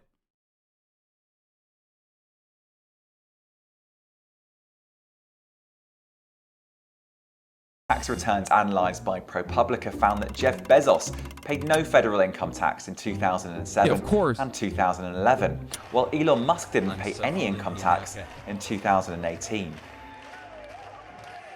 The rich have it different than the rest of us. They make their money holding assets, capital, and we tax capital very lightly. So why do the ultra wealthy pay so little tax as a proportion of their wealth? Because they have the infinite money glitch, baby. Let's fucking go. You already know. We've talked about this a million times over, okay? They have an literal endless sea of money that they can get at like insane fucking rates by just straight up calling up a bank and going, give me some money. Here are all my assets. And then the bank is like, oh my God, if you let me hold on to some of your money in the future with the promise that like I could maybe facilitate a fucking merger or whatever for you, I will literally give you the lowest interest rate you could ever fucking see. No interest rate. Fuck it. I'll pay you to take money out of my bank, okay? And it doesn't matter. You buy, borrow, die. Buy, borrow, die. That's it, baby. All your fucking assets are in your stock options. All of your assets are in your in the stock market. All your wealth is in the stock market. Then you can just take out money for fucking free. Instead of paying the government money, okay, in the form of taxes, you end up paying the bank interests. And usually not even any interest whatsoever. Or in some instances, the bank pays you. So great fucking system that we've designed. And why can't politicians seem to do anything about it? People like Elon Musk and Jeff Bezos didn't become the two richest people on the planet by being paid a salary. Instead, they like to be compensated in the form of shares in the companies that they run. Shares, though, are very different to a salary. You only pay tax, capital gains tax, when you sell shares. The top tax rate on capital gains is 20%. By contrast, wages, salaries, bonuses are taxed at 37%. And that's just the start of the benefits. Many billionaires follow a mantra called buy, borrow, die when it comes to tax. The simple idea is... I love how you're complaining and talking about this, yet you stream on Twitch and give money to Amazon. Dude, brilliant fucking take. Guys, do you feel owned? I feel fucking destroyed. Instead, I should be yelling at the fucking street to 3 people that walk past me. Maybe even hang out with the Black Israelites outside of the metro station so I can do my own ethical way of informing people. Brilliant. Insightful. You fucking own me. Please give me more of that. I love it. Fuck. Fuck yes, that's delicious. Is that capital gains tax only applies when you sell shares. So simply don't sell them. Ever. A key part of the buy, borrow, die strategy. Don't ban him. Actually try to debunk him so people who think like him shut the fuck up. Well, I just did. But the unfortunate reality is a lot of people are very stupid. So, we're pausing the fucking video to debunk something that is, first of all, in bad faith and completely fucking idiotic that has been debunked a million times over. And 2, I already did debunk it, but you didn't comprehend that I was debunking it. And I didn't even ban that person for the record because I have fun with idiots like that. That's like a fun thing at this point. Okay? You can criticize capitalism while existing under capitalism. You're mad because you know you're part of the problem? Totally. You got me. I am so mad. I am so mad. You know why I'm mad? Because I haven't created my cooperatively owned Amazon Web Services or Amazon Cloud, not a web service that doesn't even utilize like Amazon software, Amazon's fucking web hosting facilities. None of that. I haven't been able to do that on my own. Okay? Yeah. Like, that's what it is. That's the argument. The argument is like, build your own fucking shit. Okay? Debunk him calling you a shill. And it's such an idiotic argument that we have addressed a million times over that it's usually easier to just ban him and move on. But since you asked, Chatter, it is a completely unreasonable and completely idiotic and counterproductive sentiment to express. There is no alternative. And the only reason why that person is here instead of, like, I don't know, yelling at someone else is because it's successful. What I'm doing is successful. So successful that it pisses that person off.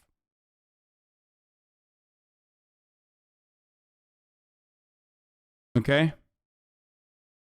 Is trying to consume potentially without having to unlock a lot of cash or liquidity that is mostly reinvested into, a business. But there is an intrinsic problem with this strategy, because if you're not being paid a salary and you're not actually selling the shares that you own, how do you find the money to buy yachts and private islands? Well, that's where the borrow part of the strategy comes in. You simply borrow money using your shares as collateral. Elon Musk can borrow money from a bank, say, and use that borrowed money to buy whatever billionaires buy. And a borrowing in our system is not a taxable event. And it gets even better than that, because if you borrow money from the bank, you may even be eligible for tax breaks. And then there's the final part of the strategy, the kicker. When they pass away, they can then go ahead and bequeath it to an heir who does not pay tax when that asset is given to them. In the US, we call that the step up in basis. Almost everywhere, schemes like this are being used by the uber wealthy to avoid paying tax, all perfectly legal. In the US, Joe Biden tried to torpedo the die part of the buy, borrow, die strategy. But the president's push simply didn't get the support it needed in Congress. Another idea to tax a person's net wealth annually didn't make it either. Most scholars believe a wealth tax is questionable under our Constitution, which limits the ability to tax property directly. And that's why many tech billionaires who have made a fortune during the pandemic may well pay a lower tax rate than you do. And the chances of that changing anytime soon are pretty minimal. Now, at the end of the day, the billionaires, I think, will win. The framework of our income tax you think? rules will not be changed in any fundamental fashion. Isn't this the estate tax shit people were throwing a fit about like 2 years ago? Yes. Motherfuckers that make like 60 grand a year were like, the government's coming after my funds, brother, when I die. It's like, no, bitch, you're poor, okay? You're gonna die fucking poor, dumbass. It has nothing to do with you. It has nothing to do with you. Shut the fuck up. Shut up. Shut up.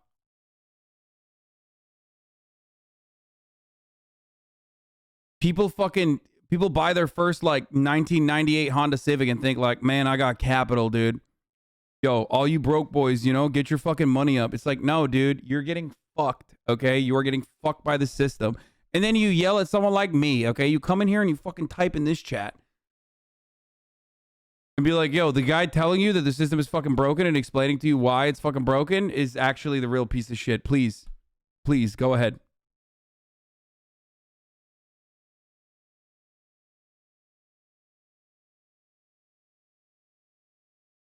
Do you think we should have more borrowing restrictions or unrealized capital gains taxes? Both, dude. Both. I think we should have borrowing restrictions and unrealized capital gains tax. 1000%. I personally believe we should have like a fucking team of quants, okay? Sitting around. Bring like literally the processing power of like every fucking mega computer brained dickhead together to consistently fucking value the total assets that people have at the top, okay? If you're in the fucking stock market and you've made, I don't know, you have like $10 million in assets or whatever the fuck, you should always have people constantly and consistently looking at your fucking looking at your revenue that you're generating, your net earnings, your net earnings after a year, okay? And then figure out a way in a similar capacity to an estate tax to tax that, okay, with a small percentage. Warren Buffett is a fatty. If you take a loan based on your shares in a company, you should pay unrealized gains tax. Yeah, people say unrealized gains like property taxes. Yeah, no, you shit. You tax that too. Yeah, that's what I'm saying. Like, we already have the system. We already have the system in place. It's called property taxes. Some places even straight up see how much your property value has increased and then tax you on that. Okay?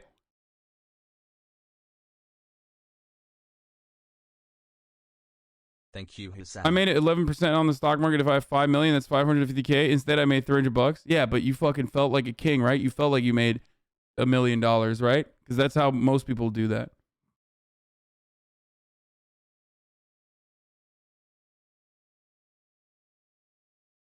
Can you talk about philanthropists? No, I don't care. I don't care about like fucking the millionaire, billionaire PR grift, okay?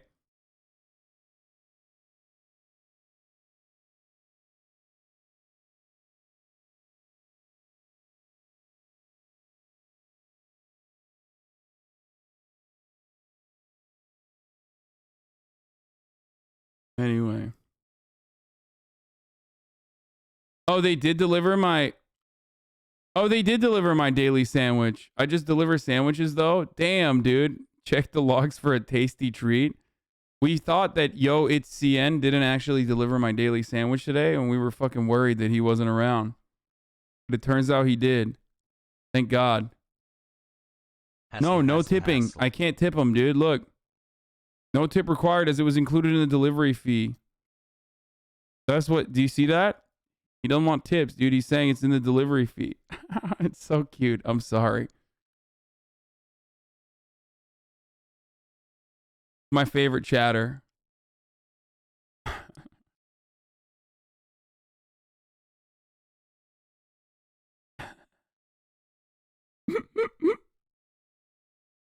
Okay, let's keep going. All right. Come on. Let's watch AOC and Sarah Palin talk about AOC and sex talk. It amazes me, though, her and other liberals, socialists even, their ability to deflect from what the issues truly are. And here, her obsession with at least suggestions of always gender and sex even, it, I truly believe that there are enough Americans who get it and understand what her tactic is, and that is to deflect from what the real issues are. But yeah, okay, take this issue, though, with her suggestion of dating and attraction to someone and blame. Oh, shit. I got noticed that Crochet, all the times they talk about apparently 8,000 grocery workers in Crochet in Colorado are going on strike starting tomorrow. Yeah, that's right. So good luck. Godspeed. Support essential grocery workers. ULP strike against My King Super starts at 1/12/22. Oh shit, dude. This is spicy. This is good. When can we have more? This is really, really good. This is it, right? Chatters. This is one of the chatters who's involved in this. It's Kroger Dumas. Have you used the funny for the merchant? Use it on Crochet. We haven't been able to fucking use it yet, so there you go. There it is. One place to put it. Motherfucking strikes ended before payments got processed. When you go to Kroger's site, Kroger represents like over 20 grocery stores like Supers.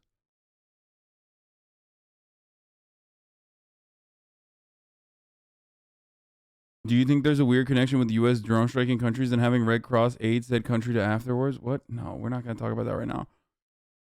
Okay.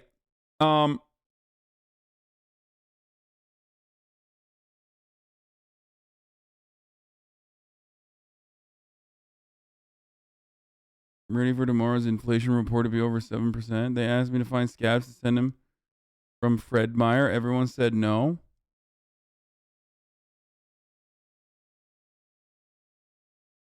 Okay.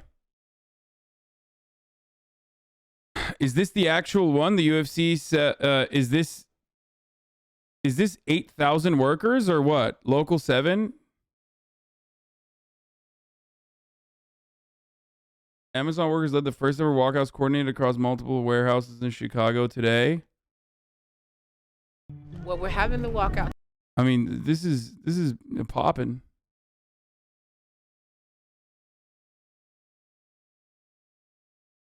Log Gotham. Why?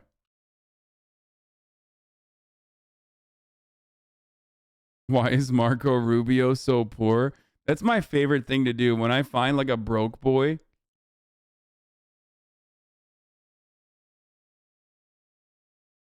When I find like a broke boy in Congress, I'm like, what are you doing? Like, everybody else is getting their money up, dumbass. What's wrong with you? You know what I mean? How are you going to be a senator and broke? It's literally like fucking, it's Joe Byron. Like, you know what I mean? Joe Byron himself is a fucking broke boy. Like, he's been suckling to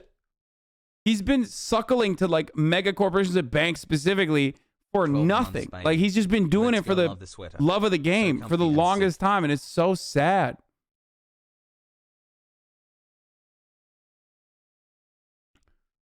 Crozier is hiring scabs in the Denver area to come in that will make more than the current workers are striking to get. $18 is what they're paying the scabs. That's a joke in Denver. And people, of course, are saying that the striking workers' demands are too much. Oh, Jesus Christ.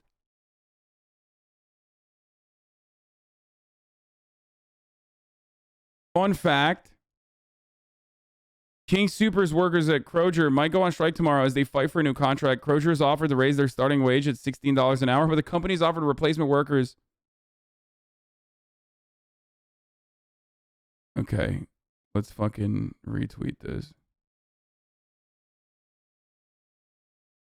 Did I say according to Jonah Furman? Yeah.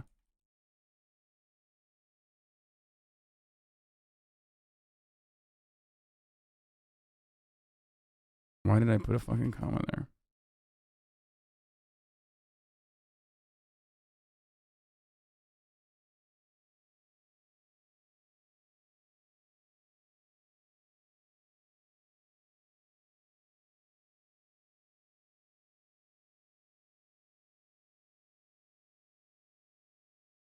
It's Crozier. I work there. Thank you, Melon Lord. Exactly.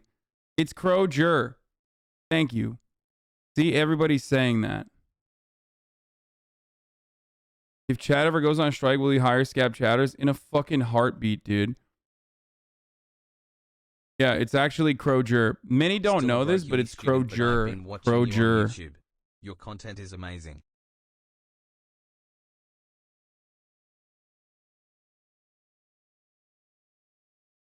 I would hire scab chatters in a heartbeat, dude. You have no power here. I will fucking... I will utilize the police force that is the moderation team. Miskiff said he wants you dead. He can fucking come and suck me until I die, okay? That's what I got. Hassle. Hasanabi is a great streamer. Your payment has been processed. Delete this message. Yeah, you didn't delete the message.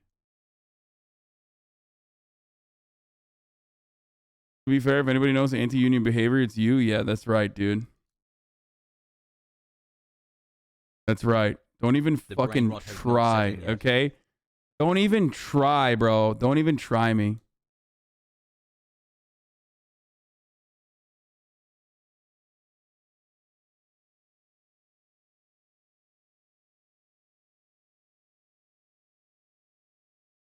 Kroger? More like Grew up in the Midwest is pronounced Kroger, like the video game with the hopping frog. No, it's Crozier, actually. But like many people don't say the second J. All right, we got a lot of fucking shit to watch. Okay, let's go. Her failures on that obsession with sex.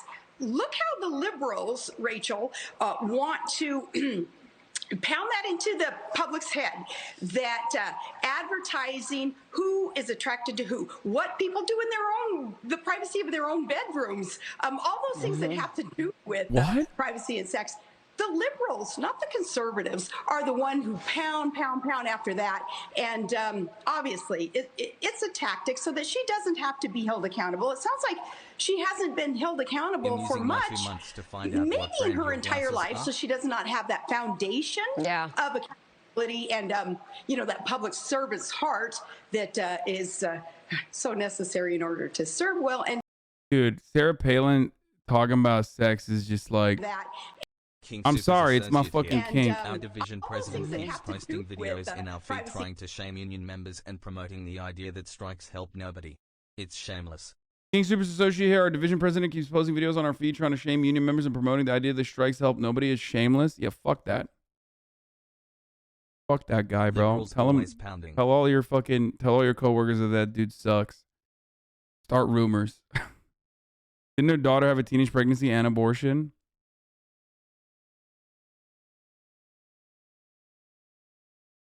All right, totally just a leftist sex obsessed. Nayland Palin was only seen by Marxist Leninists famously. I mean, it was seen by me famously, so. Lisa Ann is a carbon copy. It's pronounced Crozier, gifted 5 subs. Thank you, it's pronounced Crozier for gifting 5 gifted subs.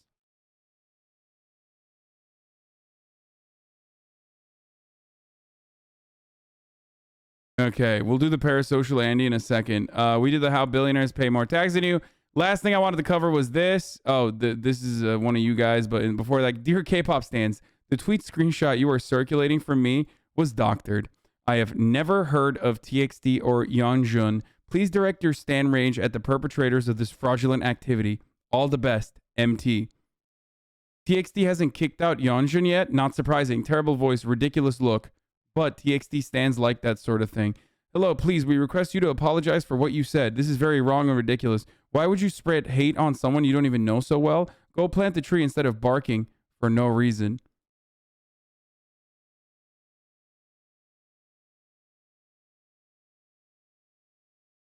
I love this, dude. I gotta retweet this. I'm sorry. I love Michael Tracy. This is the most Michael Tracy moment, dude.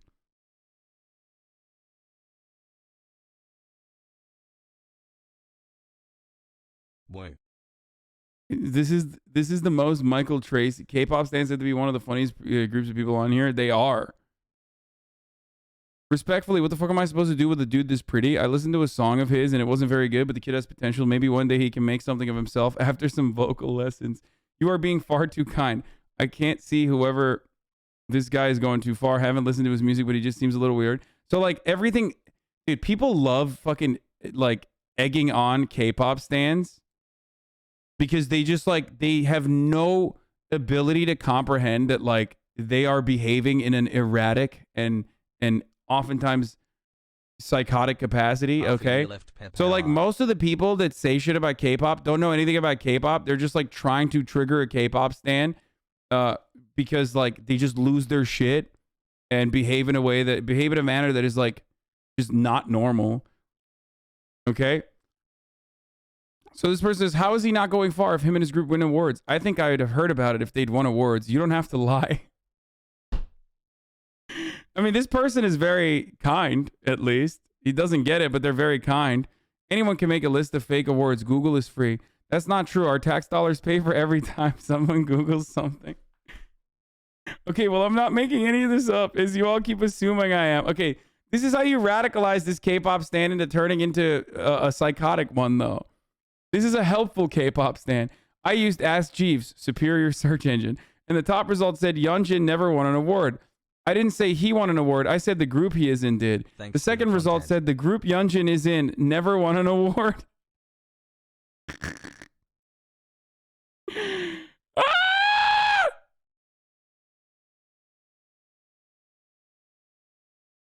That dude is, of course this dude is trolling, dude. It's like, clearly, it's not funny, leave us alone. But like, but he didn't say it to you. You searched it. There has never been a circumstance where like someone has, you know, navigated their ship into the K-pop waters and then shit all over it. Okay? It's always you find it and then you fucking get mad.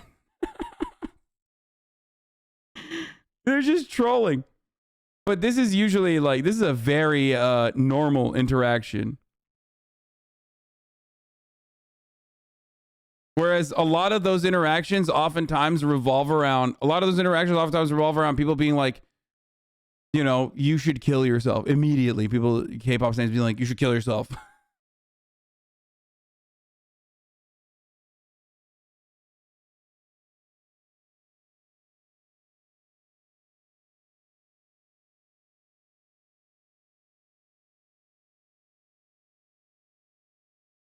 Hi, chat. What? Have you seen this Tim Pool tweet? New company aims to explore intersection of technology. Other thing. What?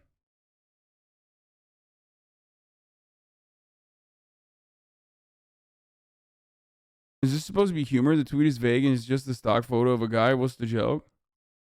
Wait, I didn't understand either. New company aims to explore intersection of technology and oh. They're saying new company is is aiming to explore the intersection of technology and another thing. I mean, it's The Onion, but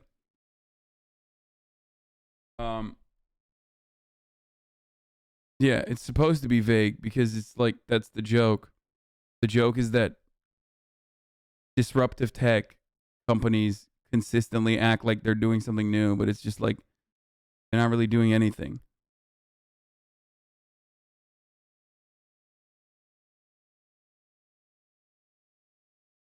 Technology and bodegas, exactly, famously.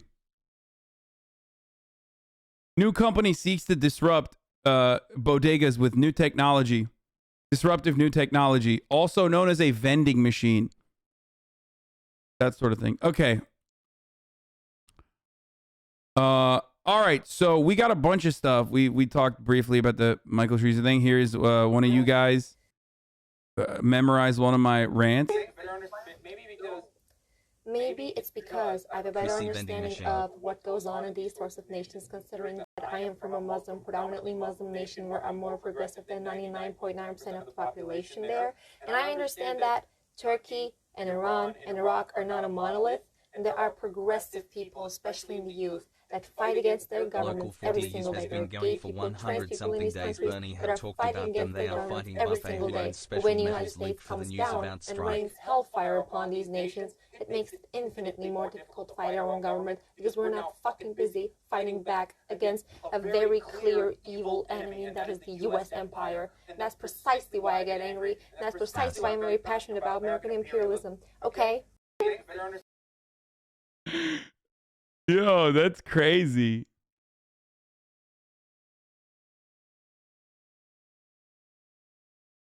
Good job. Remember when you were talking about psycho stands? I mean, honestly, like, I prefer this to 1,000,000% prefer this to whatever the fuck the weirdos do. When they come in here and they just like fucking follow every little thing I do so they can just like fucking try and get me canceled or some shit. It's a trend on TikTok. Wait, this is a trend on TikTok?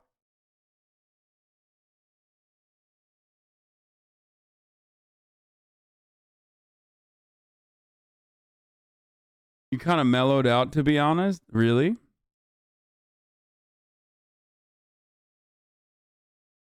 Also, it's a good ass rant. I'm retweeting it. Memorizing rants is a trend. Not your audio specifically, but memorizing something and reciting it. Oh, okay. Good. Drake allegedly poured hot sauce in a used condom to kill a sperm, which is an Instagram model. Fling found out the hard way. What? Dude, no. This is fucking barstool shit. I don't know if this is true or not. Old heads know that Hassan has mellowed out. Yeah, I am way more chill now. You used to be more politically ranty. Yeah.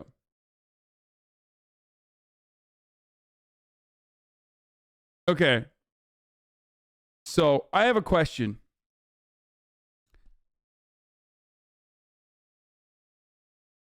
we have in front of us Minecraft season 5 or Minecraft. What the fuck? MasterChef season 5. We also have, shouts out to XQC my boo boo. XQC is our boo boo. We also have MasterChef season 4. Please, Mr. Stream Adjuster MasterChef season 4 is where we left off. Unfortunately, however, someone spoiled the ending of MasterChef season 4 when I was inappropriately and unjustifiably DMCA striked. So the question here is, yeah, it was Betelgeuse. Betelgeuse spoiled it. A lot of people did. It's fine. The question is, do we continue on season 4 and finish it? Because we still have like half the season remaining almost. Or do we move on to season 5 and turn the new page?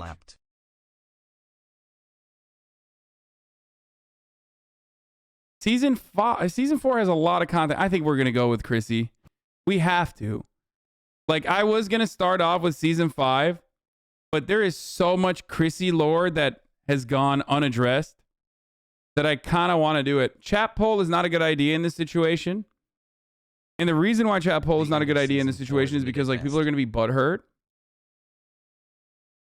And the people that want season 5 because they watched season 4 already on their own to finish it are going to say,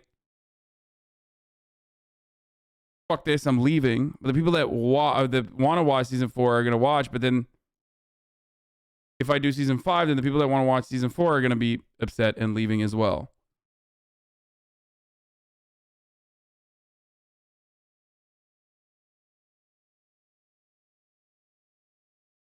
But I did say I was going to do 5.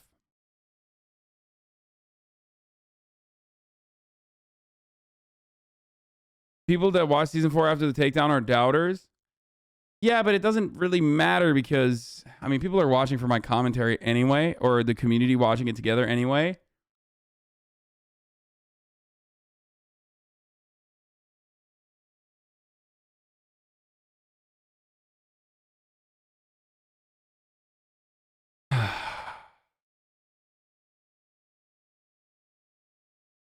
Did he explain how he can There's watch so Master many Chief? good hogs, though, in this season. Like, I really do want to watch this season. Like, I want to see the hogs, you know? Previously. Okay. Here it is. Let's tweet out that I'm live. We're doing 4. We're doing 4. Fuck it. We're doing 4. YOLO. Okay.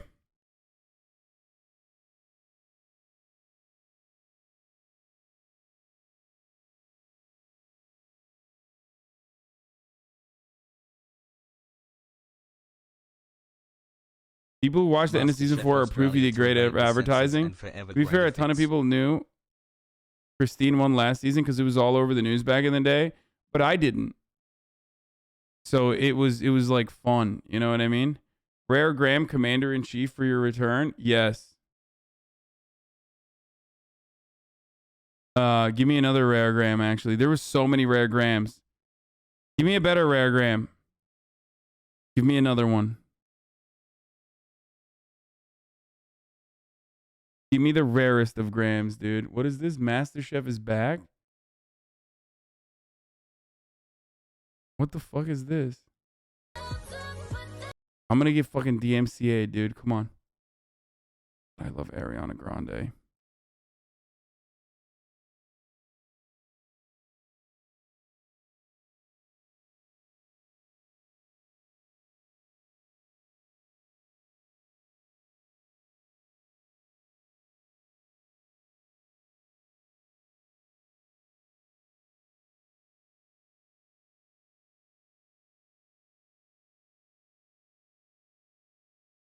After a tumultuous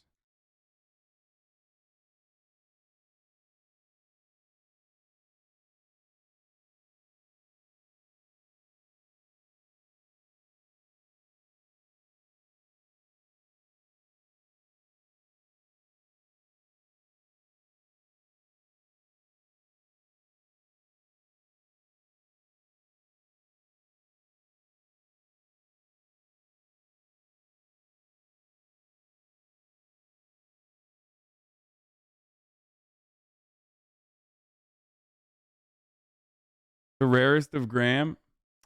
Fuck, dude. That is a rare ass Graham, dude. That is the rarest of Grahams.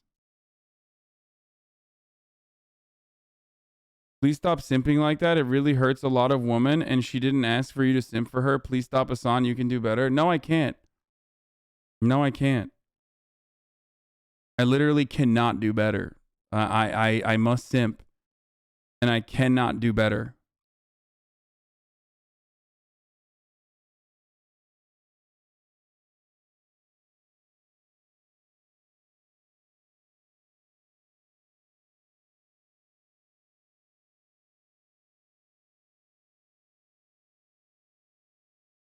Okay. This is an impenetrable Graham. But the real way to penetrate, this stream is by subscribing, because at the top of the hour, there's a 60-second ad break. And if you no longer want to see those ads, and all you need to do is subscribe, you can do that for $5 or you can do that for free. Okay? With the Twitch Prime. You can do that by getting gifted a sub on this glorious day, on this holiest of days, where we bring back MasterChef Reacts. Okay?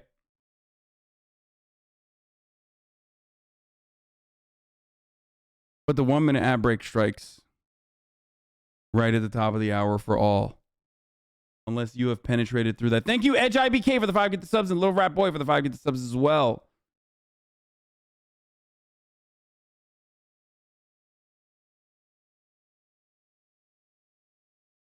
And thank you, Wall Uwu, for the 5 gift subs. Let's continue. This is a recap of the last episode. We definitely need to watch the recap. Fried Brain Rot, thank you for the 10 gift subs. We have to do this recap for sure. Mrs. Krampus 1 for the 5 gift subs. Thank you, because it's been a long time.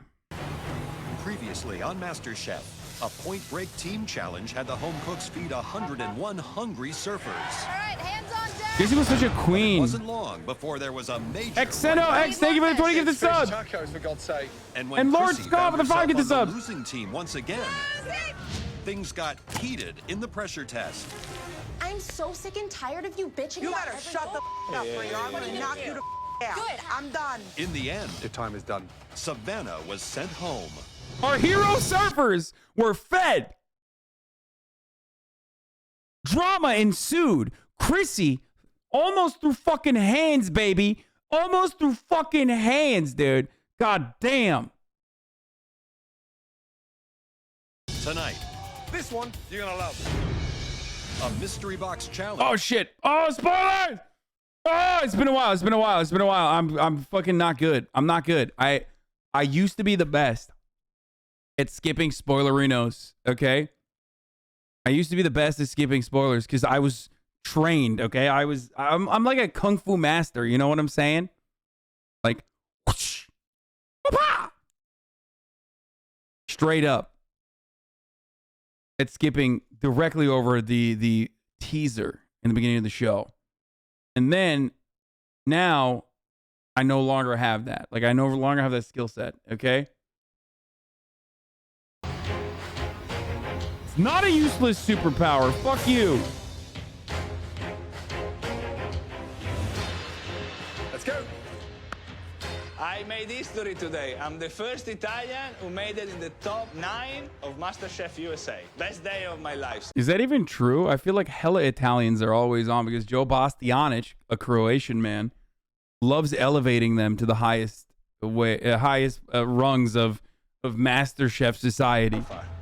Walking into the MasterChef kitchen, I noticed a huge box at the front. Frank was Italian. I mean, I guess not from Italy, so it's a little At different. this point, I'm getting extremely nervous. Welcome back, everyone. There are just 9 of you left. One of you will be America's next MasterChef. We'll see Oh my God, hold on. who has the edge right now. Ooh, look at that, bro. In your next Look at mystery my box man, challenge. dude. This one you're gonna love. Yo. Listen. It's time to find out what's. Listen to me. Listen to me. This is the season where Graham has decided, I'm going to let the dogs out, okay? He was like, fuck it. No longer am I not experimenting with stripes. We're going back to the vertical stripes. These patterns are basic.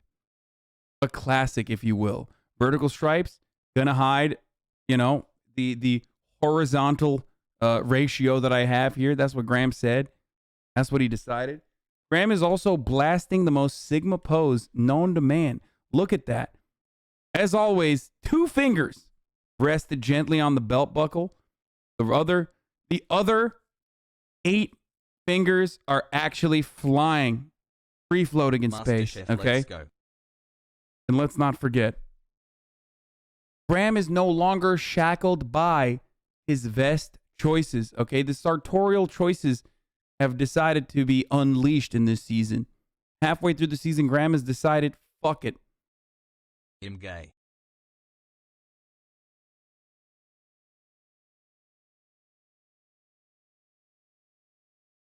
What? I said 2 fingers are rested on the... Oh, shit. That's right. That makes 4, technically. 2, 8. Okay, math is not my fucking specialty. Shut up. Shut up. Shut up. Shut your mouth. Okay, fuck you. Math, that's for, you know, liberal communists. Shut up.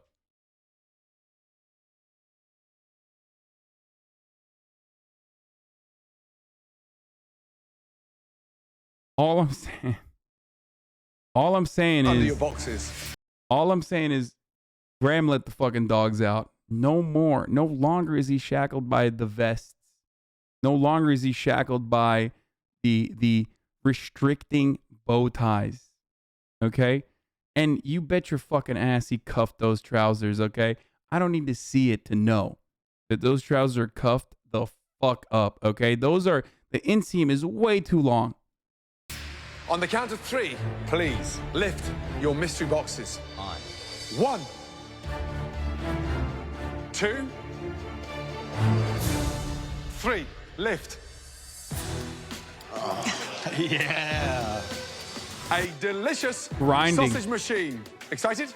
Yeah. Yeah, chef. A meat grinder. Hell yeah. This is gonna be badass. Who doesn't like sausages? I'll tell you who. Bad people. You will use it to make Okay, your Texas. own incredible sausage with all of this. Thanks to Walmart. So the judges lift up the giant box that they have in front of them. Alligator? And a long line of meat. And then I see that there's full vegetarian proteins there. And I'm excited now. No, Bree, don't do it. Oh, no. This is the episode she gets eliminated 100%. No fucking shot that she stay in this now. Especially because if she... Oh, don't do it. Don't do it. Bree, that's a trap, girl. What are you doing? I mean, it's not elimination, but still, she's going to get clapped now. So I just see all these different meats and I just light up because one thing that Eddie loves meat. You know, I'm the meat man. Besides this meat, you'll have use of a limited pantry full of herbs, spices, No. produce, and No. other items you can use to make your spectacular sausage dishes. You have 60 minutes to make your own homemade sausage and then feature it in one incredible entree. Your 60 minutes starts now. Good luck.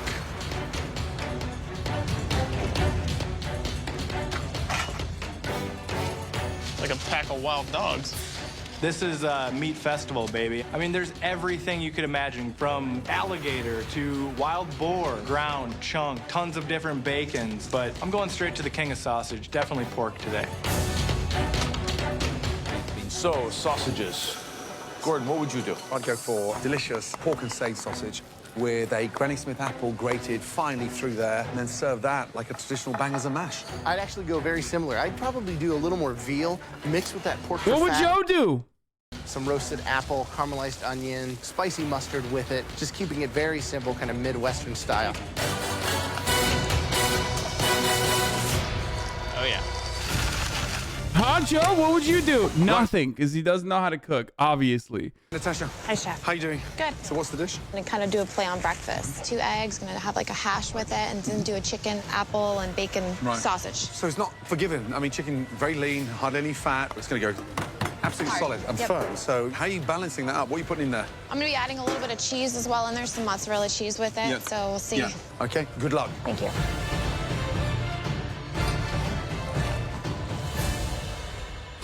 I am doing a traditional sausage, one you would buy at a baseball game with hickory bacon and wild boar. Hands down, this is something that would be on the menu of a bed and breakfast if I end up having one day. I'm doing kind of my take on a Midwestern bratwurst with some homemade kraut, some beer cheese soup. The main component is You know who would have fucking absolutely slapped at this, by the way, which he was robbed and he can't actually do this?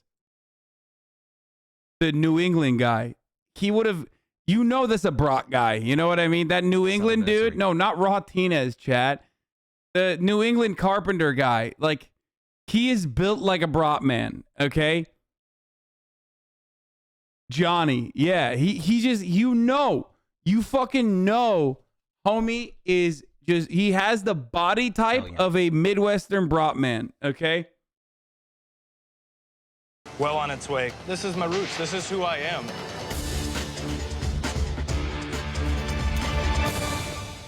Free.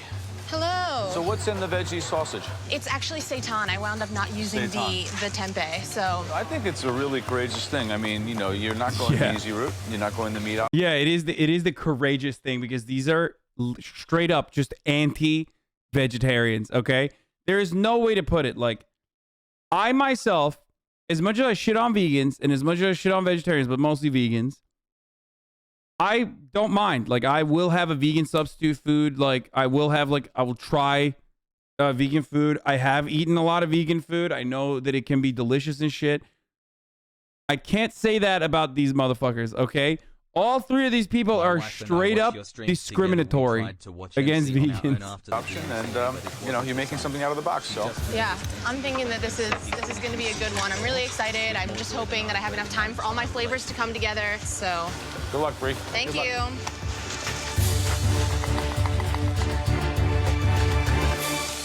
Eddie, how you doing? Good, Chef. What are you doing? I got a pork sausage going with braised cabbage, apple chutney. Here, I'm just gently poaching it just a little bit. Wow. Okay, great. And then after that, you taking it out, you're frying it, and then you're I'm going to coloring just it? pan-sear it, just to get it a little crispy. That tastes delicious. Thank you. Poach it, don't boil it. Yep. Chrissy, that's a nice sausage. What do you got in there? Thanks. I have everything. pork, fat back, salt, sugar, a little hot pepper seeds, some rosemary. You make sausage at home? Yeah, this is my go-to Italian sausage recipe. This is another challenge tailor-made for you, Oh, my dear. smile. I love it. Yeah, it's great, dude. It's wonderful when the fucking chefs are straight up like, we want to make sure that your racist ass stays in here for content. Cook happy. Enough of the angry thing. I love it. I like being angry.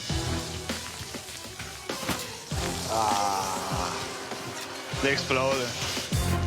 Interesting, Wow. huh? Yeah, very A interesting. lot of different things going on up there. It smells incredible. It does. It does. Spices and aromas. Poaching liquor. Natasha's look beautiful from here. For a chicken sausage, yeah. very difficult. Listen, the more you look like a sausage, the better you are at making sausages, okay? This is a fact. There's two types of phrenology that we engage in here, okay? Cop phrenology, there is such a thing as a cop skull, and sausage phrenology. It's just sausage science, dude, straight up. Ed is looking incredible. Right now, for me, that man is born to grill. Honestly, he has that natural connect with protein. Chrissy's in the zone. She's going to do some very, very traditional Philly Italian flavors. Every time we give her a home-style challenge, Philly she runs Italian through it. flavors. You never want to miss your box share, though. Just coming up now, 2 minutes to go. Sausages should be relaxing, garnish should be ready, you should be plating your dish. Let's go, guys, come on. Think about your presentation. The sausage has to be the hero. 10, 9, 8, 7, God damn. 6, 5, 4, I don't know why, but this is making me extra hungry right now. 3, 2, 1, and stop. Hands in the air.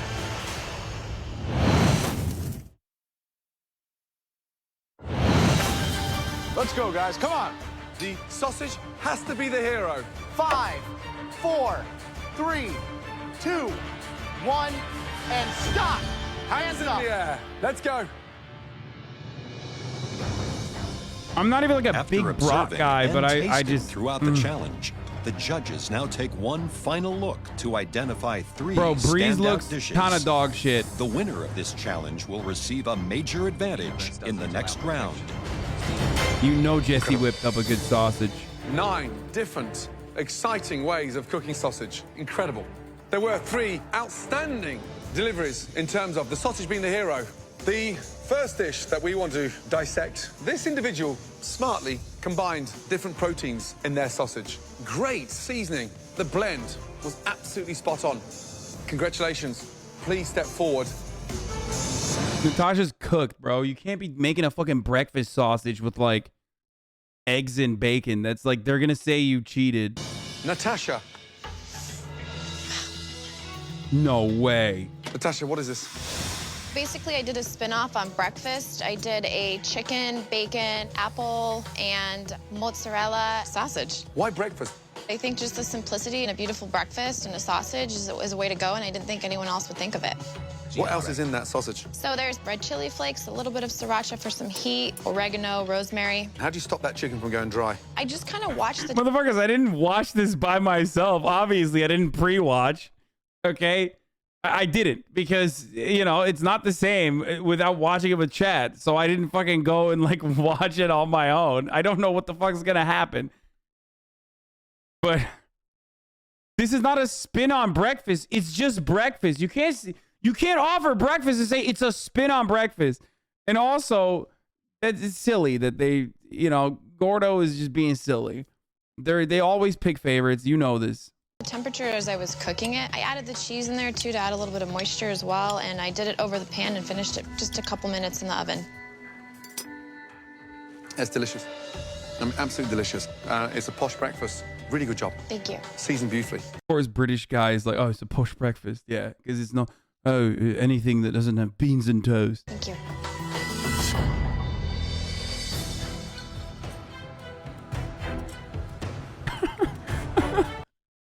The fucking music while Graham is tasting a sausage, like it's so tense, dude. He's just cutting a sausage, okay? Like Hans Zimmer scored this, dude. The level of spice is really great. Good texture, great flavor. Good job. Thank you. For people out there who think this might have been too simple, you're wrong, because it's a very smart play. Okay, fuck you. What is this? What? I feel like they've heard me. The chicken's really well seasoned. You incorporated a lot of complex flavors.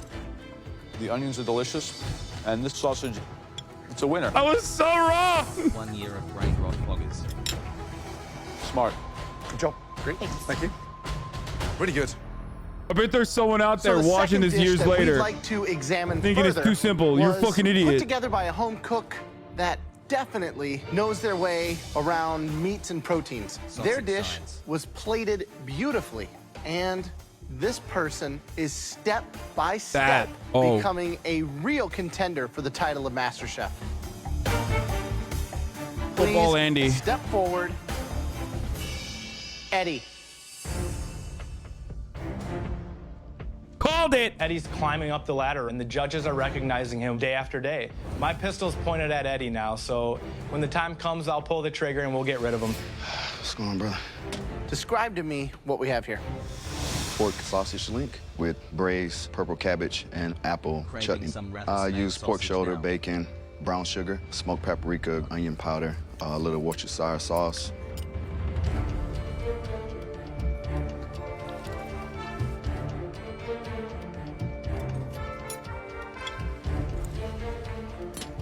You've got the meaty flavor from that pork shoulder, some spices, the sweetness from the brown sugar, earthiness from the cabbage, and then that apple that just makes it all come together. This is a stellar dish. Great job. Thank you very much.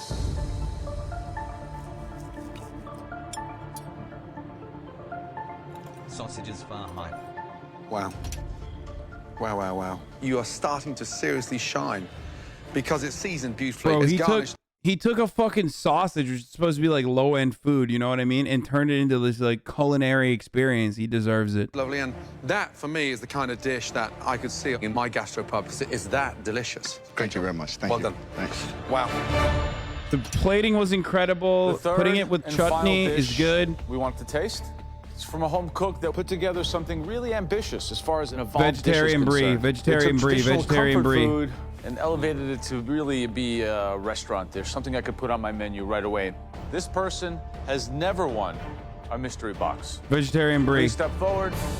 Chrissy. What? No! That's not a restaurant dish at all. I think that Chrissy is a good home cook, but because she has such a negative attitude, I don't think that Chrissy is ready at all to be a master chef. What's this dish? This is Racially Italian motivated. sausage, This is racismly motivated. peppers with some Parmesan and polenta. How is that a restaurant dish? Shut up, Joe. You're just fucking... XQCL. You're just excited because she reminds me of your mom, dude. Polenta's delicious. The broth is an excellent idea. Very, very good. Peppers, classic, simple, but elevated. And I think that with this kind of plating, you're formidable. Homie said wet sausage is revolutionary. What's revolutionary about that, bro? First of all, it's nice to see you put food on a plate with finesse. And when you put food on a plate like that, it now confirms in my mind that you're taking this competition more serious than everybody standing behind you. Graham is so hot. It's sad they put my man Eddie in between two of the MAGA moms, dude. Delicious. Polenta, sauce, broth, peppers, sausage, but it's Eddie's spicy. in a MAGA mom The only racism thing you sandwich wanna do right is now. Continue eating it. That's your best performance so far this competition. It tastes amazing. Thank you. Good job. Oh wow, Italian Philadelphia Italian mom was able to make fucking sausage. That's crazy. Wow, whoa, such big news. So interesting. There were 3 stunning dishes tonight. The winner of this Mystery Box Challenge comes with a huge advantage that right now is pivotal at this stage. Only one of you can be the winner. You know, it seems like everybody's dish was spot on. So at this point, I really, can't tell which way they're gonna go. The person who will receive a huge advantage in the upcoming Elimination Challenge. I'm confident that my dish is going to be a winner. Hopefully, I'm going to win this mystery box for the second time. The person who cooked the best sausage dish. I would love to win a mystery box. I gotta knock some people out, and this is gonna be the way to do it. Congratulations.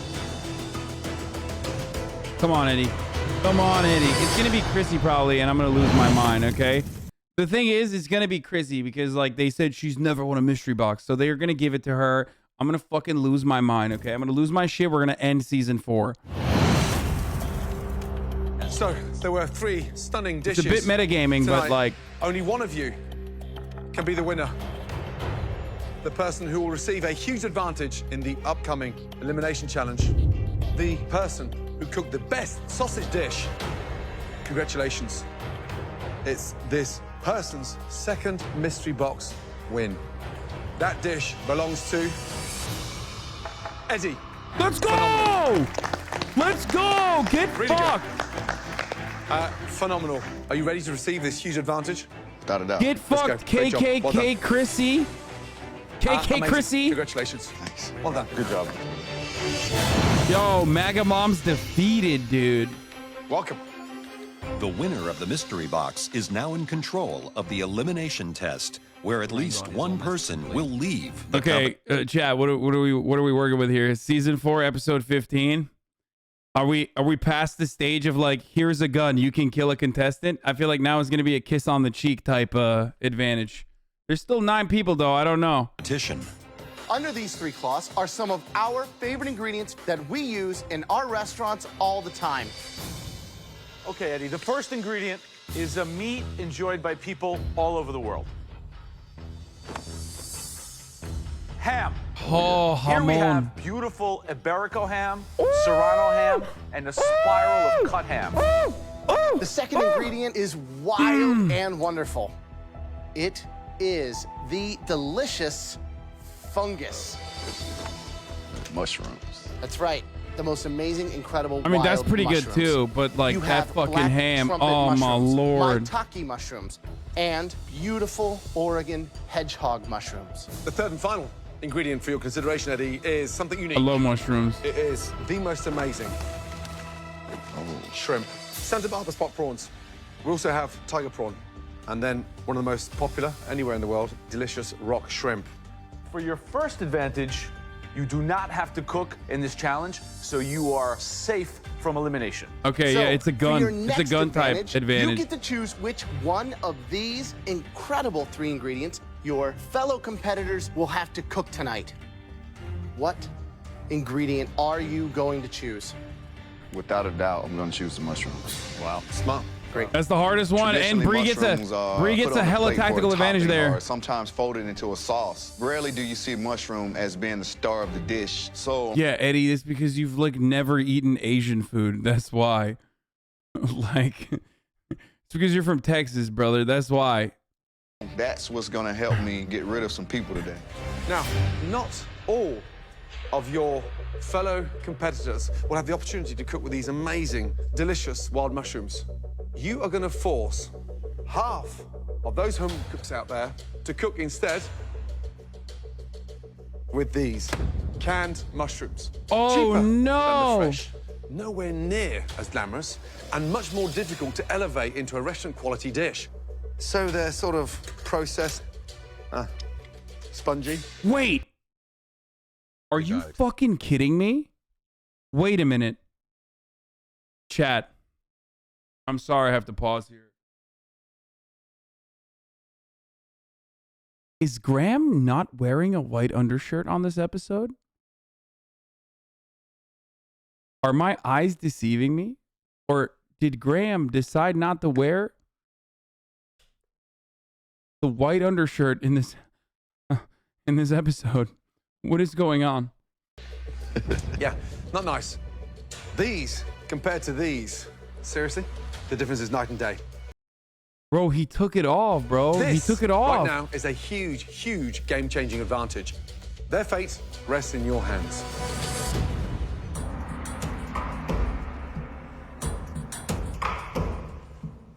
No, he's not wearing it. Am I crazy? Look.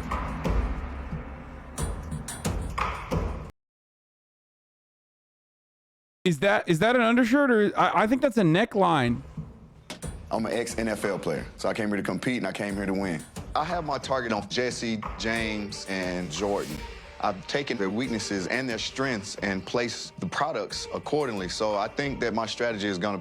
I think that's a neck fold. Like, I think that's not a undershirt. I think he's just wearing a neck fold. Y'all are wrong, I think. Oops. Pan out perfectly. Eddie will not be cooking tonight, but he did play a pivotal role in deciding what you all have to cook. And at least one of you will be leaving this Red watching competition Broski tonight. take this. Okay, back in the pantry, Eddie chose the star ingredient that you will all be cooking with tonight. The most amazing mushrooms. But it's not going to be. It's not a that shirt, simple. right? Eddie selected that 4 of you out of the 8 cooking tonight will be using. Bro, it's literally, it was a neck fold. Chatters were wrong. I'm right, dude. How many times do I have to tell you? Stop doubting me. Stop doubting me. Stop fucking doubting me, dude. God damn. These amazing, exquisite, delicious selection of wild mushrooms. And the other half of you will have to cook with. Yeah, he doesn't have, that's not a shirt. That's just his neck fold. He's got like a weird tan going on, probably from the makeup. Oh my lord. Okay, That's let's right. continue. Sorry. Mushrooms out of a can. Strategically, I gotta imagine Eddie would give me canned mushrooms because I know for a fact he sees me as competition. Each and every pick, he used a lot of strategy. Eddie having an advantage worries me because he knows I'm one of the best cooks in the competition, and canned mushrooms are disgusting. No one wants to work with that. Everybody ready? Ready? Yeah, chef. Your 60 minutes starts now. Quick. When I came over, the first thing he did is to fucking start working on power tools. Go and find out what surprise Eddie has left for you. Really? Really? Oh, fresh. These oysters? Oysters? No. Yeah, these are oysters. These are right? oysters, so I'll need oysters. The fact that Eddie gave me these beautiful fresh mushrooms is an advantage for me today. I'm gonna dance the dance and make a little romance with these mushrooms. So, Eddie, thank you. Wow. Jordan and James, you know, they feel safe because I gave them fresh mushrooms. But please, I want you to feel safe. I'm banking on both of them. Just doing too much and forgetting the key factor, which is the mushrooms has to be the star of the dish. These are beautiful-ass mushrooms, so it's kind of hard to f them up. Not excited about the canned mushroom. I can't stand them, but oh well. Jessie, she's used to working on expensive yachts. Probably never even seen canned mushrooms. Definitely want to try and trip Jessie up. How are you gonna do that, Eddie? I was an advocate for Eddie, and now I'm not. Honestly, it's kind of fucked up what he did. Mushrooms are a very, very good pick from Eddie. It's the one where you really have to cook and bring that flavor out of them. Yeah, but he's going straight for his biggest competition. Who do you think Eddie really wants out of here? I think he's having a mind competition with Jordan. By giving Jordan the fresh mushrooms, these very delicate, unforgiving fresh mushrooms, would be like dealing him a card that he could overplay it. You know, Jordan's the kind of guy who could trip himself up and fall flat on his face. So I'm gonna basically do a mushroom cream sauce and I'm gonna do mushroom ravioli. I have never cooked with canned mushrooms until now. But you know what? Like, this is a competition. You're gonna be thrown whatever's given to you. So I'm okay. I'm happy with it.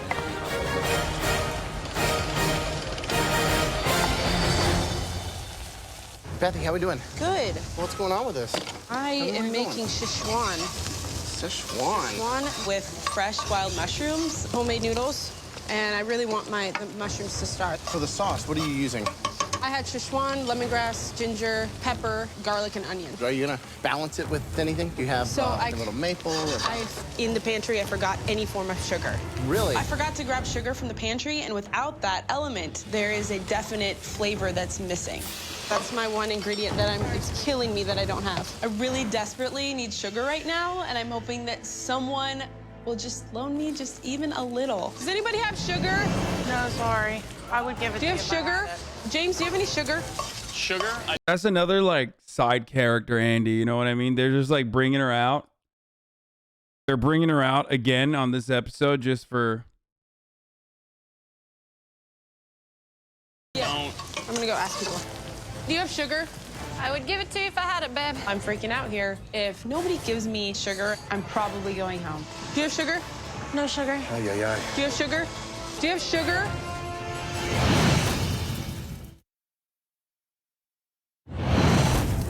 In the pantry, I forgot any form of sugar. Really?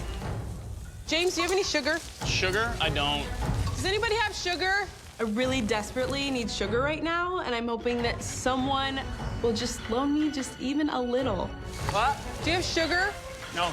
She's straight up in this right now exclusively so that they can fucking. I would give it to you if I had it, babe. You know, Bethy wasn't the one that I was initially gunning for today, but at the same time, she's someone that I see that has a chance of winning. So if this is the end for her, then so be it. Do you have sugar?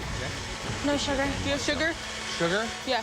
Yeah, right there. Can I use some? Yeah, you can take a pinch. Don't take it all. Thank you so much. I owe you big time, buddy. Bethy won. After the Felix incident, there's nothing like we know that this kind of sharing is not caring. Too sugar for me, so I obliged. I'm not too threatened by her. That's not my competition. I want you to be at your game. If I want to beat you, I want to beat you with all your stuff.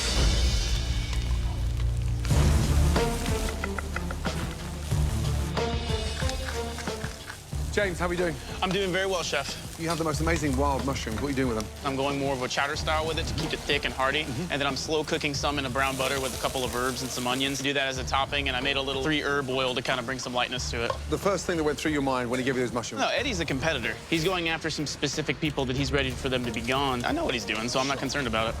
Who's going home tonight? Probably Luca. Luca. And I think the point he's at now, he's just scraping the bottom of the barrel for something good. Keep yourself in the competition. Good luck. Everybody wrong thinks kind that of Luca is thinking. going home tonight. I got canned mushroom, and I'm gonna make a mushroom soup. I don't see. Oh, dude, don't do this, chat. Oh no, if you guys do this, it's just come on, stop. There's people that don't know anything. Anything else you Stop. can do with it? I need to give as much flavors as possible with some nice colors, some croutons. I think I'm in a good shape, but you know what the judges think is more important than what I think.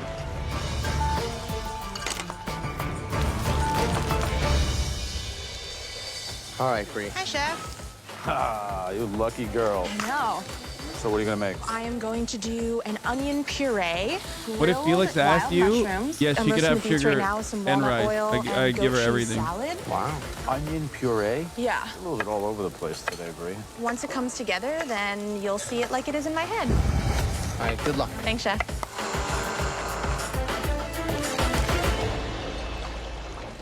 Right, Jordan, you've got the fresh mushrooms. What are you making? I'm doing a wild mushroom trumpet ravioli with some deep fried hedgehog mushrooms and mushroom beet cream sauce. Is there such a thing? There is right now, and I wanted to bring another component with the beets. And the mushroom is definitely going to be the hero. Definitely going to be the Not hero. going to be drowned out by the beets. Nope, a nice big portion of ravioli for you guys. Good luck. Alrighty, thank you, Chef. No shot. 55 minutes gone. Just under 5 minutes to go, guys. Wow, interesting. Jesse's doing a risotto.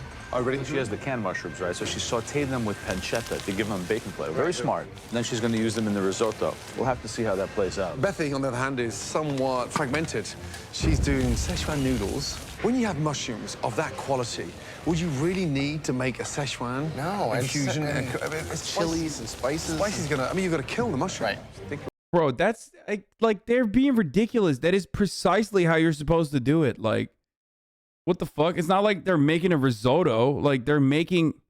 We're starting to see Bethy crack at the edges. That's ridiculous. Natasha, That's doing how you're supposed to do mushrooms. Canned Oh my mushrooms, god. Making a little Alfredo with mushroom in there. I think that's going to be really... If anything, like literally Alfredo with mushroom kills the mushroom more than fucking Szechuan. Okay.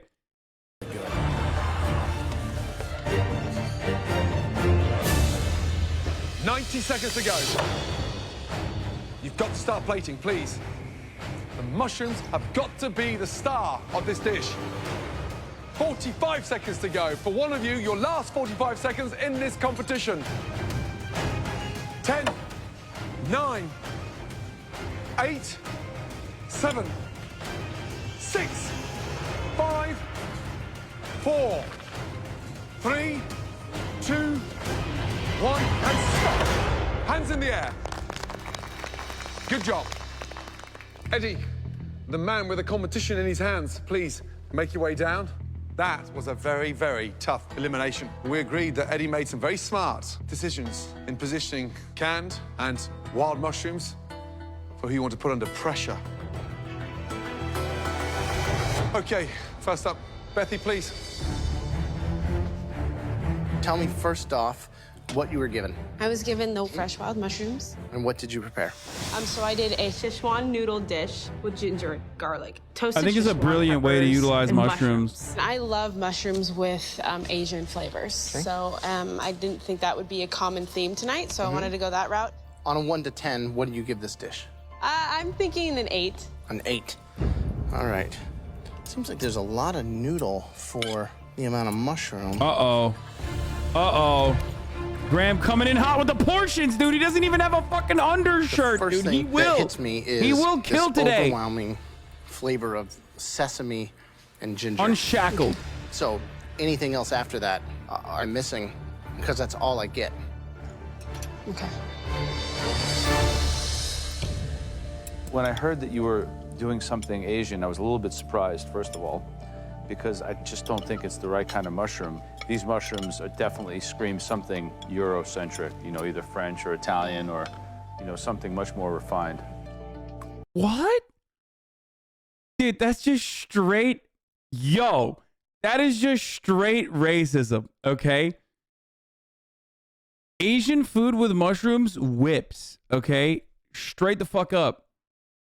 He just implied that Asian food is not refined. Oh my lord, I'm losing my fucking mind, dude. Bro, he's a chef. How can you dismiss what he says?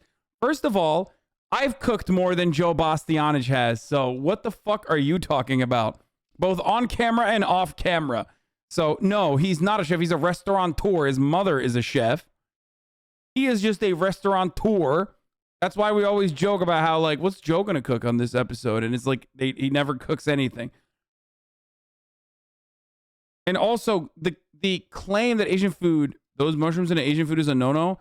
I can't speak for the mushrooms personally, okay? But the notion that Asian food is not refined is ridiculous. Sesame oil is all I can taste. It's a shame. You don't even know that mushrooms are there. The flavor is completely gone. It's too bad. Dude, why are there like Joe defenders in the chat right now? Here, take 30 minutes off and like reconsider it, okay? You've got the delicious wild fresh mushrooms. How did this happen? There's new people in here because they're like... When did you smell it? I was back there smelling it. You know, like, Joe defenders are the same people that are in here exclusively because they want to see like a ban happen live. Because you've just sprayed my tongue with this perfume of... What's up, Will? Sesame seed oil. Bad day. Yeah, someone's going home. And it looks like you got 1 foot out the door.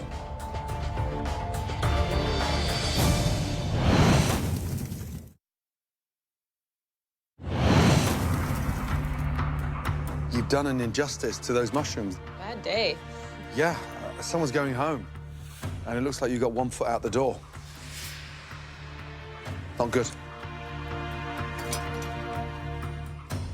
I am feeling frantic. I'm feeling nervous. I'm feeling like I don't feel like I'm ready to go home yet. I just hope more than anything that someone's dish is worse than mine. Natasha, let's go, please. Mushrooms have been used in Asian food in perpetuity, So longer what were than you like doing half again? these other fucking cuisines have existed. Mushrooms. What is the dish? I've got a mushroom stuffed ravioli with the crispy pancetta and white mushroom cream puree. Inside, we've got some tarragon mushrooms and a little bit of aged Gruyere. Watch. Joe's about to be like, this is extremely refined, unlike Asian food, which is not refined, okay? I think that the tarragon is a super decoy from the mushrooms. It really covers up that very canny flavor that the mushrooms have. It's a good dish. Good job.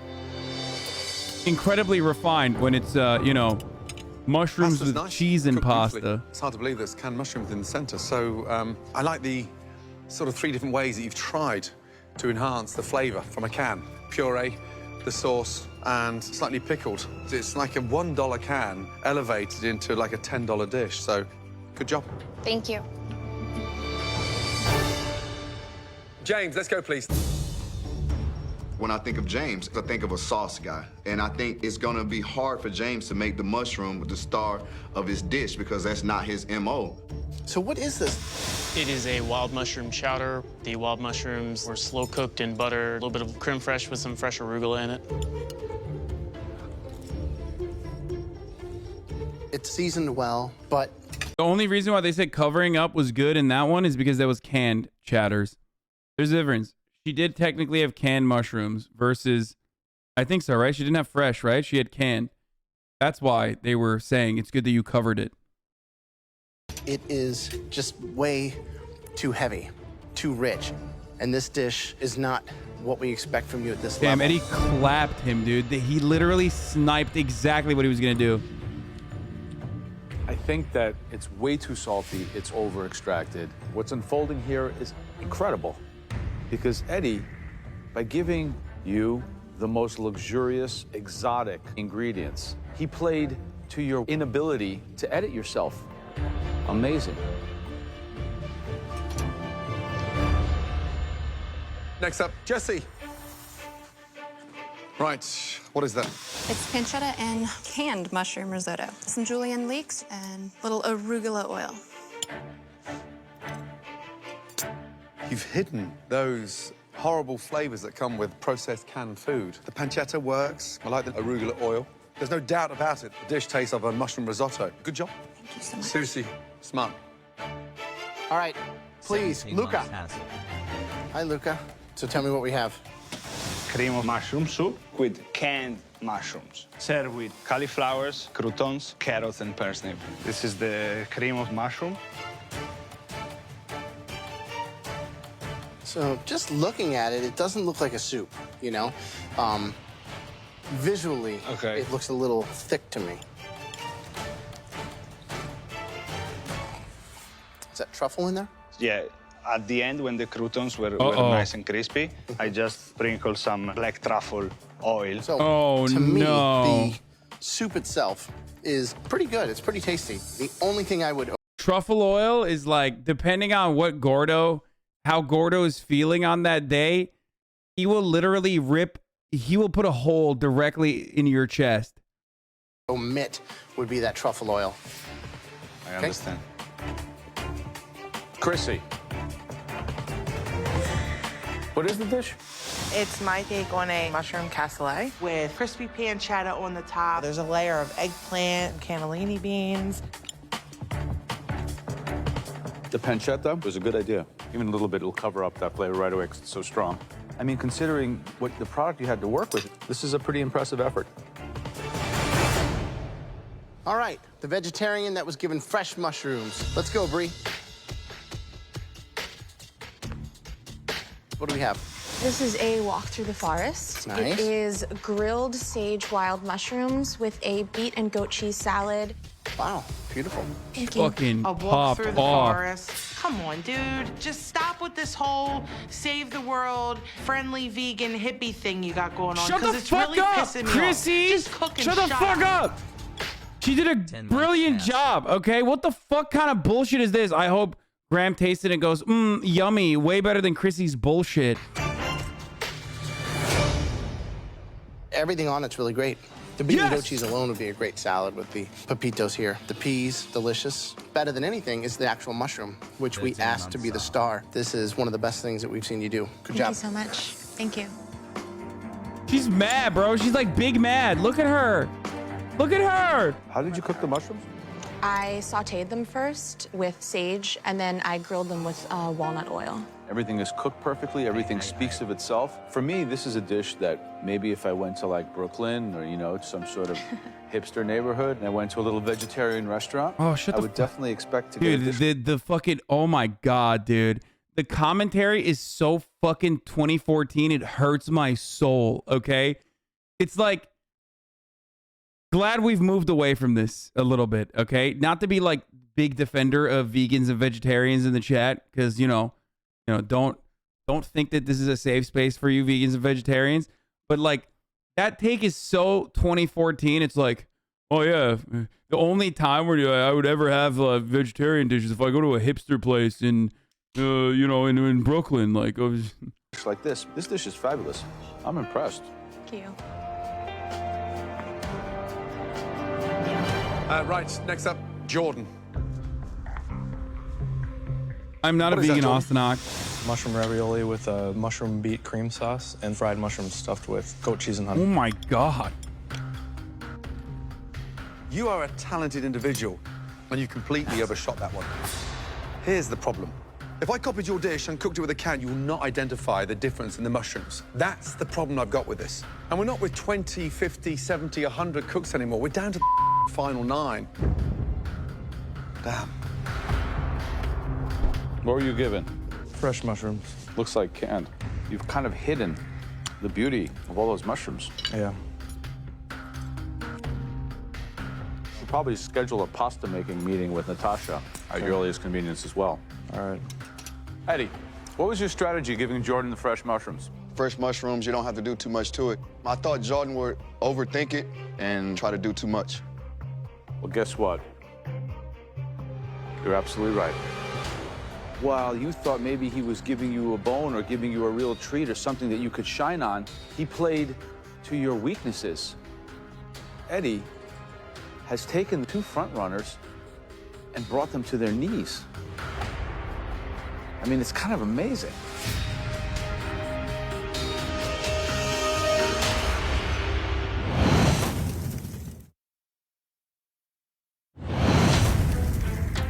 Eddie has taken 2 front runners and brought them to their knees. I mean, it's kind of amazing.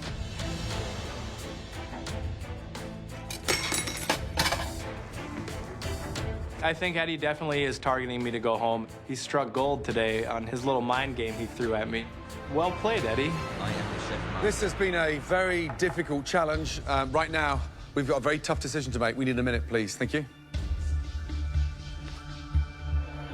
I can't believe that the fresh mushrooms tended to trip people up more than the canned. Oh, totally. Why'd you give me the canned mushrooms? I honestly thought that you would do well either way. Yeah. I am currently eating a 1.2 pounds of straight white chicken breast that is cut into tiny little pieces, cooked alongside peppers and onions, and adequately seasoned with oregano, cumin, paprika, salt, pepper, and garlic powder and onion powder. That's right. Absolutely fucking mental. Delicious. Fuck. That's delicious. Let's keep going. I will be having these. I like to call it the cockroach cook.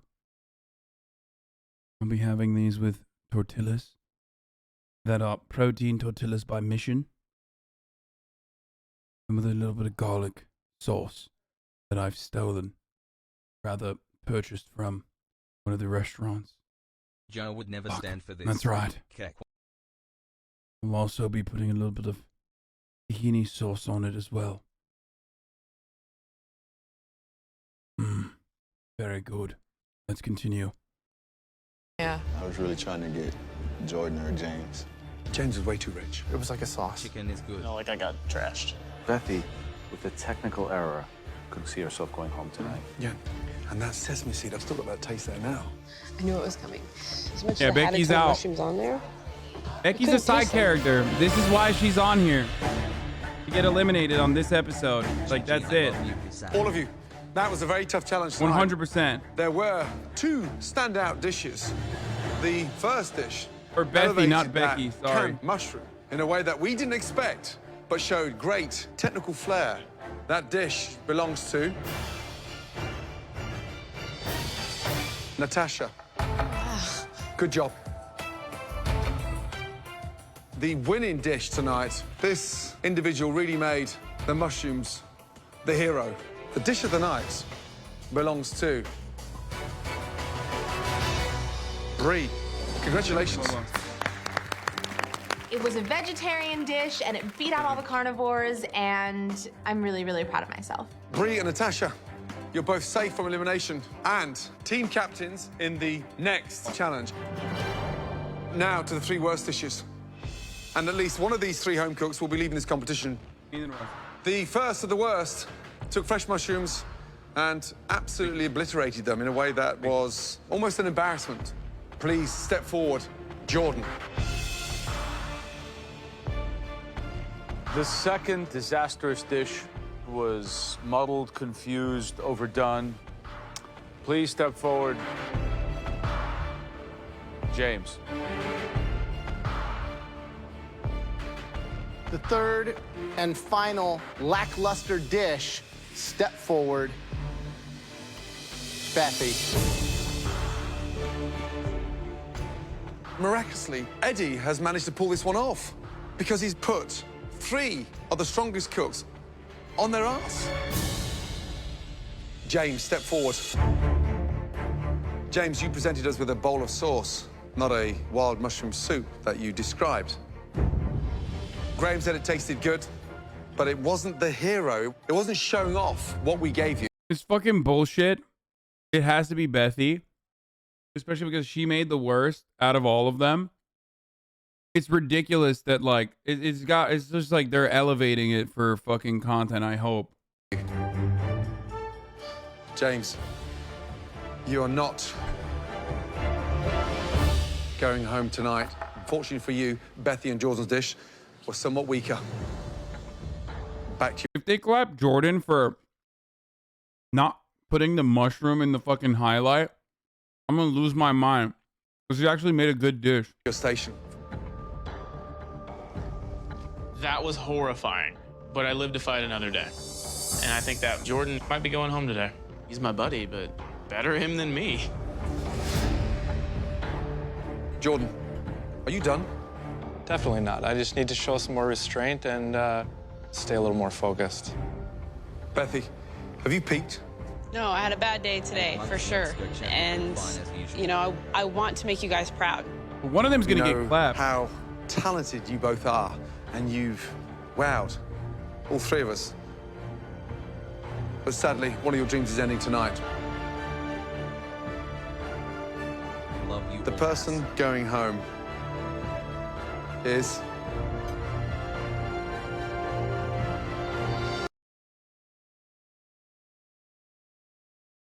That's crazy that they keep putting these pauses at the top of the hour, you know what I mean? Right when there's a 60-second ad break. It's just wild how that works. It's not me. It's not me. They just keep putting these fucking, you know, pivotal moments right at the top of the fucking hour where there's a 60-second ad break. You know? Like, right. Sometimes that top of the hour ad break comes 8 minutes early. You know this. I know this. We all know this. Okay?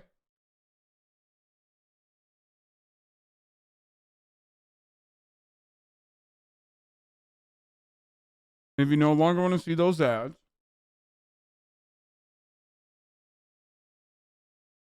if you want an ad-free broadcasting experience, all you need to do is subscribe. You can do that for $5 or for free with the Twitch Prime. This is delicious. Or maybe you're lucky enough to get one from the Rootster. Thank you for the 5 get the subs, the Rootster. There's a 1-minute ad break now. Worse than actual TV, is it?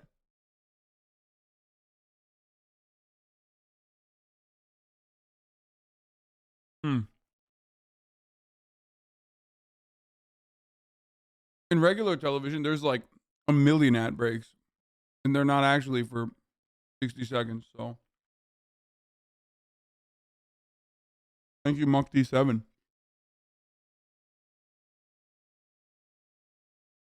And Eat the Ritz for the 5 get the subs as well. Thank you.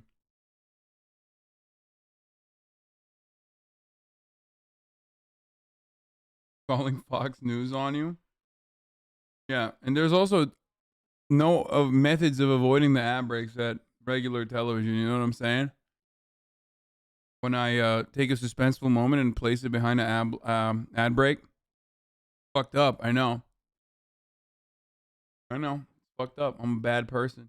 Just kidding. Ad break is actually over. I was stalling anyway. Get fucked, okay?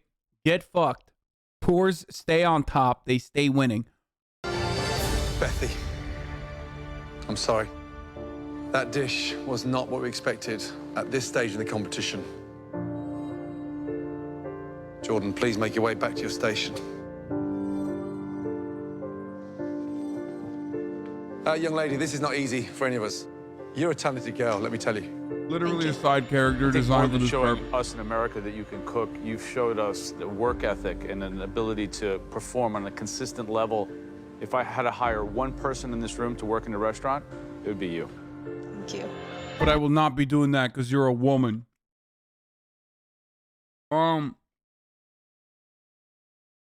Bethy Lore, after MasterChef, Bethy offered cookery classes and private catering services. Runs her own waffles food truck, and in 2016 represented the state of Oregon in the 13th annual Great American Seafood Cook-Off. She was the host of television show Adrenaline Hunter in 2011 and posts recipes on her website. That's cool. Come up here and say goodbye. Okay. Say goodbye.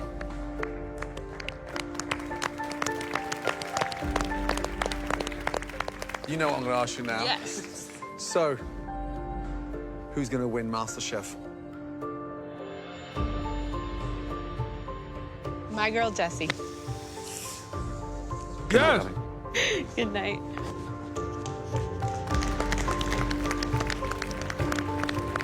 I've learned so much here.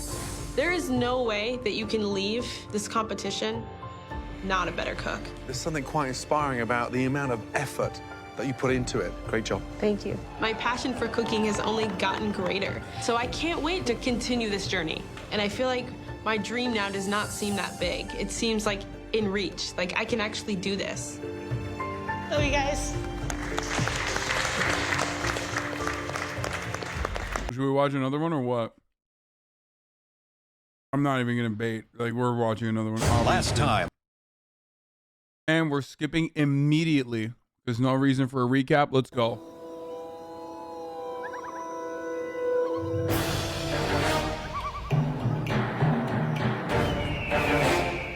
The 8 remaining home cooks have been stranded in the wilderness for an epic team challenge that will test both their culinary creativity and resourcefulness. I have no idea where I am. I don't walk or hike for fun. That's not fun to me. That's like torture. Welcome, everybody. Thank you. Thank you. To the absolute middle of nowhere. I hate that I agree with Chrissy on this, despite her racism. She is correct on that take. 100%. Throughout this competition, we have seen you cook with some of the finest ingredients available anywhere in the world. And you've worked in all sorts of amazing kitchens. And there's none better than the luxury. Oh my God, dude. Are you fucking joking? Oh my God. Oh. Season 4 Graham Fit Check. I'm so glad we continued watching this season instead of jumping straight to fucking season 5 because God damn it, Graham is coming out and he's blasting, okay? He's coming out of the gate swinging. He's blasting. Look at the floof up on his hair. He was like, fuck it. This morning, I'm going to go with the hairstyle of a man who did his hair yesterday and went to sleep, and it doesn't matter, okay? Not going to do my hair at all. This is yesterday's hair, and it's still working today. But then also, Graham unshackled himself by taking away the white button-up shirt, as we saw in the previous episode. And boy, did the weights come off. Look at this. My man's got the Marmot Patagonia-ass looking vest with the dual color. The color actually works with the micro patterned button-up shirt with no motherfucking white undershirt. Turns out the white undershirt kept holding him back. He's got a wristband that is holding on for dear life. Okay, shit's about to explode. So does the shirt sleeves. Now, this is one of my pet peeves. I hate shirts that have that kind of like button that you need to button. Like, what do you not know how to fucking like cuff your shirts? That you have to, like, Graham, come on. We know you know how to cuff. Okay? We know you know how to cuff. We've seen your pants. It is cuffed out the wazoo. Probably don't even need to see it right now, but his pants are probably cuffed into oblivion currently because he's outdoors and he's ready for a flood. Okay? But like homie rolled that up and then buttoned it, fastened it. Okay? He was like, fasten your fucking seatbelts. We're going on a journey. That's right. Of the MasterChef kitchen. But we need you to show us that you can cook anywhere and with anything. That's why we brought you out here. For this challenge, tomorrow, you'll be serving us a delicious gourmet dish created out of the ingredients in those survival cases. And you will all be spending the night here in this beautiful wilderness. Wait, is this an InfoWars crossover? Each team has only the bare essentials: one camping knife, a flint for starting your fires, a cast iron skillet, and a wooden spoon. With these very limited tools, plus the absolute basics in terms of ingredients, you must make us a world-class restaurant-quality dish. Bree, Natasha, you two had the best dishes in the last elimination challenge. You are team captains. It would definitely be exciting to win this challenge because it would prove to everyone that I do know what I'm doing and that I'm not just the underdog, I'm not just the vegetarian. I grew up in South Africa. We had lots of land. I had 3 older brothers, so I'm a tomboy at heart. I'm not afraid of the wilderness. What? Balkan woman who grew up in apartheid South Africa who owned a lot of land? Oh my God, that was a lore dump. Oh my fucking God. Oh, that explains nearly every single thing that this person, what we know about this person. Oh my God. Oh my God. Oh my fucking God. Oh, Jesus Christ. Oh, wow. That is, of course she owned a lot of land in South Africa, dude. In apartheid South Africa. Oh, what a legend. No wonder she's a fucking MAGA mom, dude. Holy shit. You know she stormed the Capitol extra hard, okay? Bree, you had the best dish, so you get the first pick. My first choice is going to be someone that I know will be comfortable outside in the wilderness. So my first choice is James. James, wow. I grew up camping. My dad took me hunting, fishing so many times when I was a kid. This is my backyard. I know this. Natasha. Jordan, you're gonna be on my team, buddy.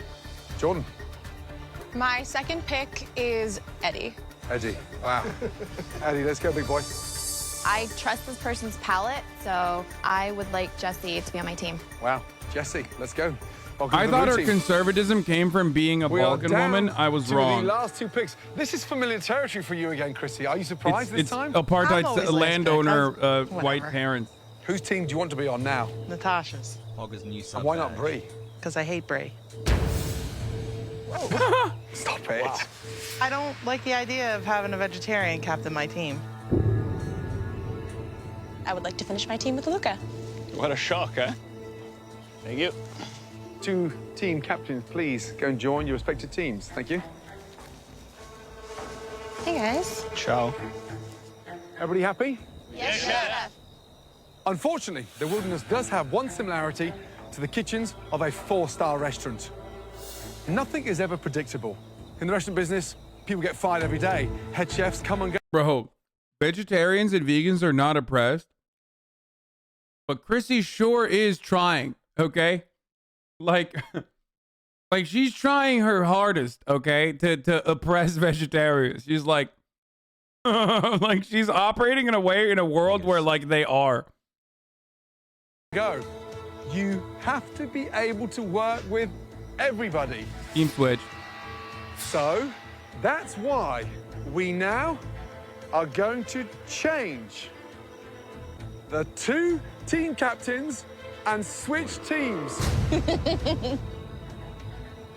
You're really gonna leave me all night with her?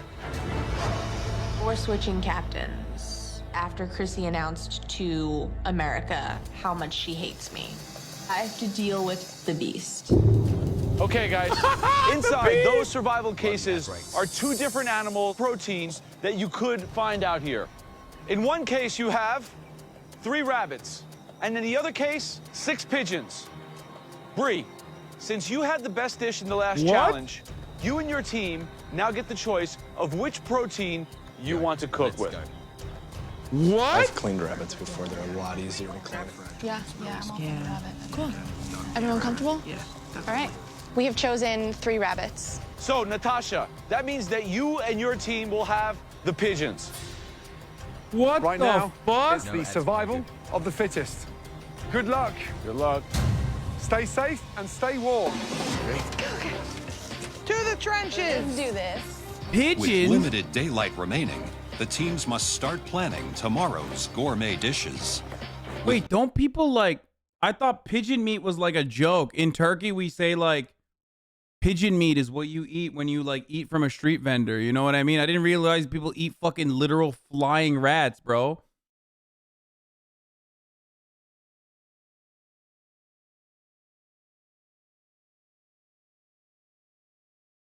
What the fuck? Pigeon isn't that, to be honest. A lot of places outside of NA eat pigeon and pigeon-related birds. They're doves.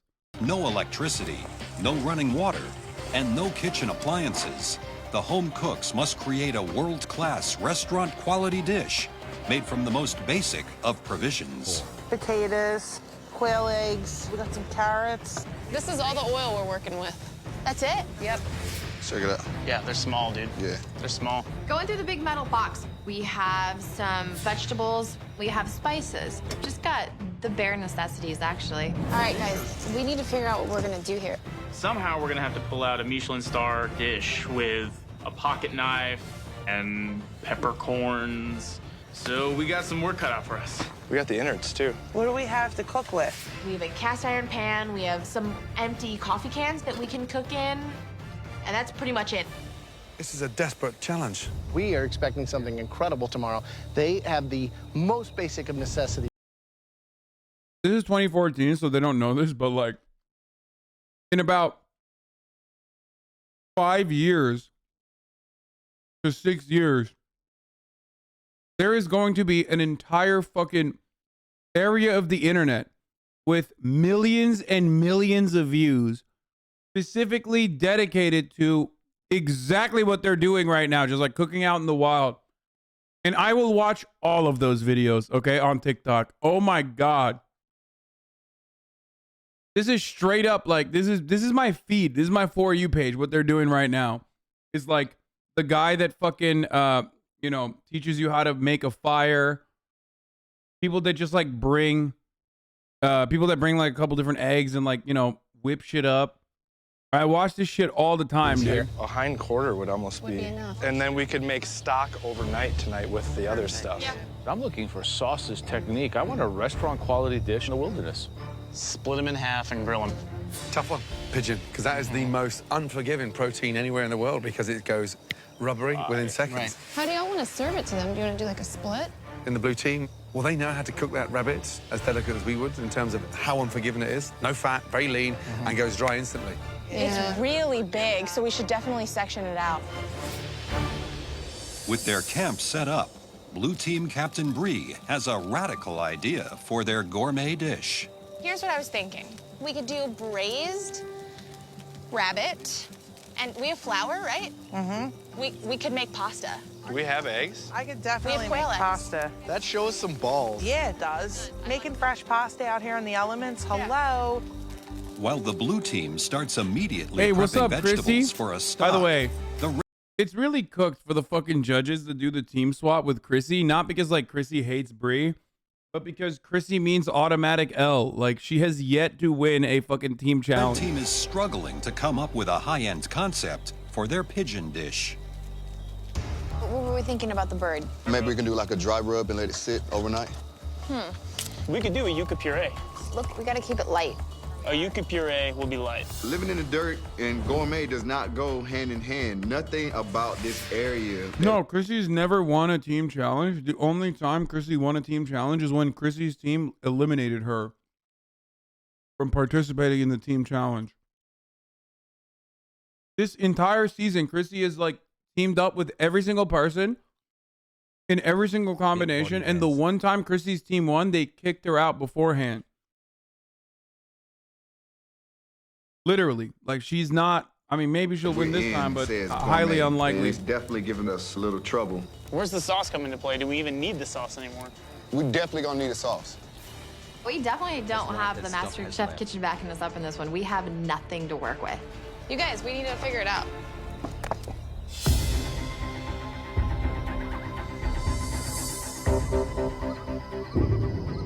Night falls on the camps, but there is no time for rest. The blue team is busy butchering one of their rabbits and prepping vegetables. Bro, that is insanely dangerous, by the way. No fucking shot do they not have like a whole ass team surrounding them, defending their perimeter. Because if there's one fucking instance where you absolutely should not be out in the wild around food, it's in the wilderness at dark, okay? You make a bear bag and you fucking throw it up on a fucking sling, and you put it up on a high ass fucking branch as best as you can, and then stay the fuck away from it until morning time when you're moving.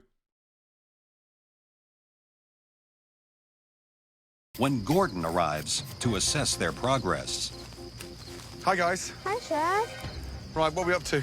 We're going to do a rabbit ragu, and we're going to serve it over fresh pasta. You're making... Fun fact for you guys, if you don't know. If you're ever out in the wild, if you're ever camping out in the wilderness and you don't know, one of the main rules is never have food at the campsite. Not even a little bit. All the food has to be put in a bag, and then that bag needs to be tied up with a rope that you can throw high up to a branch that you sling off of, only to pull back. That's what a bear bag is. How do you know? I literally lived in the wilderness for 21 days. Some of you know this already. It's like one of those like fucking, you know, bad Mormon kids go die in the mountainside camps that my parents sent me to, thinking that it was going to be cool.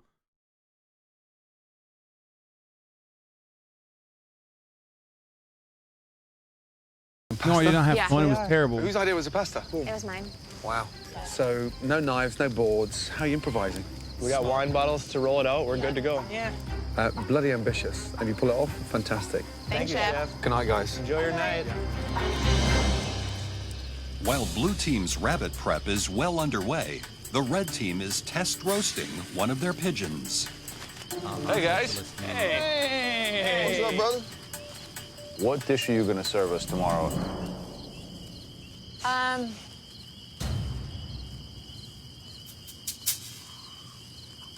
Okay, wait, you know all what? at once. No, honestly, we're still kind of working on it right now. We took apart the pigeon. We wanted to see how we could aesthetically put it in front of you guys, which is a nice, elegant way. We definitely don't know what we want to do, and the judges are here, and it's actually embarrassing.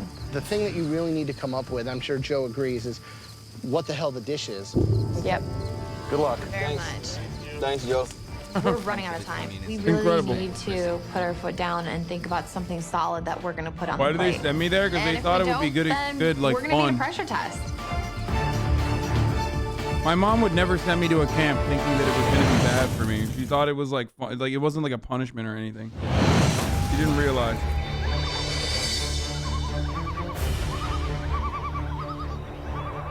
In this No, I grueling know for a Master fact. Chef Team Challenge, She was shocked when she found out what was resourcefulness going is on in the key. camp. Our 8 home cooks must use their culinary skills to create a world-class restaurant-quality dish using No, it just wasn't the a fat very camp, basic you fucking provisions weirdos. in their survival Murat did go to a boxes. fat camp, This though. is a tough challenge because we need to make a restaurant quality dish, but we don't have the equipment of a restaurant. We don't even have the tools.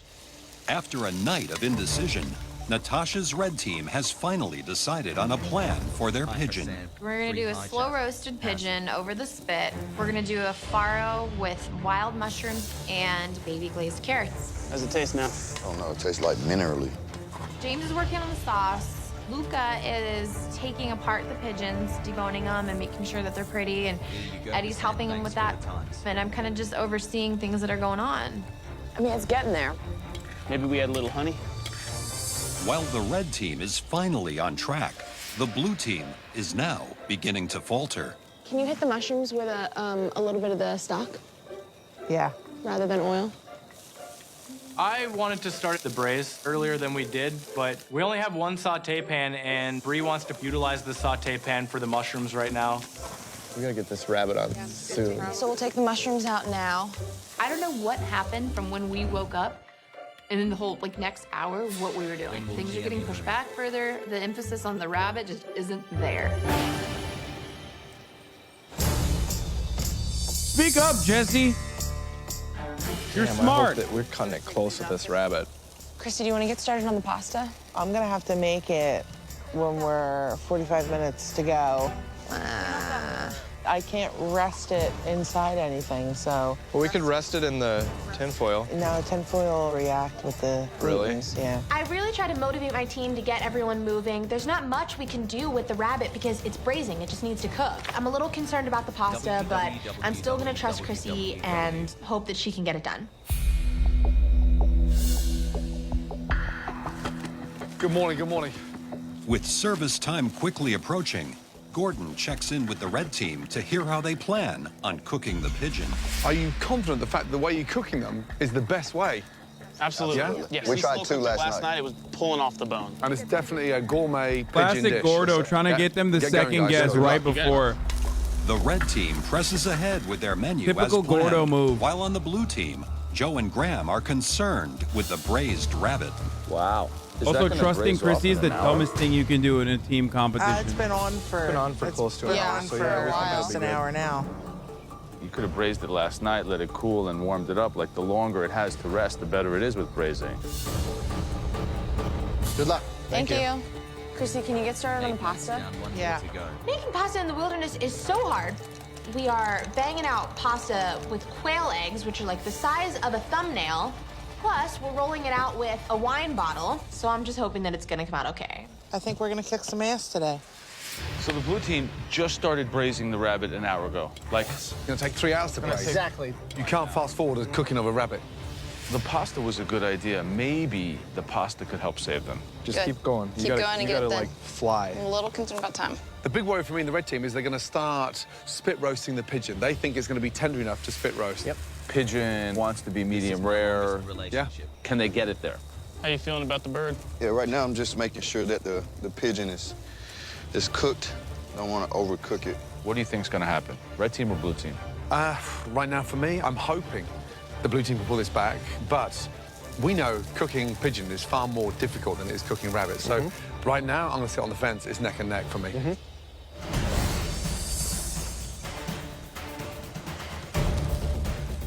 I'm going to finish them in the pan, like searing. Okay. Open source vaccines got 9 more months, funding from brain rot Tito's setting vodka in than the soon. government? Jesus Christ. I'm stopping. The rabbit's a little chewy. Pull it off the bone and keep cooking it.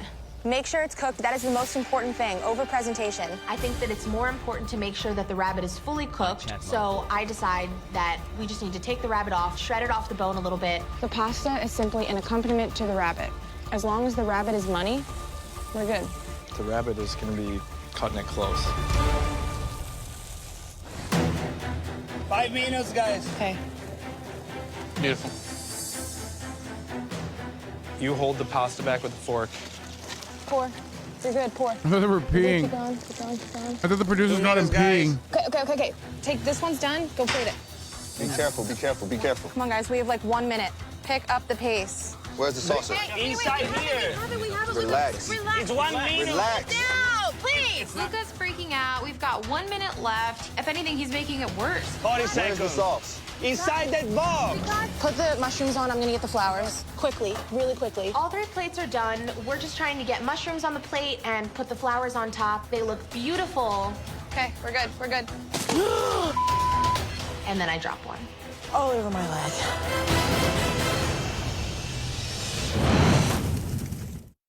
Oh no, dude.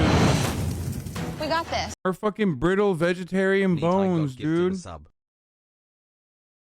If only she kept eating meat, she's strong enough to be able to fucking carry that shit. You know what I'm saying? With 30 seconds left before the teams will present their dishes to the judges, Blue Team Captain Bree makes a huge mistake. All over my leg. Smaller portions. We'll just put more on that plate. I don't even have time to panic. So we take from the 2 other plates and we try to even them out. Bro, you already lost Graham. I'll tell you that. I mean, portion control, not good. It's all right, guys. Put this on this. 3 seconds to go. There's still gunk on the plate, and we're really trying to wipe everything off and make it look beautiful. Where's the mushrooms? Done. It's okay. These don't look too happy. It was my fault. I'm sorry, guys. It's all right. Our future, our hard work, everything lying in the dirt right now. Let's get the show on the road, people. Come on. I am so proud of our dish. I think the dish looks great. I think it looks absolutely marvelous.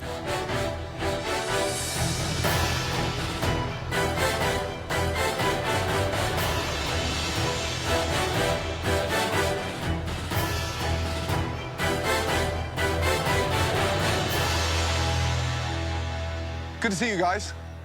We're excited. Okay, blue team, present your dishes. Let's go. Wow. Bree, captain of the blue team, describe your dish, please. We have a braised rabbit ragu served with pan-seared wild mushrooms served over a quail's egg pasta. Wow.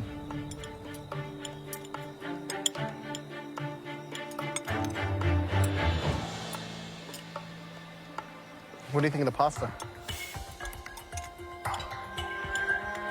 Graham looks extra wicked today, dude. Oh my God, he's looking crazy. Considering it was made in the wilderness, I'm impressed to have any pasta at all on the plate right now, quite frankly. Never in my life camping have I thought of or experienced fresh homemade pasta. And it's in the actually quite woods. good. Yeah. The rabbit, for me, is tender. The mushrooms are sautéed beautifully. And what I need here is a touch more seasoning. Pasta could have done with a bit more seasoning. Rabbit's delicious. I can't believe you got it that delicate and that tender in that short period of time. If we were in Tuscany, in a hillside town where they'd cook and braise rabbit like this, you wouldn't be far off the mark. Bloody good effort. Really good effort. Good job. I can't believe that we had this insane, miraculous recovery. And the judges love it. Red team, please present your dish. Thank you. Let's go. Wow. Visually, that looks stunning. Natasha, captain of the red team, describe your dish, please. We have a slow roasted pigeon, and then we finished it off in the pan, and then we've got a farro. It's got mushrooms in there, and then we have some honey glazed carrots. Can you put a raw quail egg? Is it the same as like, because it's not pasteurized, right? MasterChef returns. Can you even put a raw egg like that? Or egg yolk? In America, you can do like regular eggs. You can hit the regular eggs raw because like they're pasteurized.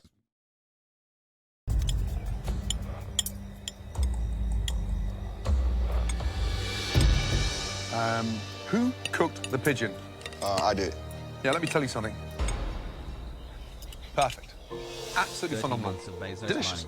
Crispy on the outside, pink in the middle, and so tender. You nailed it. It's on the money. Very impressive. I would have loved to have seen a bit more cook on the carrots. Carrots are crunchy. However, good job, red team. Seriously, well done. Both teams, blue team and red team. Really smart, delicious dishes that we didn't expect. In the wilderness, up against all odds. Really well done. Well done. Good job, guys. Thank you, chef. Thank you. Both good, except, you know, one of them did the impossible. Had a Philadelphia woman from South Philly not say slurs on camera as she was put into a wilderness condition for 24 hours. So blue team deserves it. We now have a lot of discussion to nail one of these dishes as the winner of this challenge. Please go back to your camps and look out for a smoke signal. You see a blue smoke, congratulations. Blue team, you've won the challenge. Red team, if that smoke is red, congratulations. They're doing a gender reveal, dude. Oh no, brother, don't do that. California wildfires, not even once, dude. Congratulations, you have won. You know the losing team will face the dreaded pressure test. Having a winning dish before Natasha, I'd like you to take that back to your camp for you to dissect and taste the blue team's effort. And blue team, I'd like you to taste that pigeon, take it back and dissect and understand what you're up against. Walking away from the judges, I'm not worried whatsoever. I think our team did awesome. You think it was a smart idea to make pasta? I don't think so. Losers stay in the wilderness. They have to make their way back home. Rabbit's decent cook on it. It's not bad. It's just done. It's not like it's like juicy. It's not falling apart. No. If I see blue smoke over there, I'm going to be really confused. 10 months past. I don't think it's better than ours.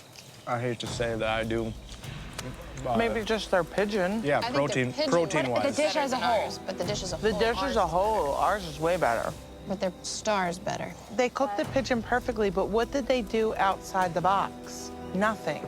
We should win because we took a chance. We made pasta in the middle of nowhere. I'm just hoping that the judges are thinking the same way I'm thinking. She literally is correct. That's like insane fucking feat, dude. It's like, it's definitely worth something. That was amazing food. Let's get one thing right. 2 gourmet restaurant quality dishes. Absolute wow factor. Joe, where are you going, Red? Here's the reality. If you agree with Chrissy on this, now you're racist. So all 45,000 of you, we're all racist now. So, you know, GG's. Blue. I think it'd be hard to deny that pigeon. They nailed it. To pull that dish off in the wilderness for the blue team, it was almost impossible. Yeah, to braise, to make pasta, and then to do all that to those vegetables. So I think the blue team had more heart on the plate than the red team. It had more soul, for sure. So more soul. Yeah. And the red team looked more fancy than the blue team, but I'm with the blue. So, Joe, you're red. I'm red. I'm blue. Graham, it's down to you. Oh, the classic 1-1. Oh, baby. Oh, who would have thought? Who would have thought that this would get to a classic 1-1? Wow.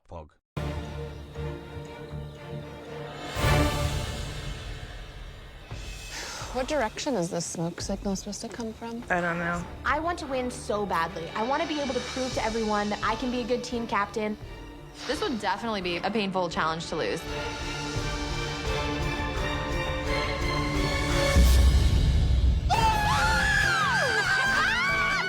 I swear to God, bro. Chrissy is the L machine, dog. Oh my God. How? She's literally never won. Even when she's good, she's bad, bro. How? I'm sure glad that I ended up on it. Insanity that, like, just have Chrissy on your team. Automatic L, okay? She is just, it doesn't matter. Even if she does everything right, it's just like you're going to take an L no matter what happens. Also, smaller portions. Graham chooses red. I don't know. Bummer, y'all. Yeah, we did our best, and I think we did a... You can't be doing that. You can't be fucking up portion control like that. It's my first challenge as a team captain, and I failed my team. It just sucks to know that it's on your shoulders. Now what? So pressure test. That's a first. I've never had to do one. Yeah, Jesse's got winner energy. He's like, huh, what? Never done a pressure test before. What a flex, dude. I'm the only one who hasn't had to go to a pressure test so far. So this scares the crap out of me. It's not even a humble brag. She's incapable of bragging. Shut up. Unfortunately, Bree, your team lost the survival challenge, and you will now have to face a pressure test. But not all of you will have to compete. One of you gets to go up to the gallery and be safe from elimination. But thankfully, we are not the ones that have to decide. They are. If they choose Chrissy, I'm gonna fucking lose it, bro. The red team, you will be deciding who from the blue team is safe from elimination. We have never, ever placed so much power in the hands of the winning team. Your decision tonight may well have a huge impact on who wins this year's MasterChef. Got it? Yes, chef. Yes, chef. We have the ability to decide the fate of someone and the direction of where this competition is going to go after this. We need to think this through. The two down there that we're worried about are Jordan and Jesse. Without a doubt. No! I think we should save Chrissy, because here's the thing. Are you fucking kidding me? Dude, she's racist, bro. Oh my God. Oh my God. I knew that this was gonna happen. Oh my God, if they save Chrissy, I'm gonna fucking lose my mind, bro. No, because they're gonna be like, she's the wackest cook. And also on top of that, she's the least competition. Oh my fucking God. If we leave Jesse, Jordan, and Bree, they're all three strong. I actually think we should save Bree, because I know that we can all beat Bree. I'm really worried about Bree. I think that she's extremely smart with her flavor components and her vegetables. She can't taste meat. It doesn't matter. She's gotten this far. It mattered yesterday. She's gotten this far. It mattered yesterday, though. Luca, who do you go with? I think that strategically we should save Chrissy. Chrissy? We need to save Chrissy because Jesus everybody feels Christ! that we can beat Chrissy. Bro, get the fuck out of here, dude. Oh my God. Dude, it's just like, be racist. Automatic win for you, dude. You literally clap everyone in the competition. Just be racist equals W, okay? We've all made our votes. Remember, it has to be a group decision. God, this is really difficult. Time's up, guys. Okay, red team. Who from the blue team will be safe from elimination and joining you in the gallery? Please tell us.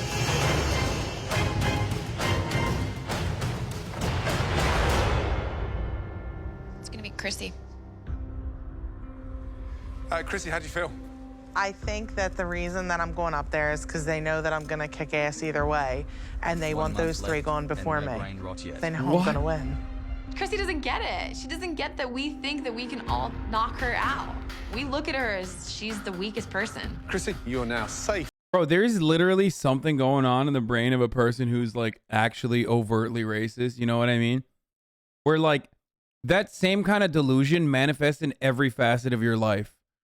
You know what I mean? Like that is right here in front of your eyes. Like the type of person who's just like straight up a fucking racist person. is also going to be as delusional. 7 months If you're of brain delusional rot. enough to think that, like, you know, one race is inferior to another, you're delusional enough to think that you are being chosen in this circumstance because you're too good? What? From this pressure test, make your way up to the gallery. I'm shocked, simply because I know they all hate Chrissy. Is she actually racist?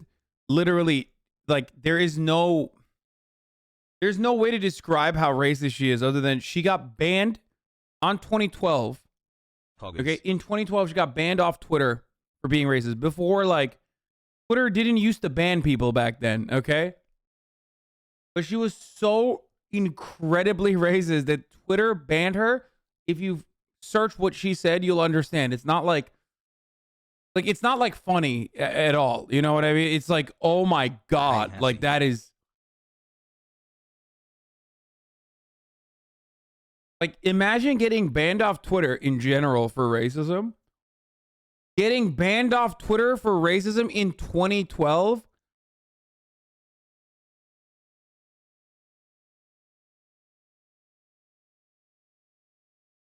It's time, Hussein. The brain rot has set in. I'm gonna do a racist like KK Chrissy.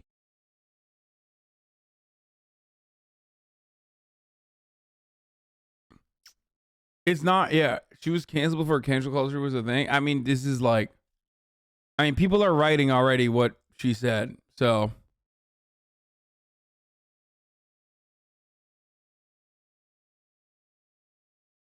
And I can't believe they want to keep her in the competition. The three of you still standing here will now... That happened in 2012. Basically, half the time you've been alive. Dog, this episode is in 2014. You think she changed in 2 years? I mean, I can't speak for how she is now, but like someone who was, or 1 year later, you think... Pog. Like, we're not talking about where she's at now. Her attitude might have changed now, but like that kind of, oh, that doesn't go away. Now all compete in the dreaded pressure test. At least one of you will be leaving the MasterChef kitchen tonight. Are you ready to find out what you are going to have to cook to make it one step further in this competition? It's a mouthgasm of epic proportions. A chocolate eclair. Dude, I fucking love Graham. Dude, look at how excited he is, bro. Look at this. Competition. It's a mouthgasm of epic proportions. He said it's a mouthgasm of epic proportions, dog. I love this man so much. This is me. I am this man. I am Graham, okay? A chocolate eclair. Like, you can hear the spittle coming out of the fucking back of his throat when he says chocolate eclair because his mouth is watering because of the close proximity he is to the delicious eclair. Perfectly cooked, lighter than air pastry, filled with a delicious chantilly cream, delicately finished with a beautiful layer of chocolate. That's right, a stunning, delicious eclair. This is a very technical, very difficult challenge. Jordan's a great cook, but he's not a baker at all, so he's gonna struggle really bad. You have 60 minutes to make us stunning eclairs. This could be your last 60 minutes in the MasterChef kitchen. Bree has bad time management, honestly. She will definitely have a chance of going home. Please head to your stations. Jessie is very organized. She has a plan in her head, and boom, boom, boom, she's doing everything. She will be safe. In front of you, you have all of the ingredients necessary to create stunning eclairs. Oh, one more thing. You're not making one eclair. You're making 6. Everybody ready? Your 60 minutes starts now.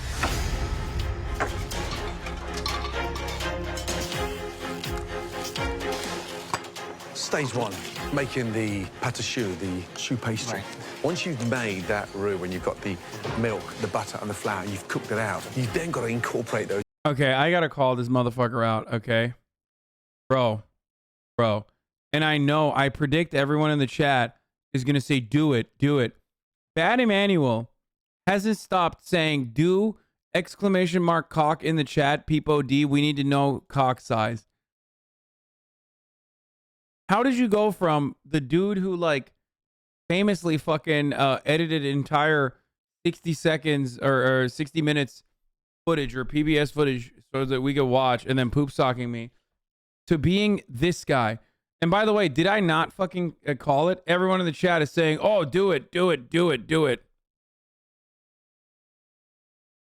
How did that happen, dude?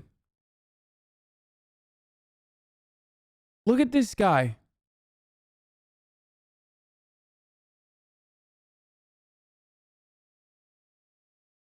Casmatelic, raised fist, Bamanuel, let's go. Was it love fascism? What the fuck is he saying? You fucking weirdo, dude. What is wrong with you? What is wrong with offliners, bro? What is wrong? They think like we can't see what they're writing in the offline chat.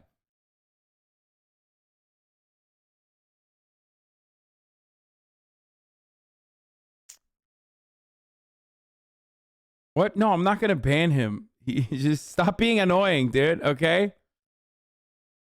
Cummies. 4 bans? Holy shit. Hassan banned Bad Emmanuel. Fizz unbanned Bad Emmanuel. Fizz banned Bad Emmanuel. Fizz unbanned Bad Emmanuel. Fizz banned him and unbanned him again. Oh, this is probably offliner shit. Yeah, this is definitely offliner shit.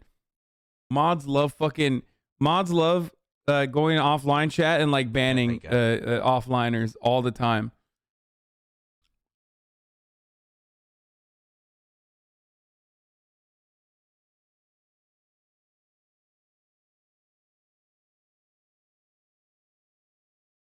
Anyway, let's continue. Fucking weirdo. Those eggs. If the eggs aren't folded in and whipped in, and there's not that even distribution of those eggs, they won't rise. Right. If the pastry doesn't rise, this challenge is over before it even began. The cast below even gray names? No, I love offliners. What are you kidding me? They're fucking awesome. Except for whenever I fucking type anything, immediately, bro, join the Beat Sense. Come on, bro, join the Beat Sense. I'm like, no, motherfucker, I'm not gonna join your fucking Beat Sense. Shut the fuck up. Right now, Jesse's here to win. She's here to play.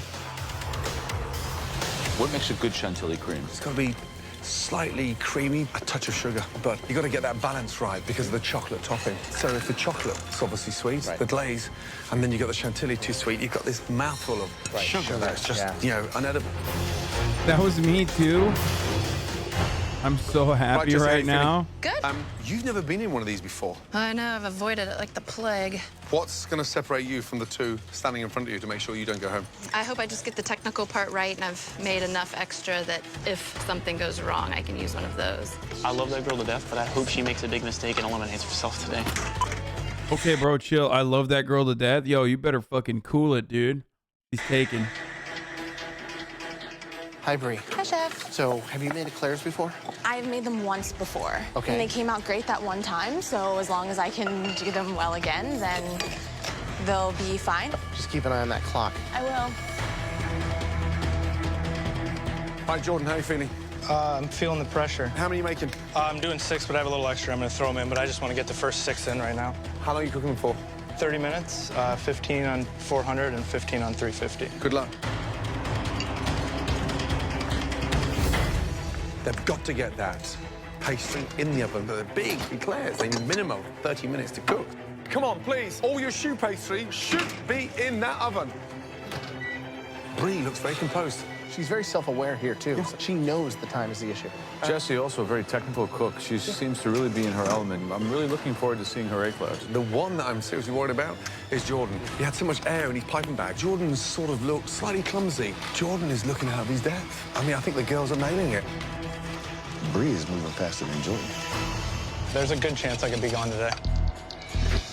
Exactly. 45 minutes gone. You've now got 15 minutes to go. I pulled my pastry out. I've done everything I could possibly do to do it correctly, and I feel like I'm getting enough cream in, but you've only got like a 2-inch nozzle, so I don't know how to get it in the middle. So that's the part I'm worried about. Oh, mine are still moist inside. but I gotta pull them if I want them to be done. My chew pastry Notice how I'm being oven respectful. A little bit late, so I'm Notice how I'm being respectful and not making jokes about her filling me up with buttercream. Okay? Respectfully, of course. Yeah, that's right. She's a fucking queen. Okay? a little bit nervous for time. I pull them out of the oven, and I can see that they're not as done as I Notice how I didn't say baste me like a turkey with your nozzle. Okay? I did not. I didn't say that. These are things I did not say. want them to be, and I still have to cool down my chew pastry. If I don't cool them in time, my filling is going to turn into complete mush. I'm just really nervous now. Bree's eclairs are all uneven, they're flat. They just look like crap. I want Bree to go home. I mean, how could she not be going home?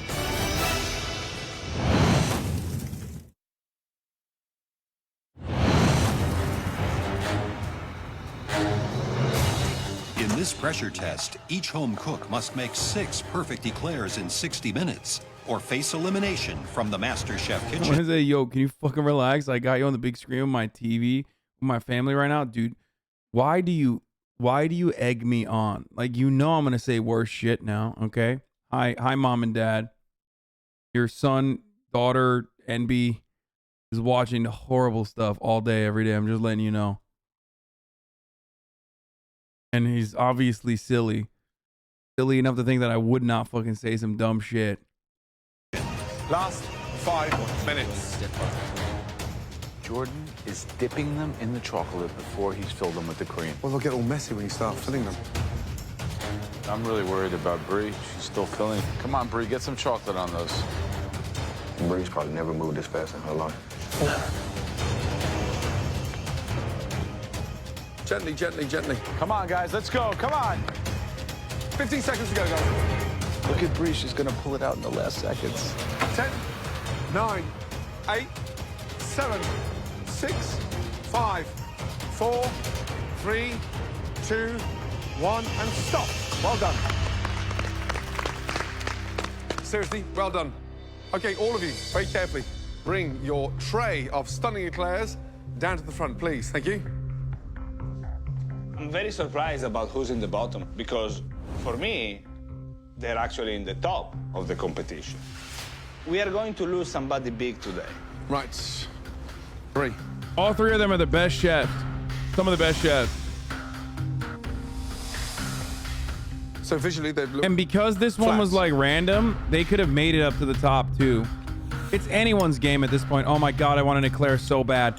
I want a delicious fucking eclair so bad. Oh my God. You know the type where it's got that good ass custard in between too? Like, it's the type of custard that you could just fucking dive a spoon into and eat. Just hit the custard raw normally. That sort of thing. That sort of eclair. But then on top of that, ooh, that fucking, that delicious fucking shell. That dipped into the best kind of chocolate. I'm losing it. Filled. Yeah, I know they should be filled. That's not what I'm asking. But for lack of time, I didn't fill them as well as I had intended to. Finally, some cream. Pastry undercooked, as you know. That's why they've gone flat. It's lacking 4 or 5 minutes more in the oven. Cream is almost sort of melted because obviously they were hot when you tried. I love caramel eclairs. Someone in the chat mentioned that. They're busted.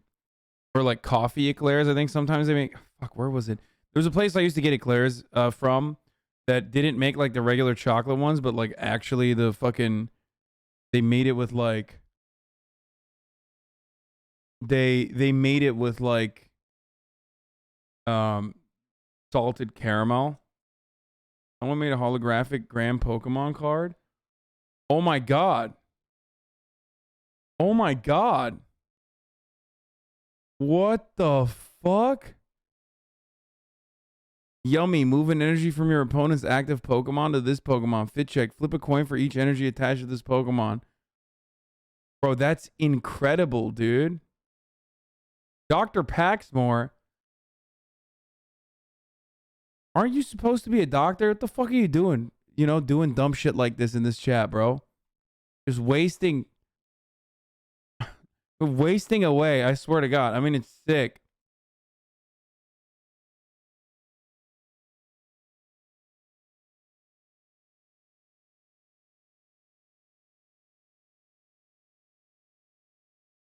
He doctors Pokemon cards and sells it to influencers like Logan Paul. No, I don't know if he's actually a medical doctor or not. But he's some type of doctor. I think he's a regular doctor, but maybe not. VMAX rule. When your Pokemon VMAX is knocked out, your opponent takes 3 price cards. Weakness is time to resistance retreat. Evolves from Gram V VMAX.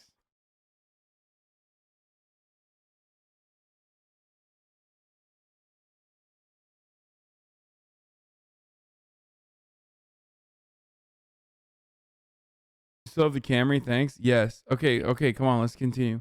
All right, the pipe chocolate ganache, nice, even though you've slightly overheated the chocolate. Okay. The unfortunate thing is it needs more filling and more cooking time. Yes, chef. Thank you. Thank you. Wow. They don't all look the same. They don't. No. Consistency's not really my forte. Oh, it's falling apart. I am not a doctor. Oh, damn. I was wrong. There's another doctor something that's actually a doctor. And I mistakenly thought that this was that one. I did not program this code pen. I edited it for the memes. 13 months okay.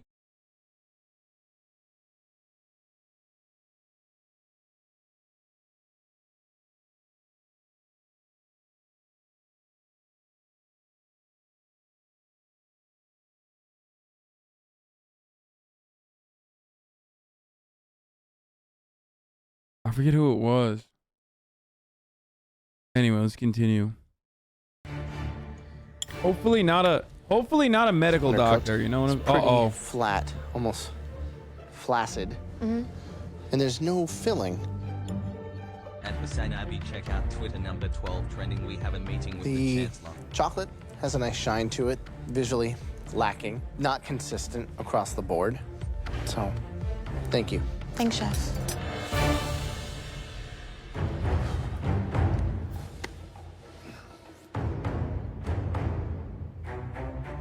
No! You can see that it's raw without even tasting it, no? Okay. Does this one have any filling in it at all? I did my best to fill them in time. Bro, come on, bro. Bree's gone. It's over. It's completely raw.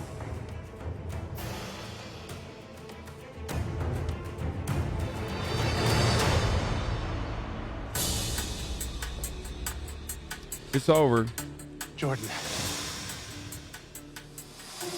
They consistently do look the same, pretty much the same size. It's holding more than Breeze did, which is good.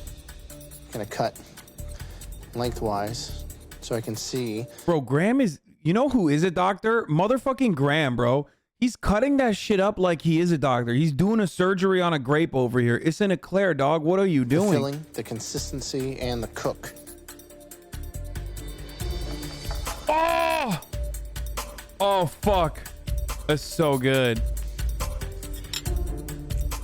I think the filling is a little on the sweet end. Yeah. With the chocolate and the actual pastry, it's kind of sugary. Yeah. But Dude, stop. given the huge task that you had, you almost pulled it off. Thank you, chef. Stop. Stop, dude. Okay. No such thing as too sugary. Obviously, you piped them when they're still hot. Yes, indeed. Hence the reason why they're still liquid. Crust is nice. Chocolate's got a lovely glaze on there. It's very, very sweet. Yeah. That's the secret about putting that salt into the mix. It's a little bit more forgiving then. I mean, this was definitely a pressure test, wasn't it? Yeah, I agree. My Eclipsy won over chat. What do you mean? Eclipsy. Yes, my Eclipsy won over chat. Oh my god. So I'm the very last person. I'm thinking Jordan's looks the best. Bree's are funky shaped. None of them are matching. I'm not too stoked about my eclairs, but I'm just hoping that there's gonna be cream in the very middle. That's the part I'm worried about.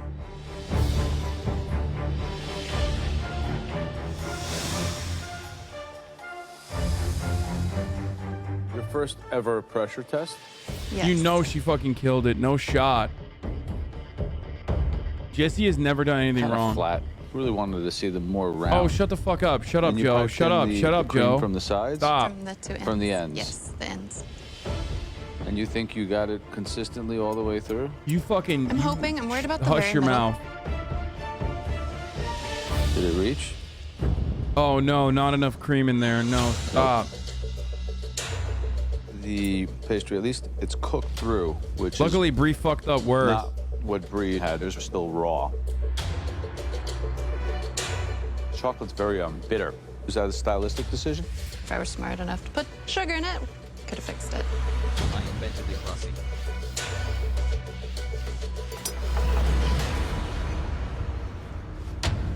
I hope you're all happy up there. So, you could have what saved went Jesse. wrong? Why are they all split You down could the have saved middle? Jesse, and instead you saved the races. That. Let me tell you why. So incorporating the eggs done badly. So the mix is separated. They're all cracked. How can you stuff them? The stuffing did stay inside of them. But look, how much chantilly do you get inside? I have no idea until you You've open got no it. idea. There's nothing in there. And there's nothing in there. Yeah, I don't think it came to the very middle. And there's nothing in there. No, sorry, And there's Brie nothing in simps. there. I'm a Jesse simp more than I'm a Brie simp, okay? And there's nothing in there. And there's nothing in there. Oh my God. Oh no, there's too much Where's nothing. the filling? On the ends. On where the ends? Two bits. So let's go back to the ends. Okay, bingo. Not one of them has got any of the chantilly anywhere in the middle. Here's the downside. Your first ever pressure test. I think it screwed you. Big time. Shocking. Come on, come on, come on, come on. Team Jesse, Team Jesse, Team Jesse. Do not do this. Do not do this. Do not fucking do this. Do not do this. Do not do this. Do not do this. Do not do this. And there's nothing in there. And there's nothing in there. And there's nothing in there. Where's the filling? Your first ever. Where's the filling? In my heart, dude. That's where it is. Pressure test. I think it screwed you. Big time. Shocking. Okay. Where's the filling? We've In got my some heart very with joy. Tough decisions to make. Please give us some time. Thank you. There are some tough competitors here.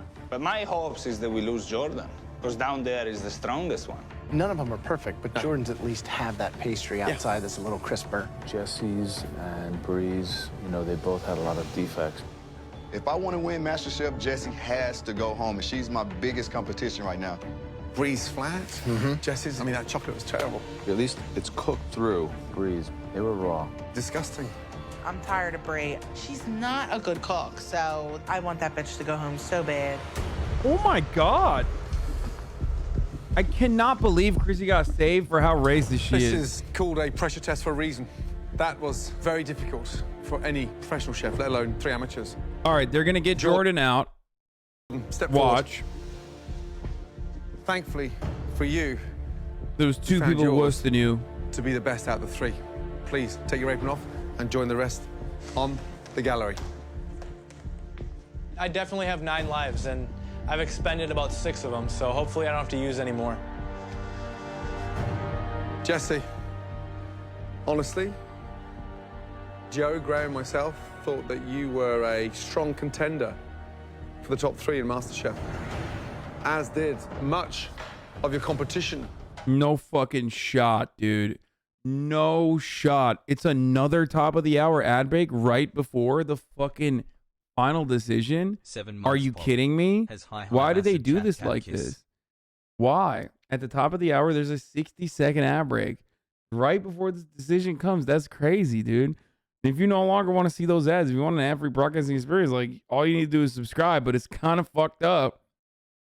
14 months, That baby. this show Let's is just go. like so perfectly sequenced, so perfectly timed for the top of the hour ad breaks. If you want to see whether Brie or Jesse got fucking clapped, then you're gonna have to subscribe, folks. This is fucking bullshit, dude. Man, thank you, Sleegey. Thank you for the 5 gifted subs. Or if you're lucky, you can get a gifted sub. Here's the 1 minute ad break now, you know? That's crazy. That's crazy that it's just like so perfectly timed, you know? Yeah. It is crazy. Holy shit. King Jason, thank you for the 50 gifted subs. And C-Max puppy girlfriend, thank you for the 5 gifted subs. That's what Trump would do? Yeah, no, that's, yeah, exactly. 4 months, hooray. One's a vegetarian, the other was a plantation Andy. I just like D-Mac, she's using your card. You gotta leash her, bro. Oh my god. The real Quanta, thank you for the 10 gifted subs as well. God damn. Yeah, get fucking debated, bitch. Of course I fucking waited, even though I shouldn't have. The ad break is now over. But you know, big names fall in pressure tests. Jesse, please, take your apron off. Say goodbye. What? To Bree. To Bree. Because you are safe, go upstairs. Yes! Let's go! Let's fucking go! Breeze. I'm sorry. I'm sorry. I'm sorry. I'm sorry. I'm simping, okay? I'm simping, but also she's a better chef. She's literally a better chef. This has nothing to do with her vegetarianism. Your passion, your enthusiasm. Thank you. This will be good live for the and C Morris. Yo, she was a good chef. We all know she was better than fucking Chrissy. But Jessie is one of the best chefs on there. Straight up. It's not just me simping. She is absolutely one of the best chefs on there. It's the truth, and you all know it. Your attitude to every second during this competition is extraordinary. We've seen you shine. You have an infectious passion. You know, I think that this is your future, and super excited to see what you do.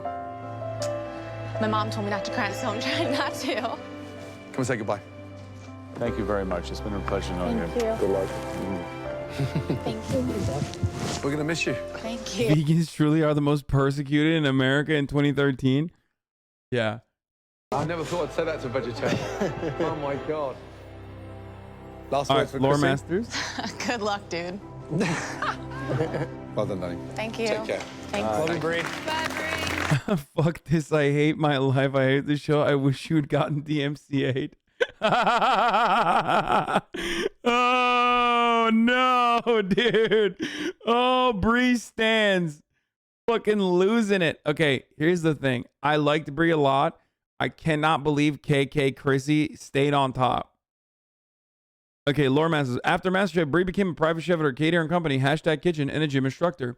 She's currently a business development manager at Amerisource Bergen, a pharmaceutical company. What? Ew.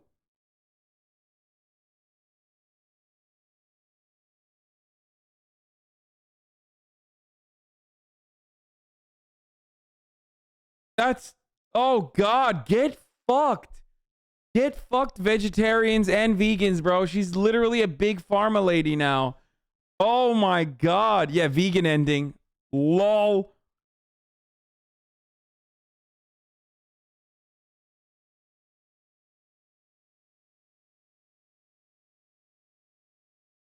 We got eliminated on episode 16 of MasterChef and started a YouTube channel, Austinox, dedicated to converting Hassan to veganism. Yeah, she's a pharma exec, dude. Let's go. Oh, where are the Bree Andys now, huh? Where are you guys? I'll come visit you in Lancaster. I really wanted to prove to everyone out there that just because I'm a vegetarian, it does You not. literally work for Amazon? Bitch, I'm a Twitch streamer.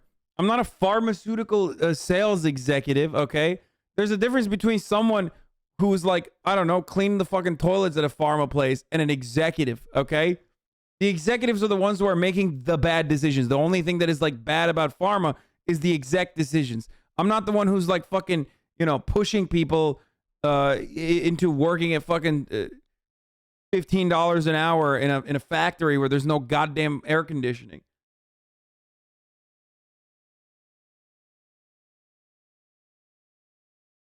I swear to God, bro, fucking vegetarians literally fucking lose it, dude.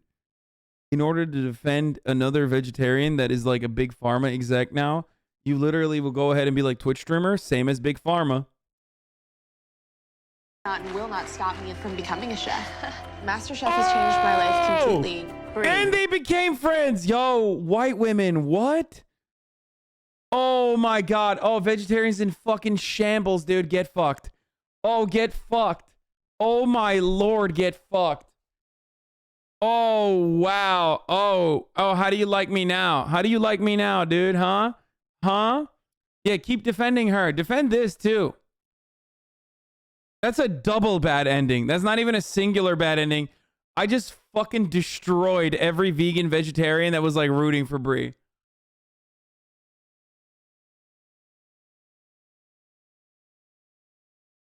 Oh my Lord. Oh my Lord, dude.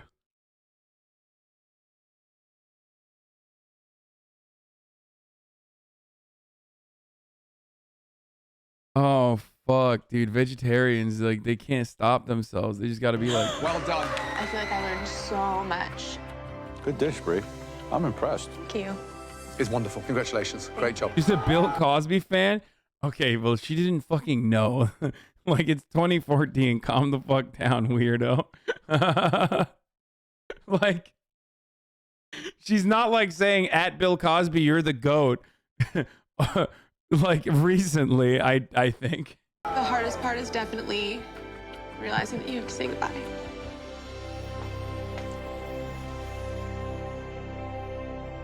Dude, that was awesome.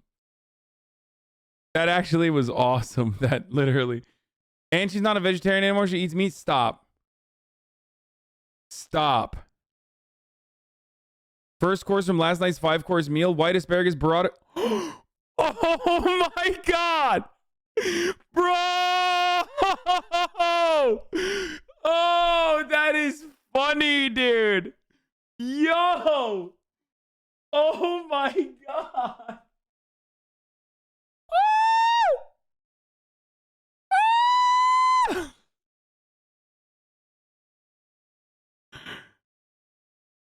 Oh.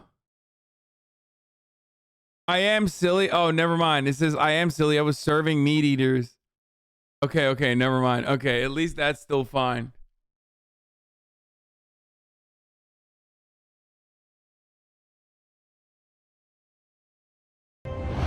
Next week on MasterChef. That's right, your family's. It's a mystery box packed full. Oh, fuck. What the fuck? Oh, I'm sorry. I fucking showed spoilers. I did a no growth. I got so high on my own supply of telling you I'm right, and you know that, you know, Brie was. I fucked up.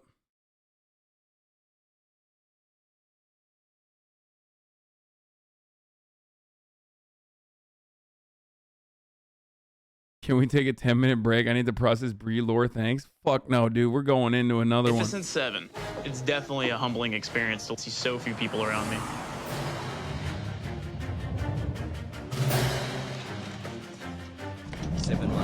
There is this huge box. Come on down, guys. It doesn't mean anything. Wait, what? Okay, bro. Okay, she definitely is eating there. What?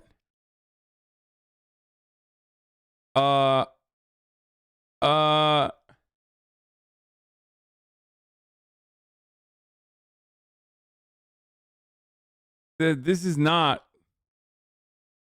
vegetarian.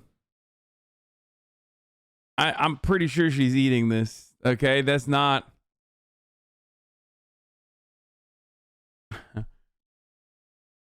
Most vegetarians don't count mussels and oysters. What the fuck does that mean, bro? What does that even mean? Like, oh, okay.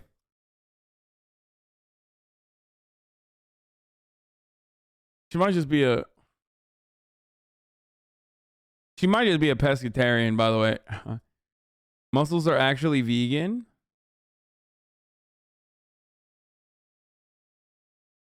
Are they? Don't vegans like not even fucking consume honey? Because last time the huge box, there was like 5 feet Eva Longoria. Welcome back, everyone. Now, this is the biggest culinary competition on the planet. one of you will leave here $250,000 richer. Publish your very own Yeah, Austin Ox is the vegan authority. He says muscles are not vegan. cookbook, and most important, Muscles and other bivalves don't have a brain. It's a moral gray area. Just eat it, bro. Seriously. one of you will win the coveted title of Master Chef. Okay, are you ready for your next mystery box challenge?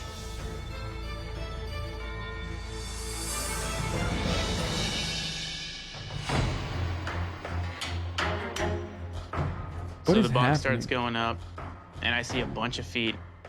I really hope it's not past contestants. I want people to keep going home. I don't want more people to come back.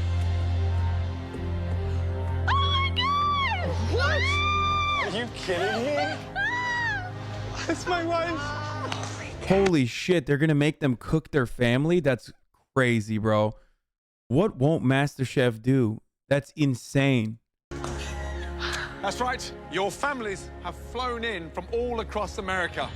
All of you have been away from your loved ones for months on end. And now you're gonna get to cook a delicious level meal. of encouragement from the ones that mean the most to you all.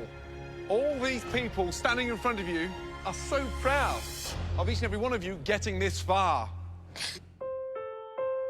Vegans be like, if they consent, it's okay. By far best mystery box ever. Natasha, your husband Robert and your son Diego are here. 15 months subbed, 15 months streak. My Jordan, streamer has. all the way from the Black Hills of South Dakota, it is your dad, Russ. Oh, man. Seeing my dad makes me tear up. Once my mom passed away, my dad took on all the emotional roles, and he's constantly telling me how proud he is of me. Jesse, your mom and dad have flown in from your hometown of Social Circle, Georgia, to give you their support. How's cooking without Jesse around? We miss our baby. Why don't you go over and give her a big kiss?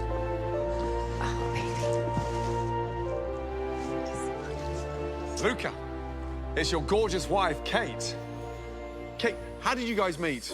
He hired me as a waitress. It was my second day in the city. And was it love at first sight? No, he tried to fire me 2 weeks later. He tried to fire you? Seriously? Yeah. Please, go and spend some valuable time with him. Put him out his misery. You look so beautiful. So beautiful. Eddie, it's your girlfriend, Melissa. What's up? James, your fiancée Jessica came from Houston, Texas to see you. Yeah. James told us that you postponed your wedding for James to come here and compete in this competition. Wow. Mm-hmm. You believe in him? I do. You want to go say hi to him? I do. Please.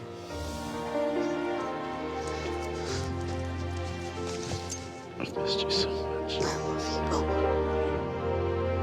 I'm looking, and I don't see anybody for me.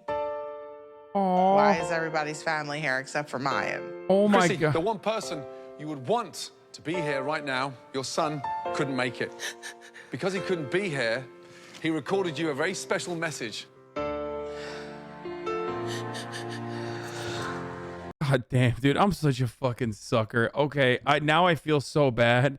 I know you guys are making fun of her, but like, god damn, dude, seeing a mother cry is like, oh Jesus, it really humanizes a person.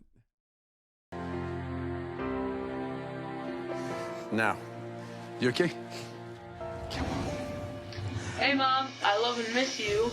And I really do know that you wish I could be out there, but I have my state standardized testings that I always get. Important. And you have nothing to worry about.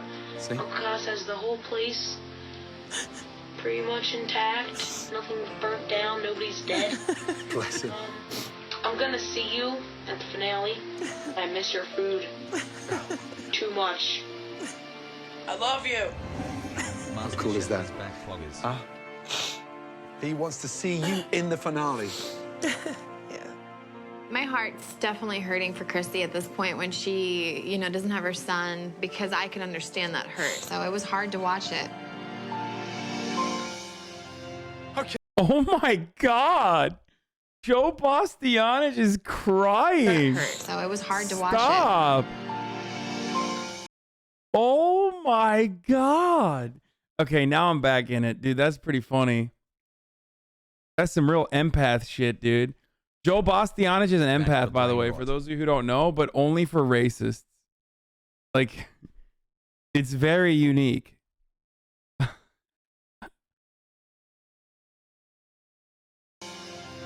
Okay, please, all the families, head up to the gallery to watch your loved ones doing what they do best, cooking.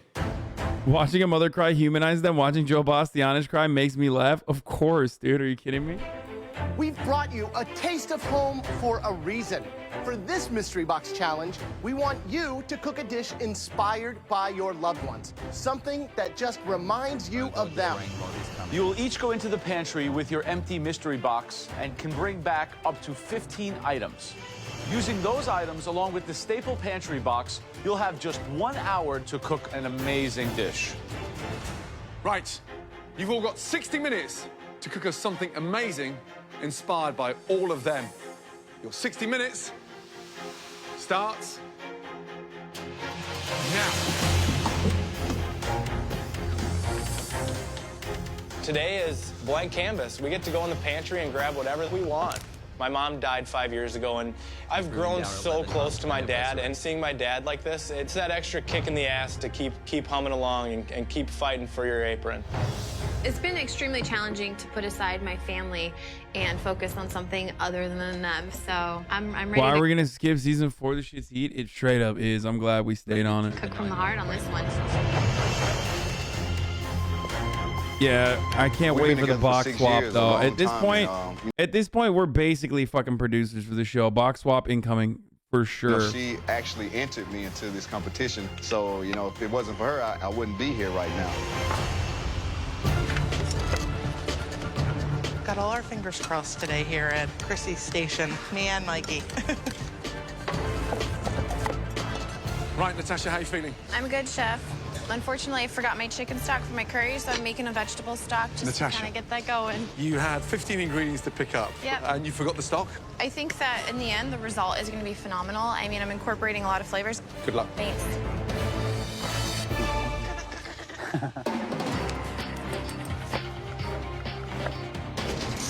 Never mind. What's the dish? Cold-fed halibut on top of this white asparagus risotto. What is it with you and risotto? This is my wife's favorite dish. Didn't he fuck up the risotto originally? Thank you, Joe. To Luca, MasterChef is a huge opportunity. He wants to open his own restaurant one day, so this is a huge deal for us. The idea of my parents above watching on the balcony. The craziest part about this is that, like, Gordo is gonna fucking rip into their assholes in front of their, like, most delicate loved ones. You know what I'm saying? Like, he's straight up about to be like, yes, it's great. Your food is dog shit. Absolutely horrible. Yes, we flew your parents out to murder you on camera.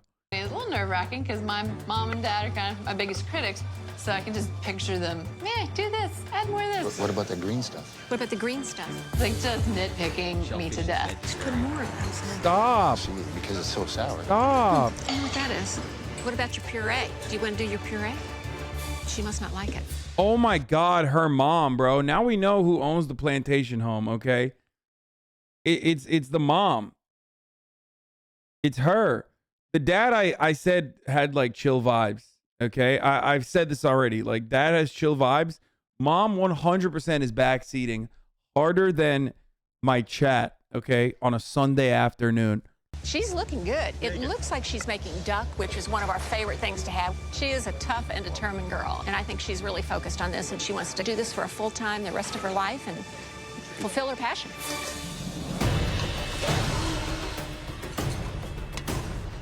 Hey, Chef. What are you making? I'm gonna do a curried butternut squash soup with an apple salsa on top with a chip that I make with hazelnuts. Just think how proud your father would be if you did win this competition. Oh, man. That coveted title. Right. Who would you dedicate that book to? That book would be in my mom's name. Good. Good luck. Thank you, Chef.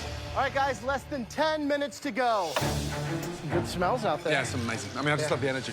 So, Natasha, I mean, she's doing like a Thai green curry, vegetarian. It's not the kind of food she usually makes, Asian, spiced curry. I think that Luca really is going to show his journey on MasterChef with this cold, fat-wrapped halibut. I mean, knowing how passionate he is, it's going to be a love note to his wife on a plate. Right. And Chrissy, what's she doing? Chrissy's doing Mikey's favorite dish, pasta fagioli, which would be a tomato broth with fagioli, which are beans and pasta. Been here for 2 months. Seems like a typical Mikey lunch or dinner. She says that she's going to elevate it, the plating and the flavors, restaurant style, really incorporating all that she's learned. Oh my God, Joe. Joe literally fucking loves her, dude. Joe, stop falling for every Italian challenge. Impossible difficulty, bro. He just like literally, if there's someone who's like even, you know, a third Italian, Joe Bastianich is going to be up on that ass no matter what.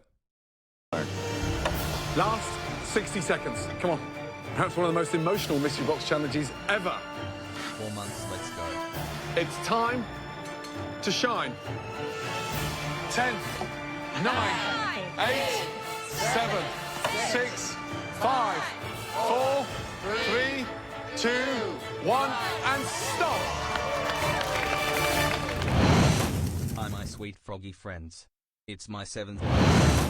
Thank you for It's time all that you do, to shine. Thank you to Come on. In this mystery box challenge, the contestants' families have been invited to the MasterChef kitchen to help inspire the remaining home cooks transform a family favorite dish into a restaurant-quality plate. 3, 2, 1, and stop. Well done. Throughout the mystery box challenge, the judges taste elements of all the home cooks' dishes as they come together.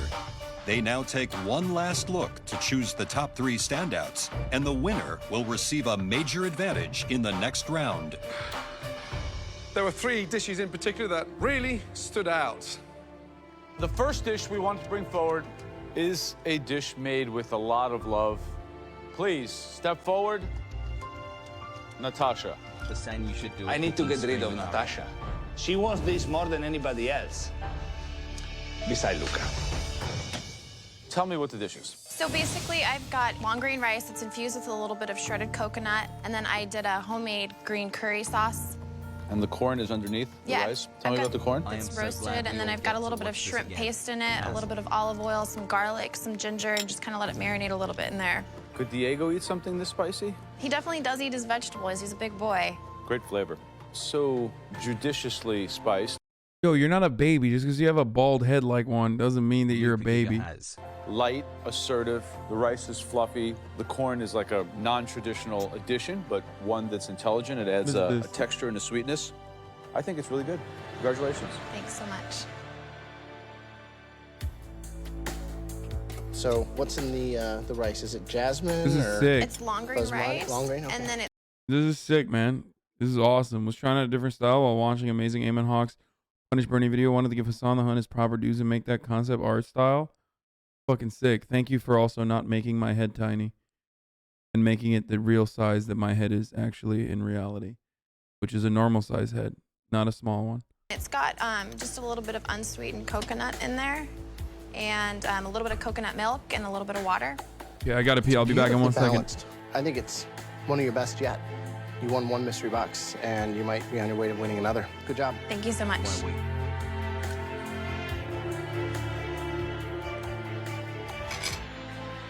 It's delicious. Yeah, it's sweet, it's spicy, it's creamy. Rice, fluffy, fragrant, but it's feisty. So it's a bit like you, really. Robert, you should come back more often, if that's what kind of inspiration it gives your wife. Really, well done. Great job. Thank you so much. The second dish that we would like to take a look at further.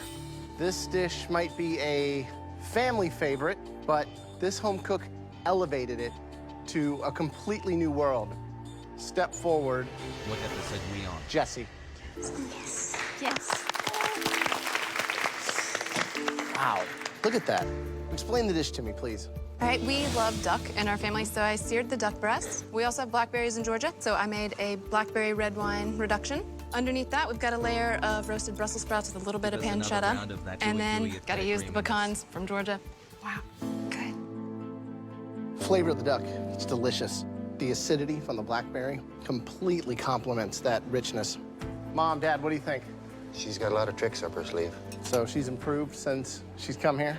Mm-hmm. Probably the best dish that you've made so far in the competition. Good job. Thank you so much. Presentation-wise, the dish is definitely restaurant quality, let me tell you.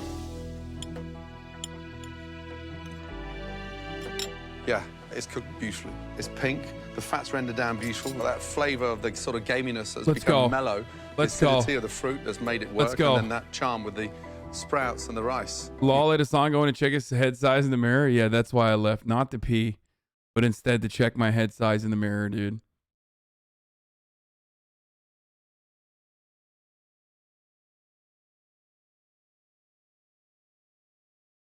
Offliner, stop being cringe for like literally half a second challenge, okay?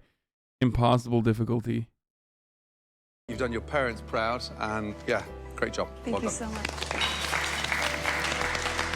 The third and final dish that we'd like to look even closer at. This individual, they stuck to their roots. Congratulations. Luca. It would be the best thing. Not even a distance, but she pops off all the time. Yes, dude, she's actually a fucking incredible chef, and she deserves to win this. If I win the mystery box with this super classic Italian dish and my wife in the balcony. First of all, look at that smile on your wife's face. Describe the dish, please. It's a pan-seared halibut, which I wrapped in cold fat. Halibut. Served on a bed of white asparagus risotto. You're starting to think like a chef. It's listening. Beautiful color on the top. It's seared beautifully on the bottom as well.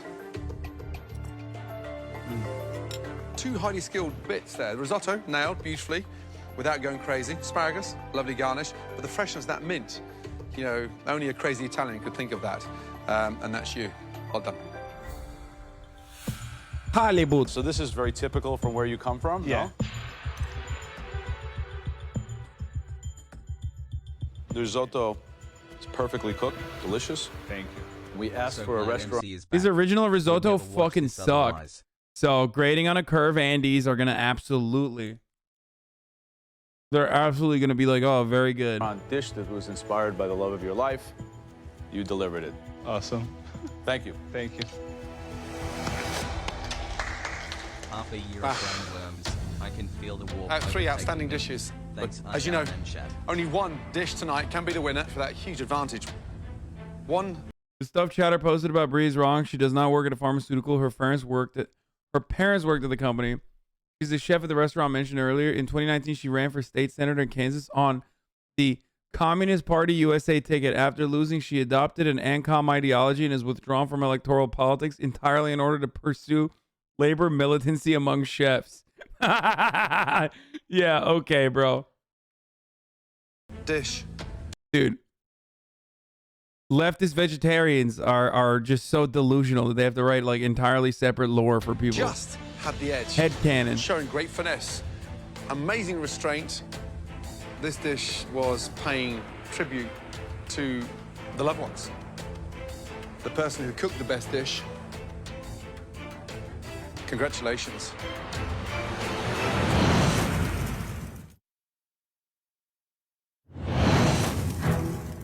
In tonight's Family Mystery Box Challenge, the top 3 dishes have been tasted by the judges. Natasha's green curry. Bro, she literally became a pharmaceutical sales rep for an opioid distributing, like an opioid distributor, for the record.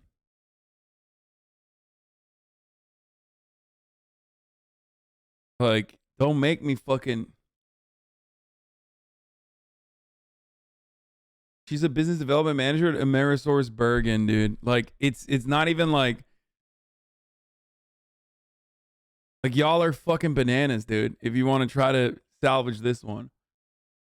Someone actually tried to say that a person working at Amerisource Bergen as a business development a person is like causing the same level of harm on the planet as a Twitch streamer, because I also technically am a contracted Amazon worker.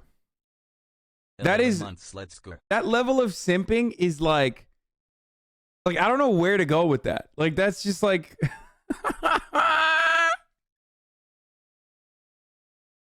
that's awesome.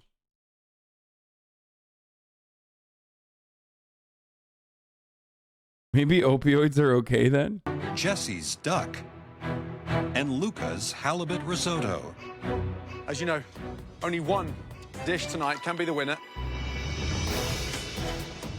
The person who cooked the best dish. Still responsible for less death than meat eaters. Stop. You're not serious. You're not. You're making vegans look bad.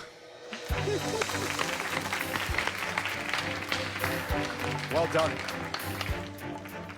Before we go into the pantry, family, loved ones, please make your way down and say goodbye.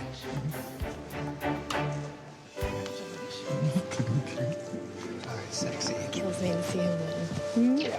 Wish your loved ones luck, because they're gonna need it. Bye-bye. Bye-bye.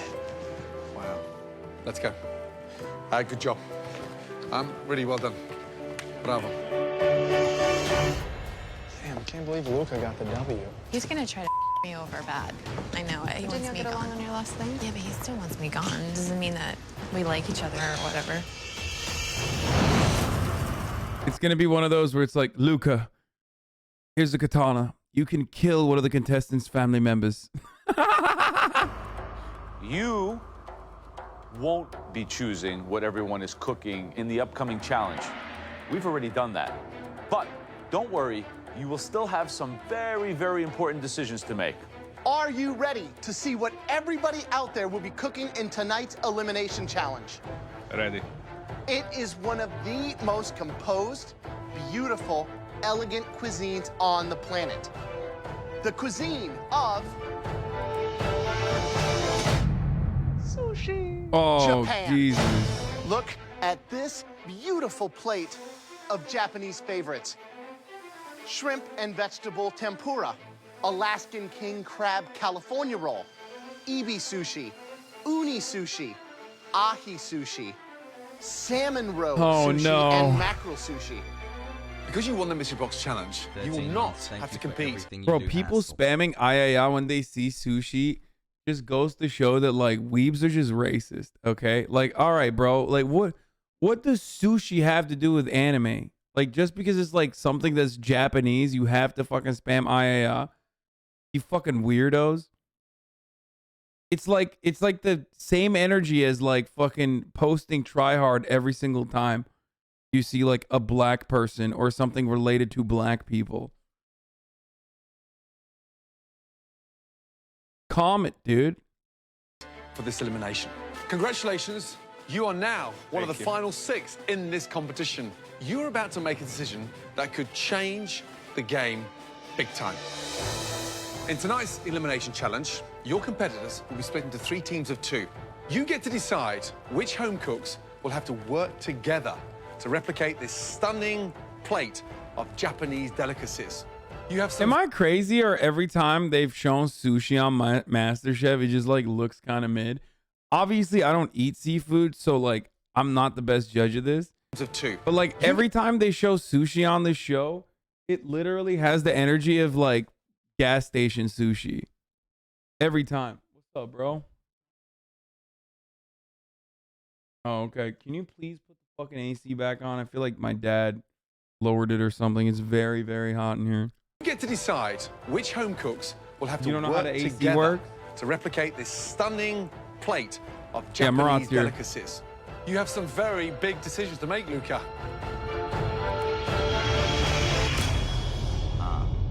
It's just like every time they put the fucking platter up, it just looks like something you could get at like Whole I Foods. walk out of the pantry, and this is the best feeling when everybody is watching me going up to the balcony.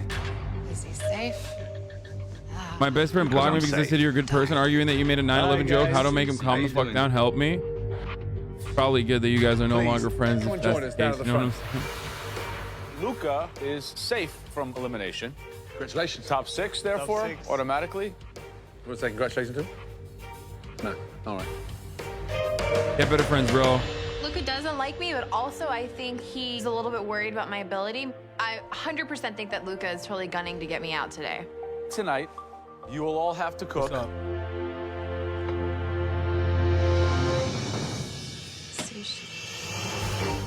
A beautiful plate of Japanese classics.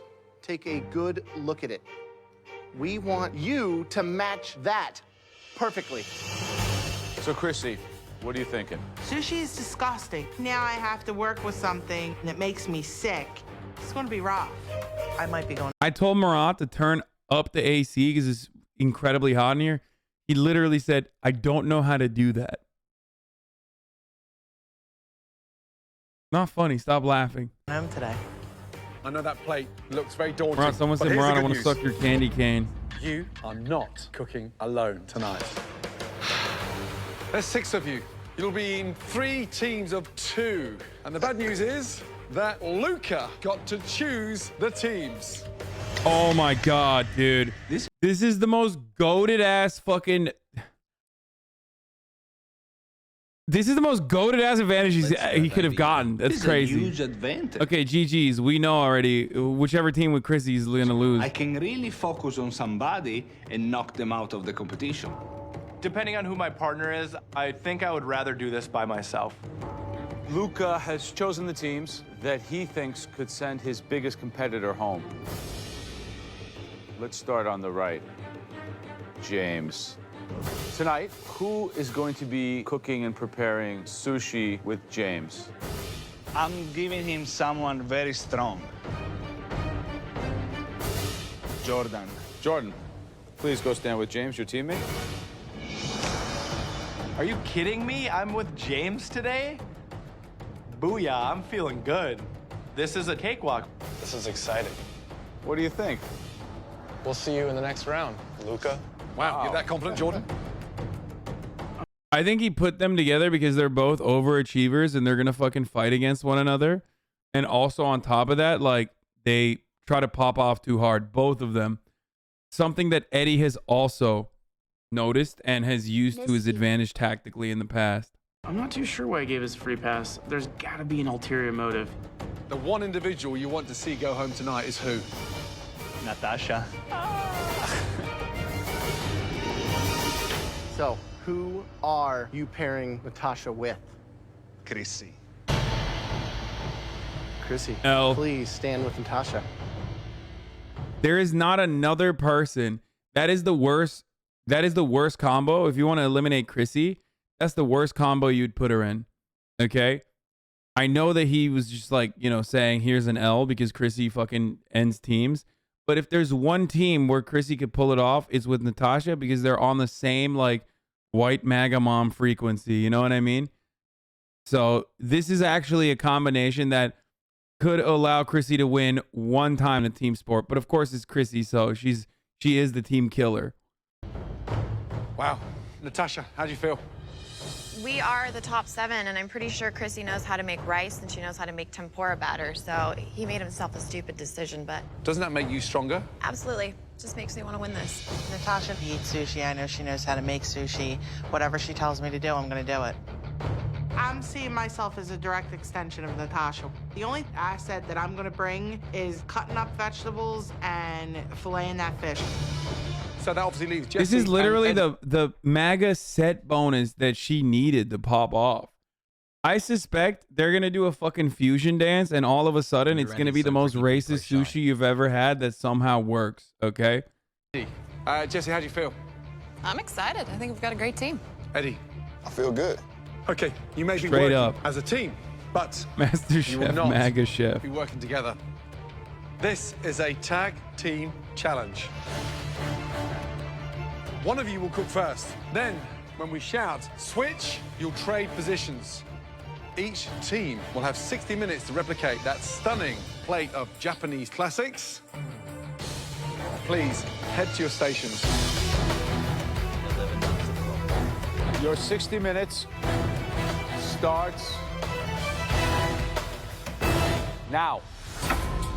Start washing that. Oh, you already know, bro. Get the rice going first. You take that rice and you rinse it. Are you on the same page with me as we're going to make pretty much 2 rolls, one California roll and one just rice roll? Okay. Let's go. So the first thing you've got to do, you've got to rinse, remove the starch from the rice, and then get that in the steamer. Is that it? What does it say? It says rice. Good. From there, the big preparation will then be with the tempura. Get the batter made, get your Batter oil. has to sit. Yep. Because everything else is knife work at Exactly. the end, which is very, very technical. We got to work a little faster. Yep. What do you think of the team? Some of the smartest team picks that we've seen. Have you seen the determination in Natasha's eyes? She's just steely-eyed. Neither one of us are going home today, so Luca could go himself. You think that Jordan and James are the dream team? Hustle, work fast. You have two huge egos. That does not play in the Oh, sushi this game. challenge is the. It's about Oh, this discipline, challenge it's about sucks. technique. Star deal and shrimp. This one pissed me off last fucking season. This is gonna be terrible. Never mind. Chrissy and Natasha are cooked. They're like absolutely cooked. The relay race setup is like frustrating for me because it takes like the anxiety inducing pressure cooking part of the challenge and then makes it even fucking harder. Egos may get in the way. Don't cut them too thick down there because we have to I didn't butterfly realize them out. until now. Top. No. Don't piddle around with it. Eddie, you may want to put it in a strainer and just rinse Yeah, I need to get a strainer. It's in your drawer. I don't think Eddie's got a clue on how to make sushi. What about Jessie? Do you think she's strong enough to carry him? I don't think Jessie's got much of an idea either. Maybe we should cook it first, because That's what I was wondering too. Do you blanch these things? Yeah, that's why I asked. Is doing that yet? But they may be wrong. 20 seconds. Guys, when Gordon yells switch, you will drop everything and move to your new stations. 3, 2, 1, switch.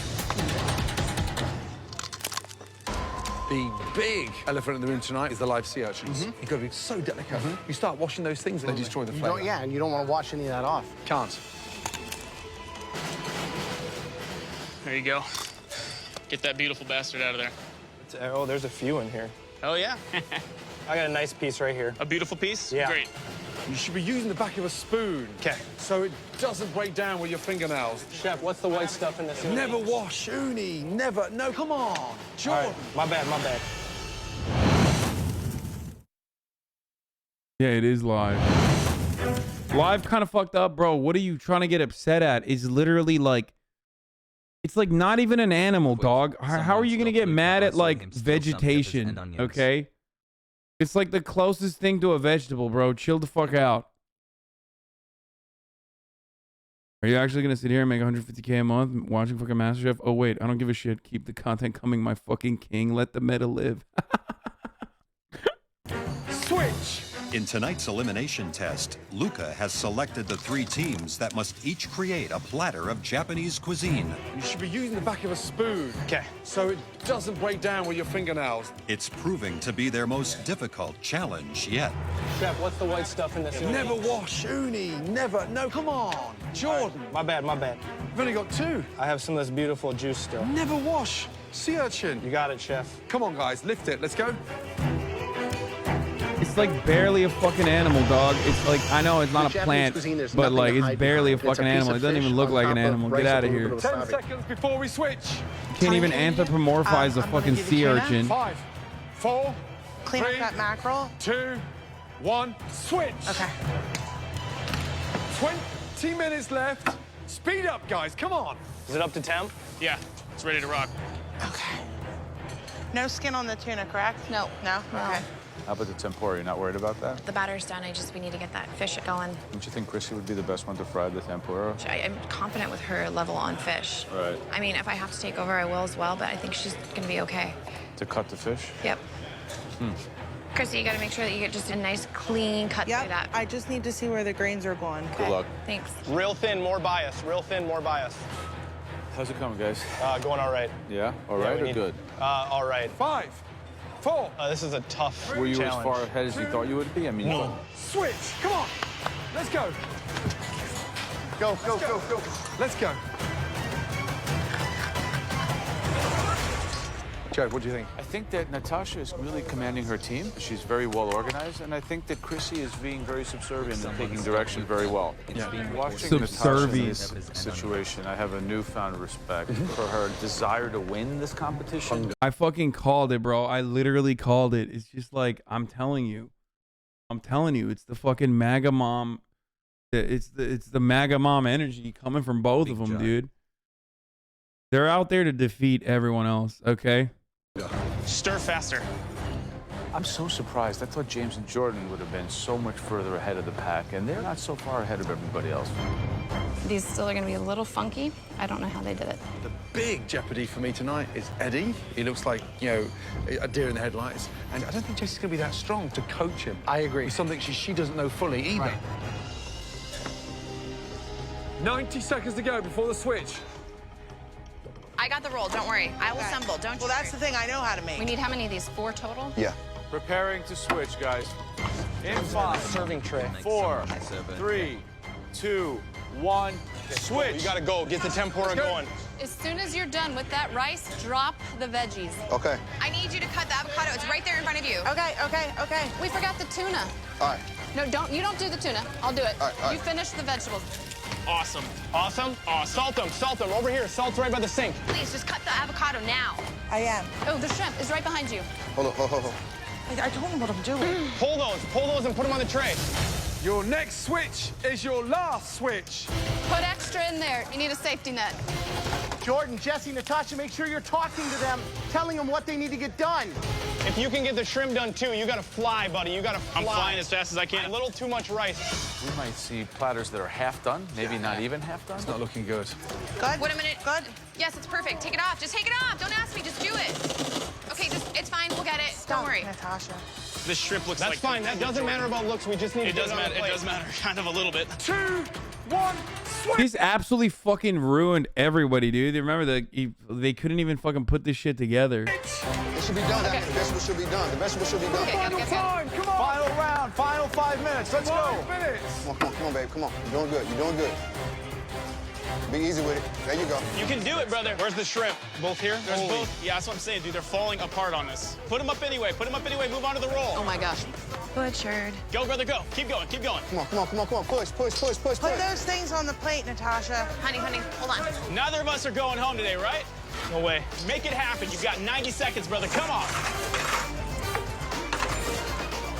Keep going, brother. Keep going. Get the wasabi on the plate and get the grated daikon on the That plate. plating is just off the chain, bro. It just like looks like shit every time. Pickled onions. Woo! You've got this, Jordan. Come on. Last 60 seconds. Come on. Presentation is key. Last 2 minutes. Look at the speed of Natasha. Give encouragement. Come on, guys. Make it tight. Where's the daikon? The daikon was right there. Check right behind you. Where's the thing? Right here. There you go. Come on. Jesse, speed up, please. Eddie, go. Yeah. Come on. Look at Graham. Jesse, speed up, please. Eddie, go.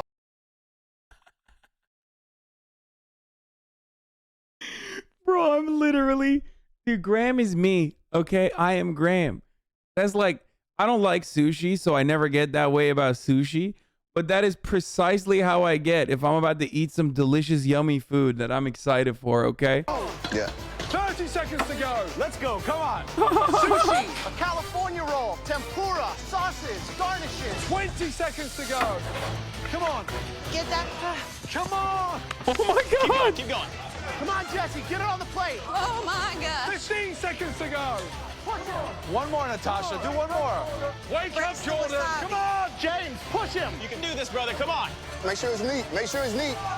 10, 9, 8 I got this. We're only missing one 7, piece. Everything else is there. Come on. 5. Bro, now we know why he wears the undershirts, bro. Now we know why he wears the white undershirts.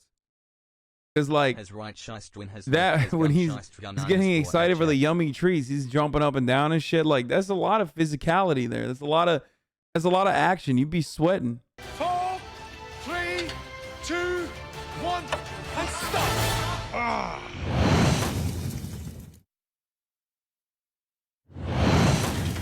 Come on. Let's go. 15 seconds to go. Come on. Come on. Come on, Jesse, get it on the plate. Oh my gosh. 10, 9, I got this. We're only missing one 7, piece. Everything else is 6, there. Come on. 5, 4, 3, 2, 1, and stop. You did it. Hands in the air. You got it on. Let's start with the front. What did I miss?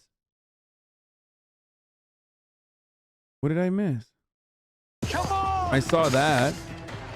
Come on, Jesse, get it on the plate. Oh my gosh. Is that what you're talking about? That's it? Come on. Bro, 98% of the time when chat says rewind, it's not worth a rewind. I'm going to be honest. 4, 3, 2, 1, and stop.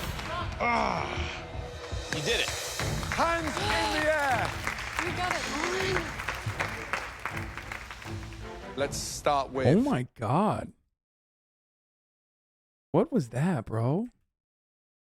What the fuck was that? You got it. The hug. Yeah, that was the hug.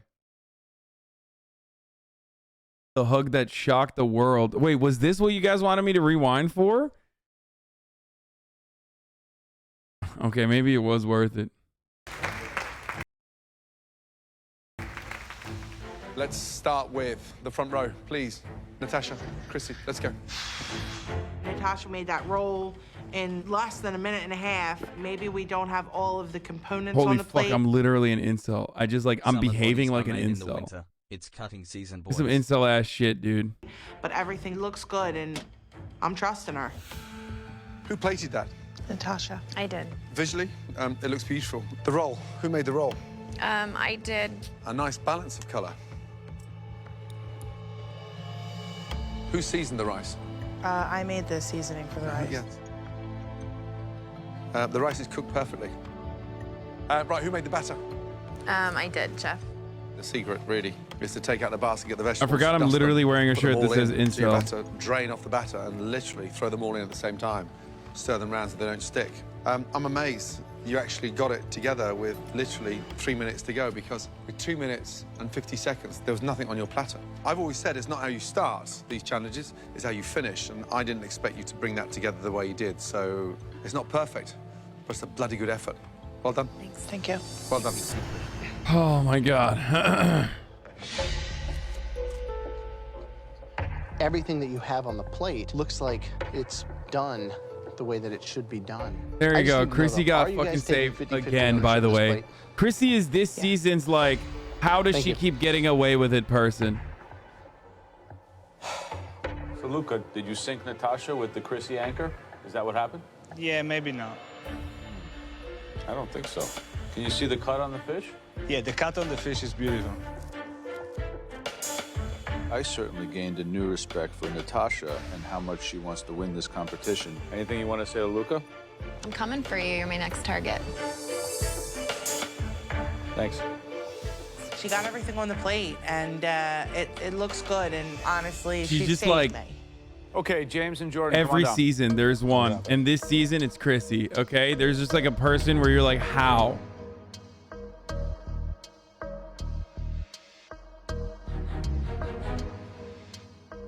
Who cut this? I did. Nobody will ever be worse than Rawton is. Is it your understanding that Japanese people do not use salt in their cuisine? Taste this.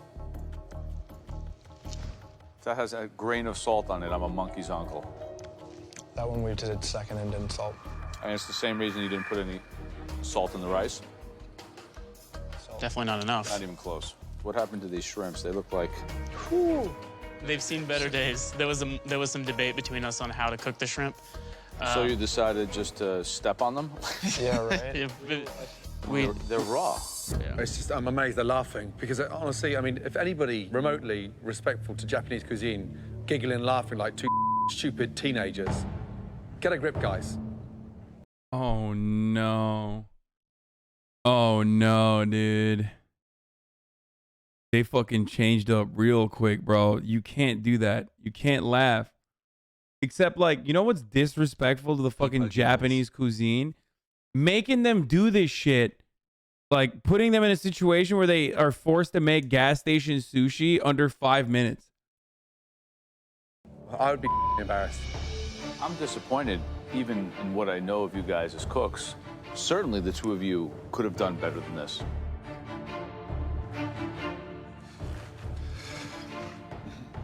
Visually, the roll looks lovely. You've got a nice, even cut. What I'm seriously embarrassed with is this here. I mean, I just... You know, guys, I think of what you've done and how far you've come in this competition. For you two to present that, you know, raw, badly split, curled. I just don't expect any of you at this stage in this competition to panic. It's embarrassing. The roll looks delicious, but it's just bland. It needs seasonings. Ah, excuse me. So what happens when you don't degorge a eggplant? They're bitter. They're bitter as They're hell. bitter. So you know all this stuff. Disappointing. Yo. Damn.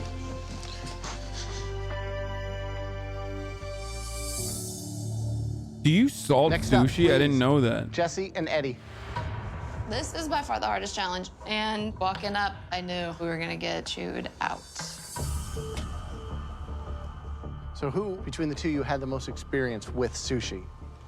I've made it before. You have, and you've never made it. I never made it, but I eat it at least twice a week. What happened to the uni here?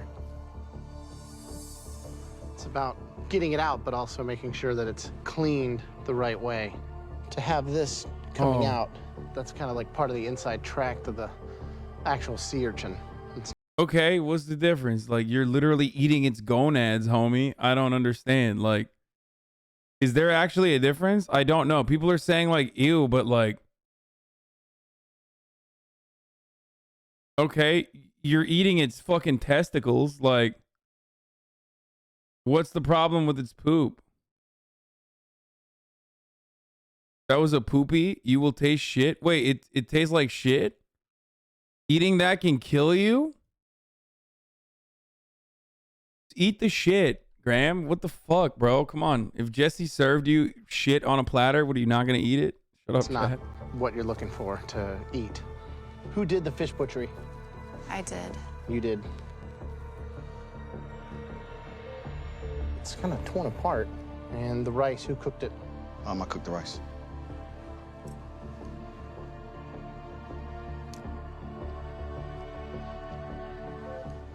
It's very overpowered with the vinegar. It's a very tart rice. Who do you feel really put more energy into the dish? 6 months, baby, let's go. I honestly think that it was 50-50. 100%. 50-50. It was 50-50. Do you feel the same thing? I do. Okay, thanks.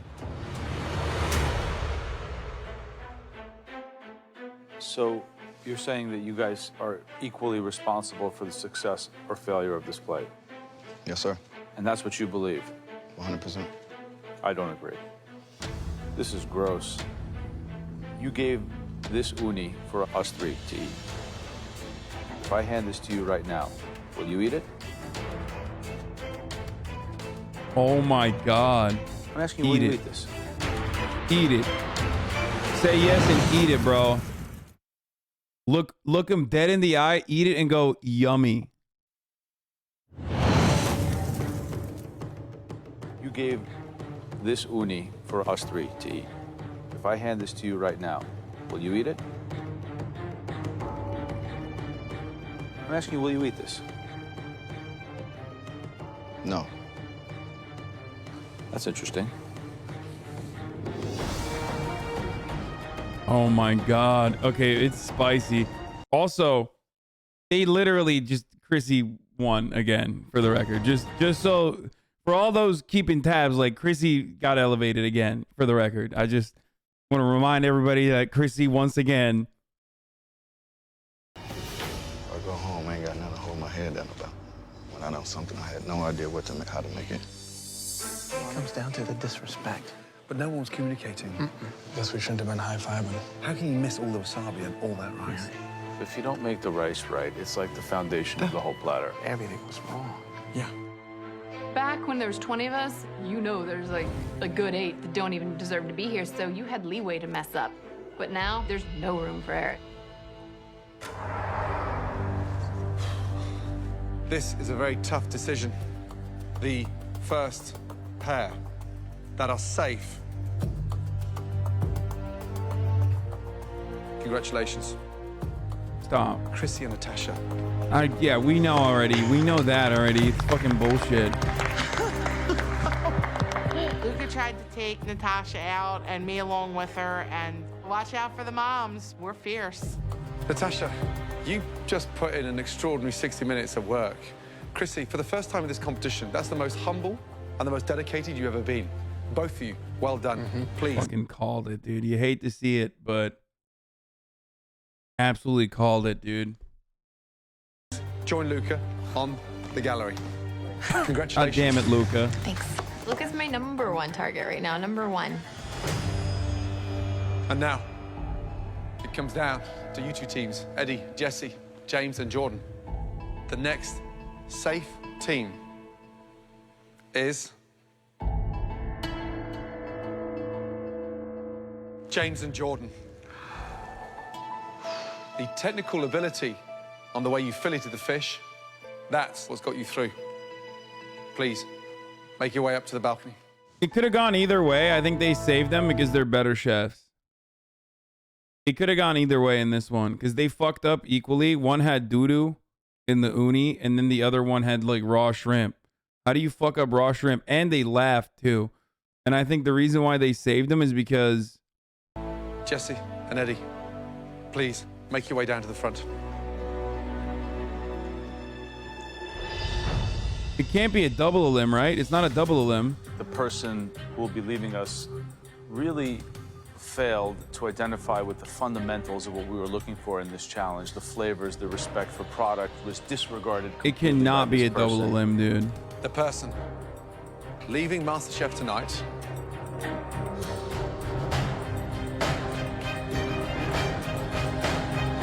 No shot.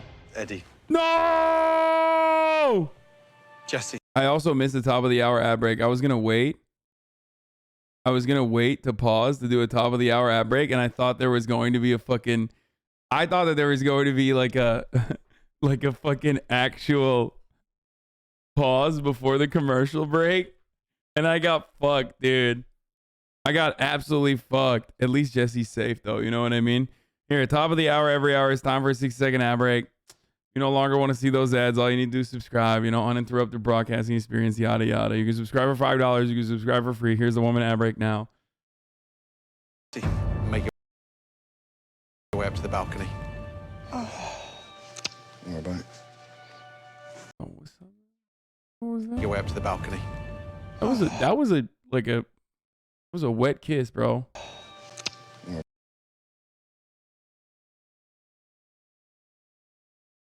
That was, I'm just saying, that was definitely, okay. Bye.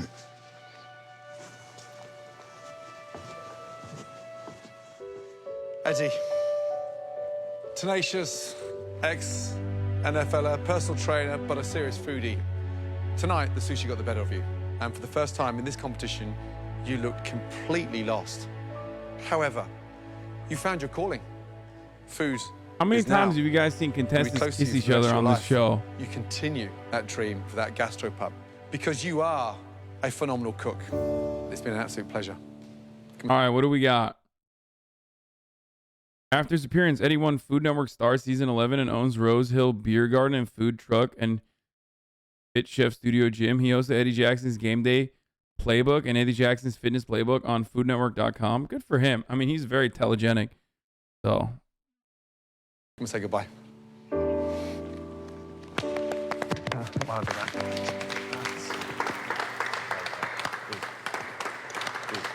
Right. Questioning the black man for showing affection to the white woman. Very woke of you. First of all, I am a Dr. Umar supporter. So, yes.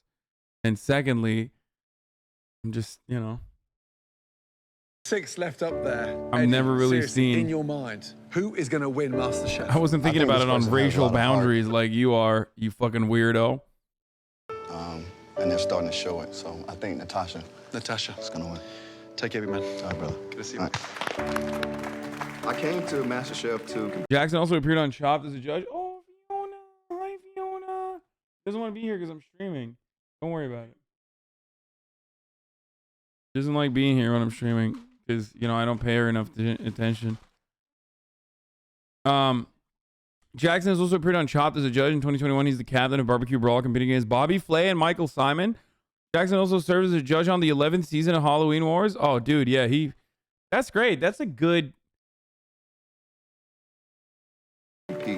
I just think about how far I've come. I have nothing to hold my head down about. I always said, holy shit. Invoking Dr. Umar, anti-race mixing for a joke. Sheesh, edgy boy. I mean, you know, This is what we do out here. I don't know if you knew that or not. That football and cooking is two of the things that I love to do. And I was able to achieve football on the highest level that you could possibly imagine. And now, in my mind, I feel like I've achieved food on the highest level you could possibly imagine. I mean, it is absolutely delicious. Thank you. Learning so much from the best chefs in the world is just like some of the best coaches that I've had. Congratulations. Eddie. So I'm very privileged and humble at the same time. He's a very And use chill this dude. experience So to move forward and be successful like I know I'm gonna be. Love you, Eddie. and also on top of that, oh my god, almost spoiled it, dude.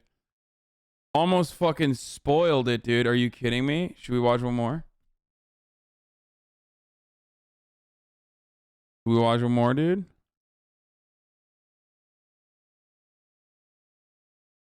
He's a good looking dude, goddamn.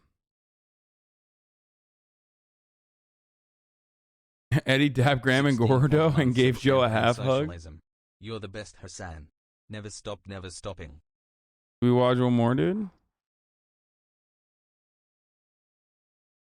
Fuck it, 24-hour stream? Okay, dude. That's not happening, but we'll watch one more. Previously on MasterChef. You will all have to cook Japanese. It's an amazing... Top 6 is a beautiful feeling. Last year, I got kicked out, and now I'm one of the best home cooks in America. The final 6. In All of you, America. Congratulations. It's an amazing achievement. But, as you know, in MasterChef, things can change in an instant. Tonight, you will not be cooking. Oh, it's that episode. They're doing That's it right. again. Oh, it's the fucking save one of the previous contestants episode. All of you, please head up to the gallery.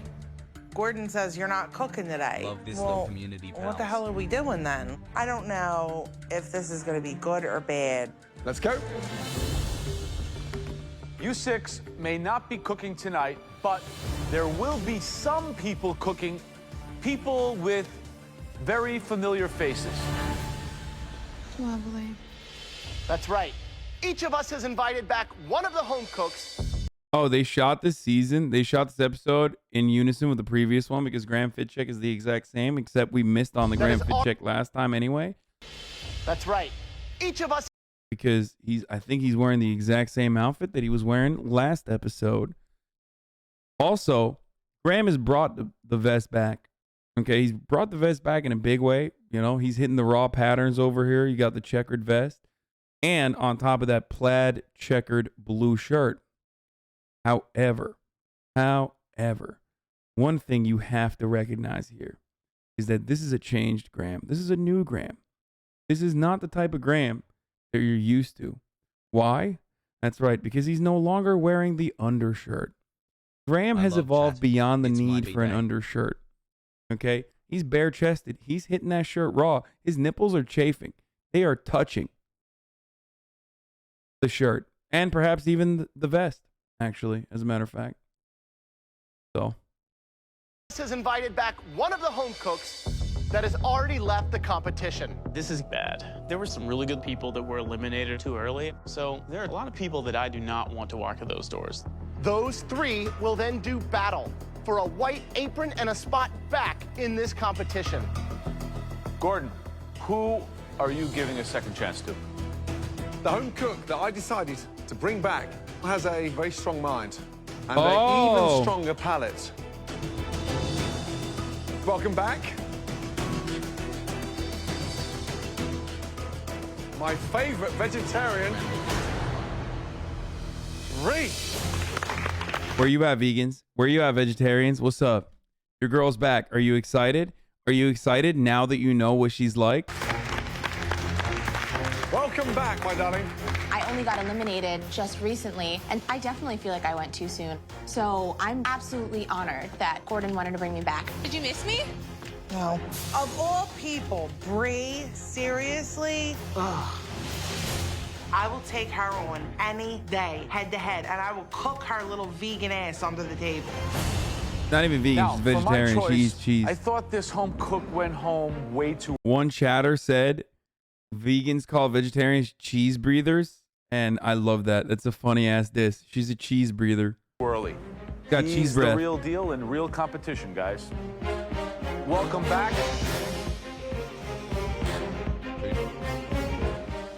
Lynn. Let's go! Deserved. Lynn is back. Damn it. He is an awesome cook. More or less, this is Lynn's apron to win back. This sucks. Go home, Lynn.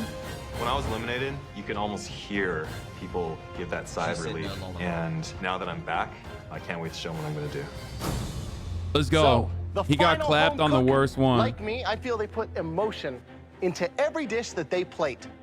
It's a toss-up between the third, who I think is coming back. Bene? Eddie could be coming back. Bethy could be Amy? coming back. I have no idea at this point. Standing at 5'11", 295 pounds. Welcome back, the Taunton Tiger, Beamy. Yes! Oh, God, it's Beamy. Is this a joke? Beamy is just a loser. Wait, why? He's like the cockroach that won't die after you step Yo, what the fuck? Why do they hate him? He was dope, dude. on it multiple times. Lucas, stop clapping. Stop clapping. I like Beamy. Yo, just when you thought I was down, man, I'm back. Boom, boom, back, baby. Ready to knock out the competition. You think they're intimidated? Should be. Only one of you will win back. Guys, Luca is a POC as well. That's why he's Italian. That's why he got excited. This. Whereas everybody else A was not Master excited. Chef apron. One apron, three of you. Damn, bro. They did not even bring back Eddie. That's kind of fucking... That's gotta suck. Eddie's like, what happened? Last season, they brought back the last guy that got eliminated. They brought back 8 people. This season, I'm not back? Nothing in the world that I want more than to get my white apron back. I let myself down last time, and I want the chance to earn it back. The three of you will now compete. All 3 of them are better than Chrissy. Not even a joke. Straight up. Yes, this includes Lynn as well. In a high-impact, high-speed challenge. After the first challenge, one of you will be eliminated, and 3 will become 2. Those 2 will cook head-to-head in the culinary battle of your lives. Ready to see what you're going to have to cook? Yes, chef. There's 0% chance Beamy is 5'11", by the way. That would make Lynn like 6'5", and that would make Bree like 5'10". So I don't know how the fuck that he said he's 5'11". I've been thinking about that. Like, that's not, the homie is not 5'11". Like, When you enter the luxurious MasterChef pantry, you'll have just 5 minutes. and he's definitely not grab everything you need. 295 pounds either. Your time in the pantry starts now. I really miss the MasterChef pantry. It has everything you could ever dream of. To be able to just think something up and then go in and get whatever you need for it, it's a beautiful thing.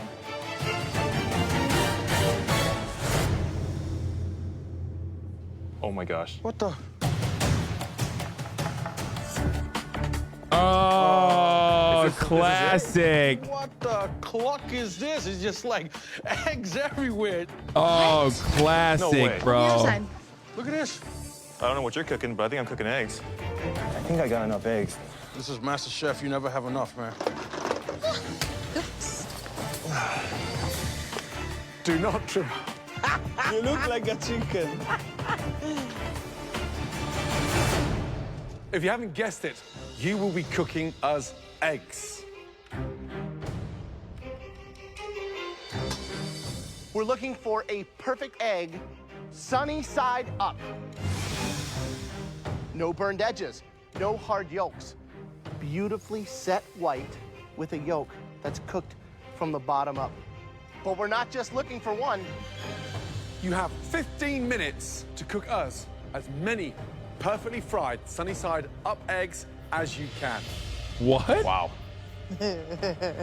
Please, head to your stations. At your stations, you have 100 plates and 12 identical 8-inch pans. You also get to use 2 stoves. Are you ready? Yes, chef. Yes, chef. Your time starts. This is kind of a cool. This is kind of a cool competition. Now. This is actually interesting. It's like 8 pans, 8 burners. How would you start this off, Graham? I would lay out all my pans, get the first one started off cold, and then from there, start rotating. By the time the last egg goes in, the first egg should be cooked. It's all about working the stove. Technique, volume, speed. We're really bringing these cooks to the test with this challenge. Beanie's getting more organized than anyone because he's laying out his plates, he's getting his pans warm. My worry there is if he starts cracking those eggs in those hot pans, the eggs are going to blister. You guys gonna do oil or butter in here? I put my oil in first and then finish with the butter because the butter froths and it starts cooking that raw egg white closest to the yolk. Beanie's putting his butter in there now. That butter, it does burn a lot faster than oh that oil no. does. So. He hasn't even put an egg in yet. He's using butter. What an idiot. That's why he doesn't deserve to be here. Oh my God. Yeah, he fucked up.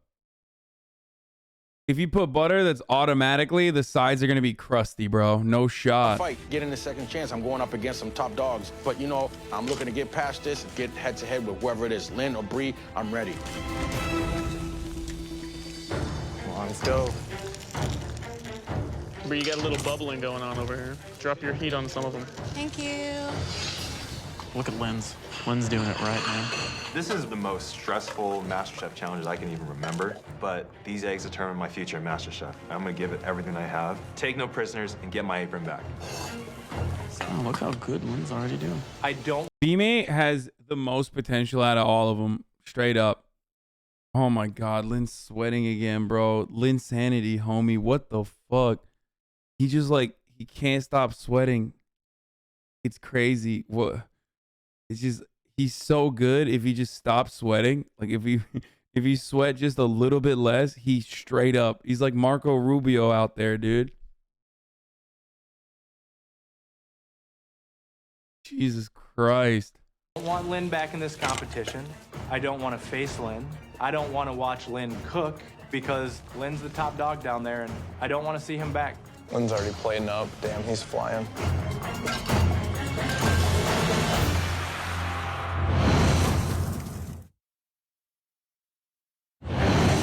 The judges have chosen Beanie, Bree, and Lynn to battle it out for a single white apron. Come on, let's go. The two home cooks that fry the most perfectly executed sunny-side-up eggs in 15 minutes will go head-to-head for a second chance to get back into the MasterChef kitchen. 10 minutes to go.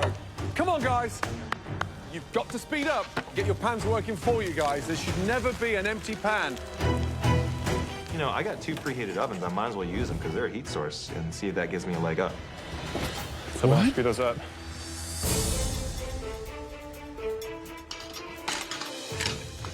Good. Get them on the plates. Should be able to slide them right out. Let's go, Lynn. Come on. Get another egg in that pan. Don't let these overcook, Lynn. Time management has always been my biggest issue. And in the MasterChef kitchen, 15 minutes might as well be a blink of an eye. Come on, gotta be quick.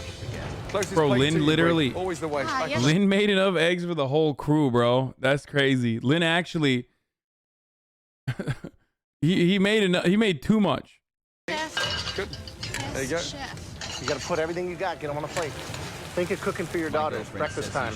I started off, I think, a little bit shaky because, you know, I was trying to be too gentle. And it's just like, you know what? I know what I'm doing in here. You know what I mean? There's no need to be gentle. So I'm just throwing everything out the window and just keep it moving, you know? And everything is starting to roll a little bit smoother right now. He's going quicker than I thought he would. Let's go. Work the pan. You've got to multitask. That's it. Slide them out. That's it. Open your plates up. Come on, let's go, guys. Oh, no. No, no, no, no, no. I sweat so much that my head will accumulate. Lynn's using the ovens, too. Wow. What happens with an egg in the oven? It starts to Cook on the outside. The whole idea. Sunny side up, no heat for the top.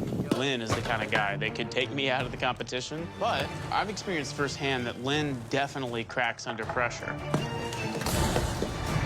As I said before, I think everyone else also recognized that Lynn's one of the best chefs there, even though he's just awful under pressure because of the way he was like plating even early on. That's why, even though he got like, you know, edit cucked a little bit,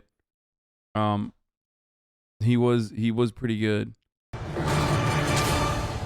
2 minutes to go. Speed up. Now you want to raise up your burners in the last 2 minutes to make sure those last eggs get cooked in time. Anything that's not out of the pan when the time is up does not qualify. Come on. This challenge, it is about technique and speed. And it's gonna take a lot of...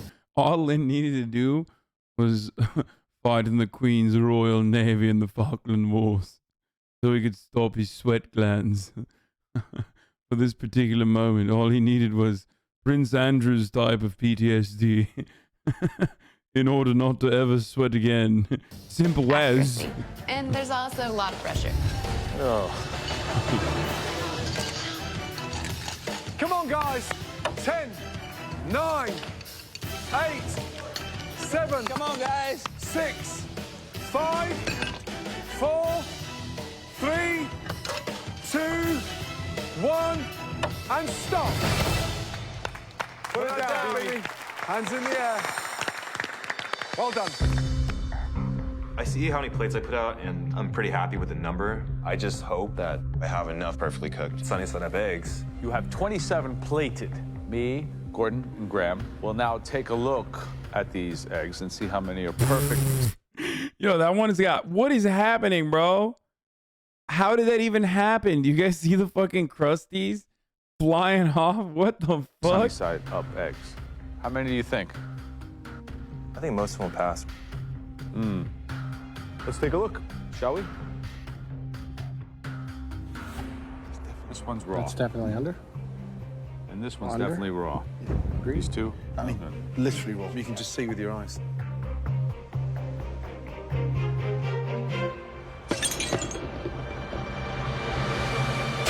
Dude, he enjoys that too much. He enjoys that way too much. Okay, first of all, those are still edible. Okay, that's insane that he broke the plates as well. The most dramatic motherfucker on the planet, I swear to God. If those 2 eggs didn't pass, there's gonna be trouble down the line for me. Perfect. Perfect. That's a good one. Excellent. I mean, It's just the perfect yolk. It's cooked. It's not burnt edges. Excellent. Here's another good one. Let this one pass. I think it looks good. Good. It's crispy. It's so fried, it looks like a taco. No good. No, completely seared. There's a bunch of them that are like that. That's by the way, that is my pet peeve. I fucking, like, I can excuse, you know, egg whites still showing on the fucking plate. You know, it can be a little runny, but I hate it when it's crispy. And I know this is like a big point of contention with chat. I know hella people are going to say it's just a personal preference. Some people love crispy eggs. Some people can't fucking stand yolk. Or not yolk, sorry. Some people can't stand runny eggs. They think it's gross. Totally understand it. I despise crispy eggs. I hate them. I feel like it changes the texture of the egg. You might as well be eating something different. Now, I don't prefer runny eggs either. But if I was given the option of a crispy egg and a runny egg, I would prefer the cummy runny egg over the fucking crispy egg. Look at Lynn.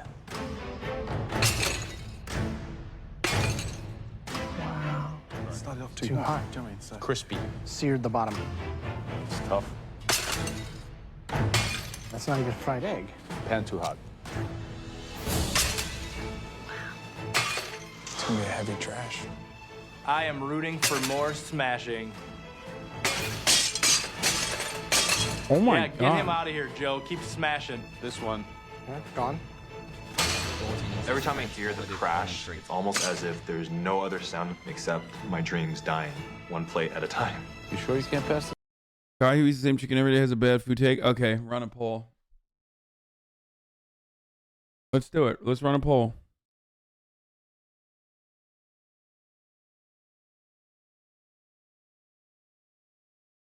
I'm doing it right now. Egg poll.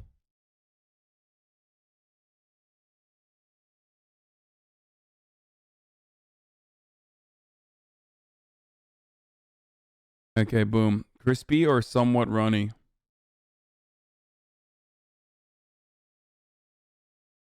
This one? Not sunny It's in the chat.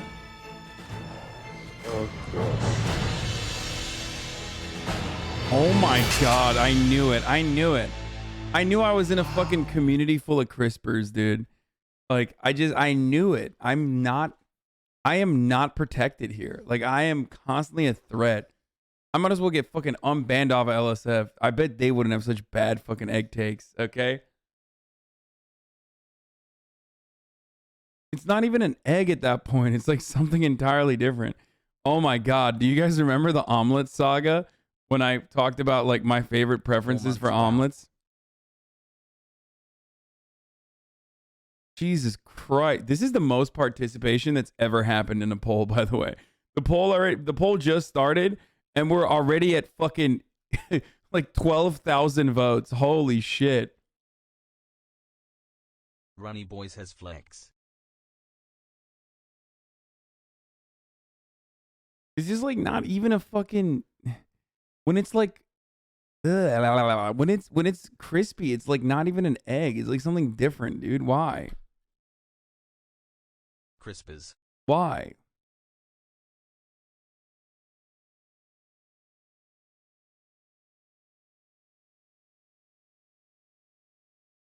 When you announce the poll, there's more participation. People don't listen to mods. Oh my God, dude. Like almost 10,000 votes for crispy. That's nasty. It sucks. So, you have 8 perfect sunny side up eggs. I thought you were going to nail more than 8 eggs. But at the end of the day, guys, 8 may be enough. Let's find out. All I can hope now is that when the judges get the brie and beamy, that they'll trash more eggs than they trashed on mine. If you get more than 8 perfectly cooked, sunny side up eggs, you'll be safe and through to the next stage of this extraordinary challenge. Lynn only got 8 out of 27. Those are really bad chances. They obviously must be judging really toughly today. Visually, that is raw. This thing here, it's almost got its feathers on. Too raw, that's not a good start, is it?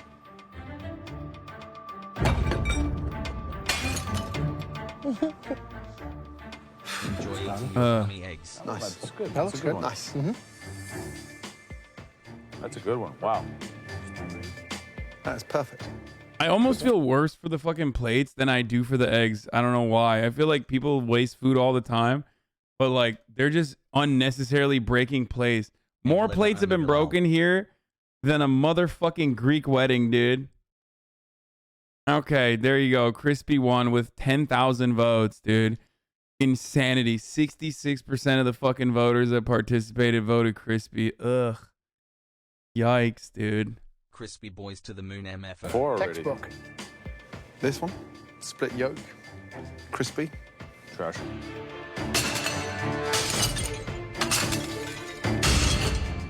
Which common etiquette? Also, when you get banned, don't you get banned for like a week? I could easily take a week off from doing this. I already took a month off. No, nobody's getting modded today. I'm the mod. Which means I don't do shit. So just behave yourselves. Don't get me banned. What's your favorite slurs for white people? Oh, well, definitely cracker. Redneck. No, redneck's more of like a regional thing. Yeah, just cracker. Cracker's pretty good. Oh shit, was that... Can you get banned for saying cracker? I don't like that. Well, that's not fair. You should be able to say cracker. I'm sure this has already been dealt with by other streamers. Let's move on. Let's move past it. How is everyone's New Year's? Also, when you...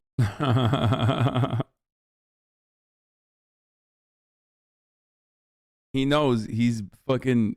He literally was talking about it when I got banned. Nice. Really pretty. Beautiful. 7. Too crispy. Too crispy. Take it away. That looks really good. Gorgeous. Look at the white sap. Beautiful. Okay. 8. So now you are tied with Lynn. One more, and you go to the one-on-one. Okay, I can do this. There's still a bunch of eggs left, and I have to have a perfect one out. Oh, this episode, there's a one-on-one in the end?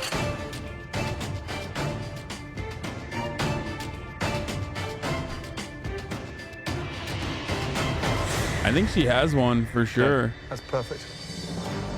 So, that's 9. Congratulations. As kids Thank and you. weren't broke like you Brie. Perfect. 10.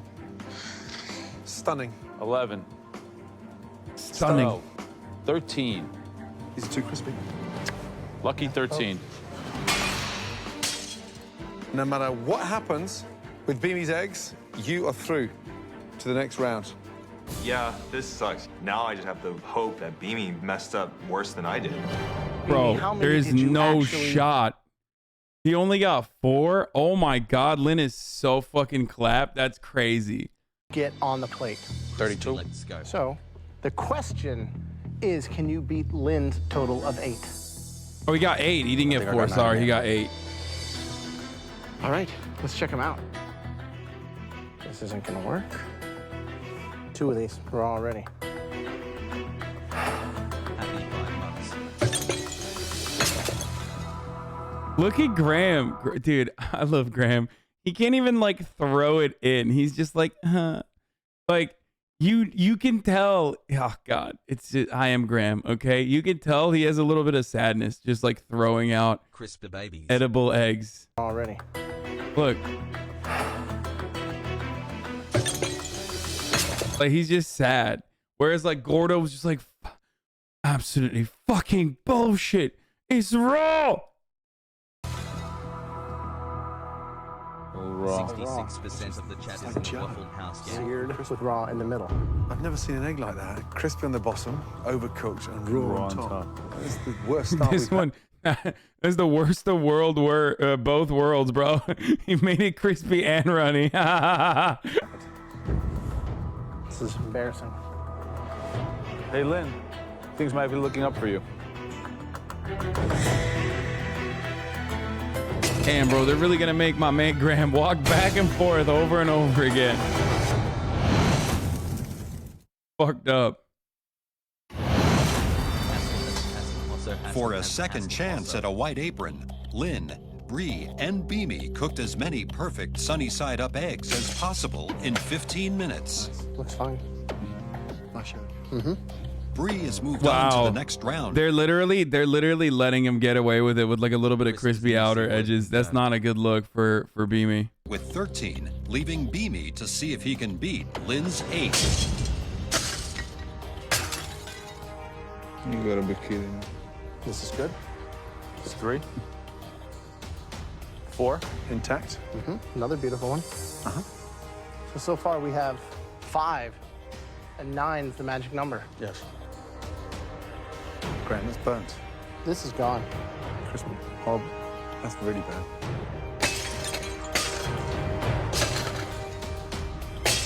Nice that we punched. I think this is fine. That's beautiful. Mm-hmm. Beautiful. What do you think? Nice. That's a good one. 7. One more egg and you're... Oh, you know. Okay, dude. You know they had to hit him with the classic 8-8, bro. You know it had to get to that classic 1-1, okay? Oh, brother. Oh, brother. Oh, brother. Yes. I'm really nervous. I can hardly watch. I just turn away because my only hope is that Beamy dropped the ball. Nice. I think that's a gonna tie it. Tying run. And then look where we get back to. These are all raw, Beamy. Is there a winning egg in the bunch? Just one. I just need one perfect egg. Come on, there's gotta be at least one in there. What do you think? That, bro, they already were way too nice with his early eggs. Like, there's definitely one in there that fucking passes that grade. You know what I mean? No, I brought you back. But you're going home. That's 9. Perfect. Yes. Woo! I got this. I did it. All the haters up there is just like, you know what? Keep hating. Lynn? Yeah, now we know why homie went back to fucking do design for Robin Hood, okay? They literally brought him back and then slapped him in the fucking face. They absolutely brought him back just to be like, get the fuck out of here, bitch. Your dreams, psh, broken in the trash. You know what I mean? Please take your apron off and say a final goodbye to the MasterChef kitchen. Love being here, guys. Good luck. Good night, Lynn. Hey, forget about Lynn. I think he's not gonna have eggs for breakfast tomorrow morning. I'm surprised that Lynn's walking out of those doors. I'm also relieved that Lynn's walking out of those doors. That kind of sucks, it's dude. It's gonna be an interesting battle. I've been a fucking Lynn advocate for far too long, okay? Congratulations on making it through that 15 minutes of intense pressure. Are you ready for your final challenge? Yes, chef. You 6 up there have a reservation in the MasterChef restaurant. Please take your aprons off and go into the MasterChef restaurant. Thank you. Homie said, Hassan looks like he smells like shit. And then he said that you look like an absolute queer boy because I paint my nails. Dude, imagine getting owned by nail paint, dude. Just nail polish. Your mom loves the way I smell, by the way. I smell excellent.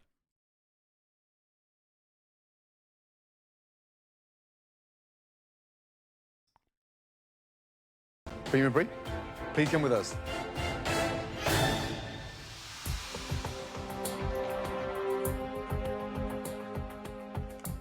Round 2.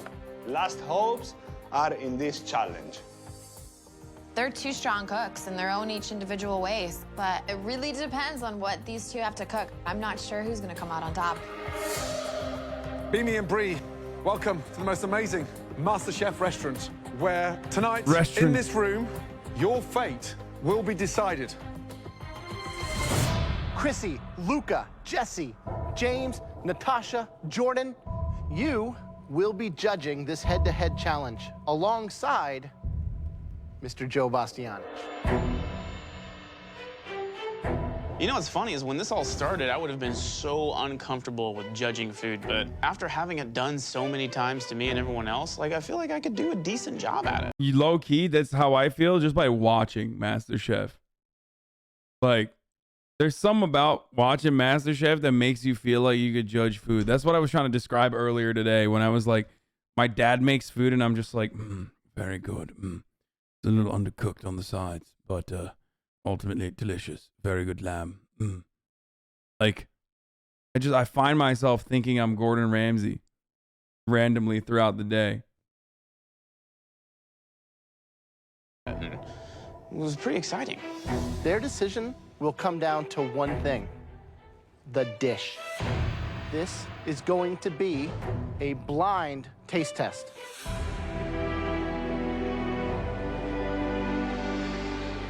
It's a blind tasting. We have no idea if Beamy made one dish or if Bree made one dish, so we're strictly going off flavor.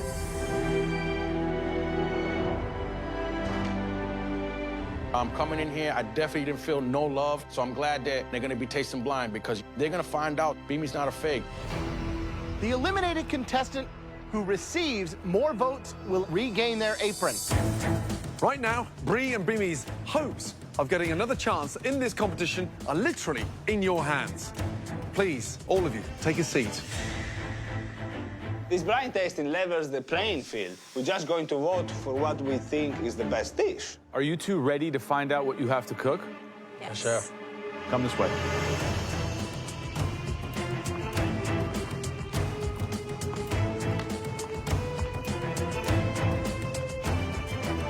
Beamy, Bree, you are about to go head-to-head at the biggest... You do look kind of musty, though. Not gonna lie. No hate, though. Much love.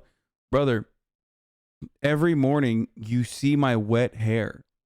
Like, I quite literally shower right before I fucking stream. Like, it doesn't get more... It does not get more clean than that. Where I am straight up fucking starting the stream with wet hair from when I showered 5 minutes prior to hitting start stream. battle of your lives. This is a once-in-a-lifetime second chance. I smell incredible. The most important piece of this epic battle incredible. is an amazing ingredient. Something worthy of the world's finest restaurants. It will take all of your culinary skills, brain, and... Also, what the fuck? We're on Twitch, bro. Literally, part of the fucking process of being a Twitch streamer is literally not showering. I am willing to bet that I shower more than all of the fucking top Twitch streamers. Probably more than like 8 of them combined. The fuck are you talking about? That's crazy. Brawn to cook with this most incredible, this most beautiful, the freshest. Oof. King salmon.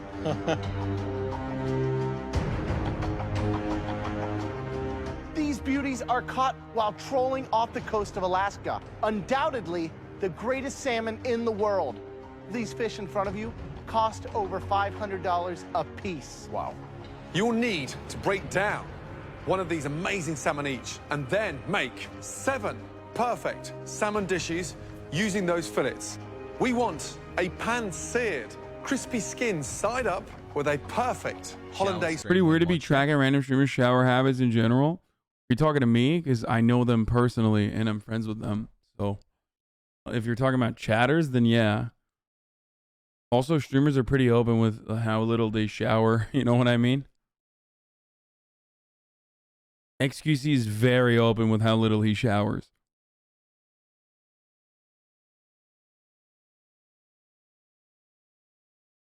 Sauce. We also want to see some beautiful asparagus and potatoes. This is a true culinary showdown. I'm headed back into the restaurant to join your fellow competitors. Let your dish do the talking, and let me wish you good luck.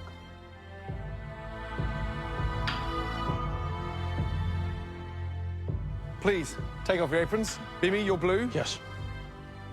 Bree, you're red. Thank you, Chef.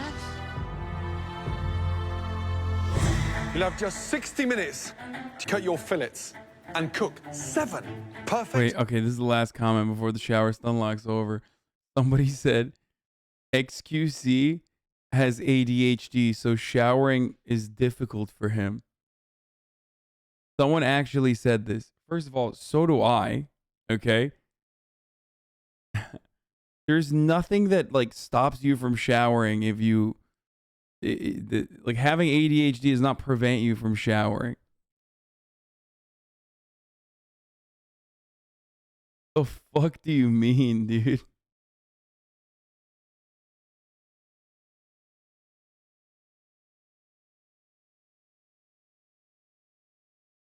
Oh, that's funny. Identical salmon dishes. Come over here, pick up your fish, and head back to your stations.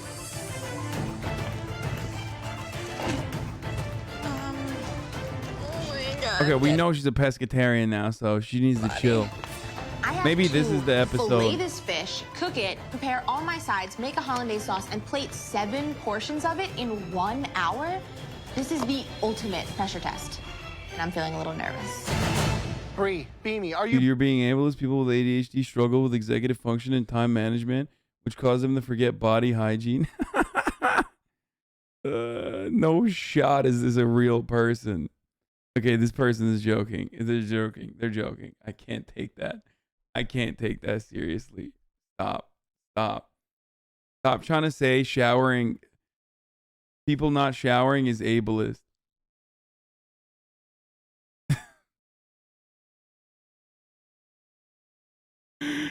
Stop, dude. Yo, you will see no quarter here for the whole like ADHD ableism conversation, okay? Especially because I'm the most ADHD motherfucker on the planet. You both ready? Yes, chef. Chef. You guys need to cook better than you ever have cooked before. Your 60 minutes start now. 8 months of brain rot. Across 60 minutes, Graham, even for a professional chef, tonight, this will be a tough cook. Absolutely. That's a monster to take down. The first thing I'd do across the 60 minutes, I'd fillet one side. The secret to filleting a great salmon is you've got to let the knife do the work. You can't start hacking and getting stuck with that rib cage. So clean your knife every time you slice it. You've got to turn it around. Let the dorsal fin sit in front of you, turning the fish around as it suits you. Your knife and your hand have to move simultaneously. So your knife is guided by the top of your hand so you're not slashing. I'd get my 7 portions ready. 1, 2, 3, 6. cook it on top of the stove, and the salmon goes on the plate at the very last minute. I cannot believe what Bree's doing. I mean, you're going in at it backwards.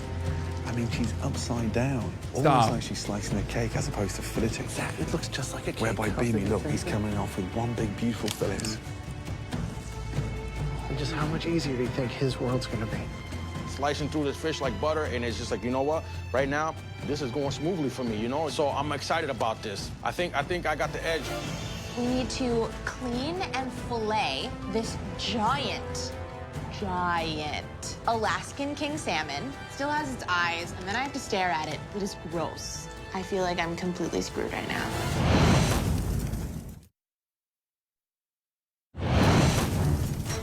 Tonight, Beamy and Bree are cooking 7 portions of king salmon with potatoes, asparagus, and hollandaise sauce. Joe and the remaining 6 contestants will judge their dishes in a blind tasting and decide who will return to the MasterChef kitchen. This is a big opportunity for me, man. You know, it's for my daughters. I'm not just cooking for me. There's no way that I could fail right now. It feels like I never left because it hasn't been that long since I got eliminated. So there is nothing that is going to stand in my way of getting that white apron. Nothing and no one. Right, Bree, how you doing?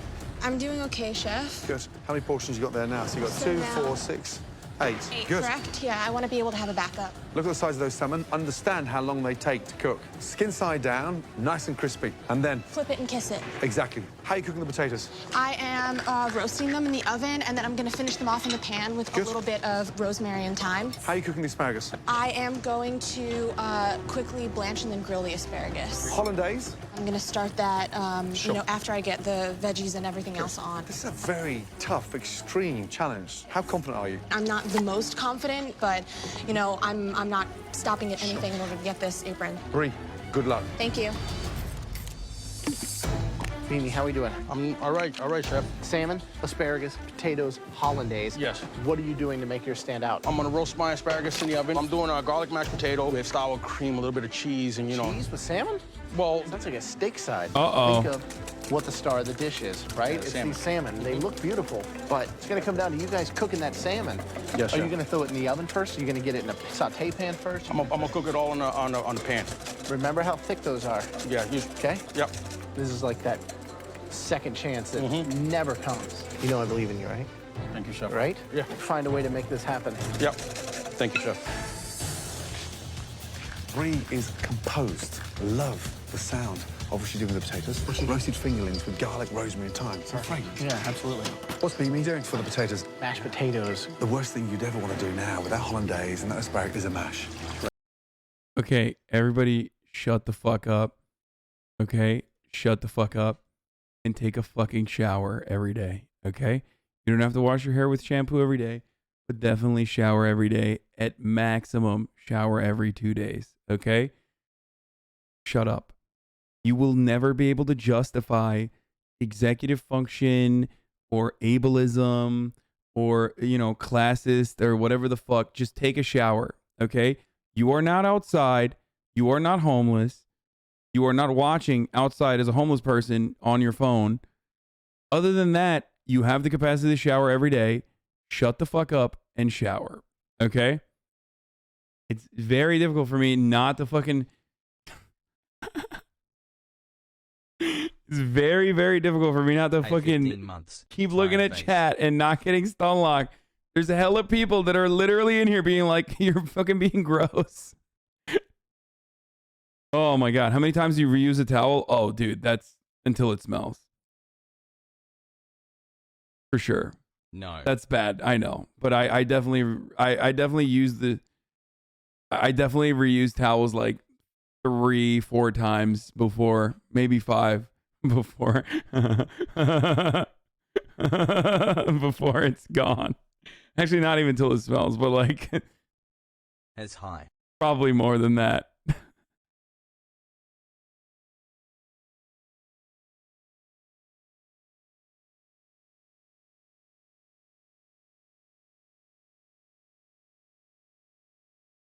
Please read my log, lol. I'm literally oppressed in the UK. Almost homeless, about to be evicted. Please, Hassan. Wait, what the fuck? Yo, if you're almost homeless, about to be almost homeless in the UK, why are you in the chat defending not being able to take showers? What the fuck is going on, man? Bad take us on. Yo, come. Okay, dude. Listen, I'm done. I'm not talking about this. I'm done. I'm done. We're done. We're done talking about this. We're moving back to the fucking MasterChef. Holy shit. Right. I just wonder if I swear to fucking God. Not like I swear to Lord. I swear to Allah. It is.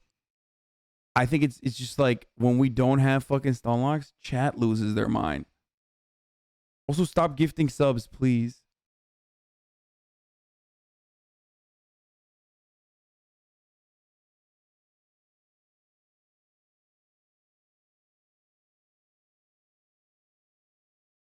Please take a shower every 2 days, max. He's been gone for too long and has forgotten some of those skills and that fight that you have to have. Just over 40 minutes gone, 20 minutes to go.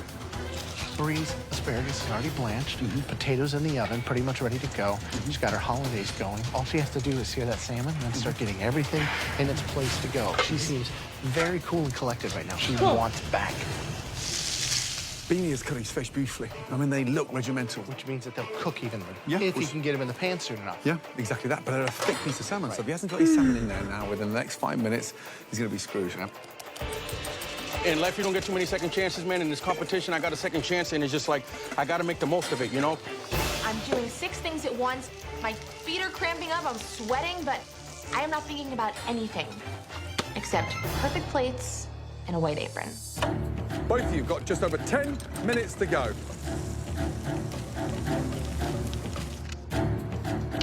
So, I mean, it's a blind taste test right now. You know, the top 6 plus Joe have no idea whether it's coming from Beanie or Bree. This is the fairest way to get one of these two back into the competition. Absolutely. The best day in MasterChef Kitchen, we all going to be judges. I'm like, hey, this is awesome. I'm really excited. Let's get this started. I don't feel that anybody that they're bringing back is better than me. Beanie has a lot of heart and passion and soul. I do think Bree is underestimated. I don't think a lot of people take her seriously. I know Bree's gonna kick his ass just because Beanie sucks at life. 60 seconds, come on. Let's go, Bree. 30 seconds to go, come on. Let's go, get them all done, guys. Come on, push. 10, 9, 8, 7, 6, 5, 4, 3, 2, 1, and stop.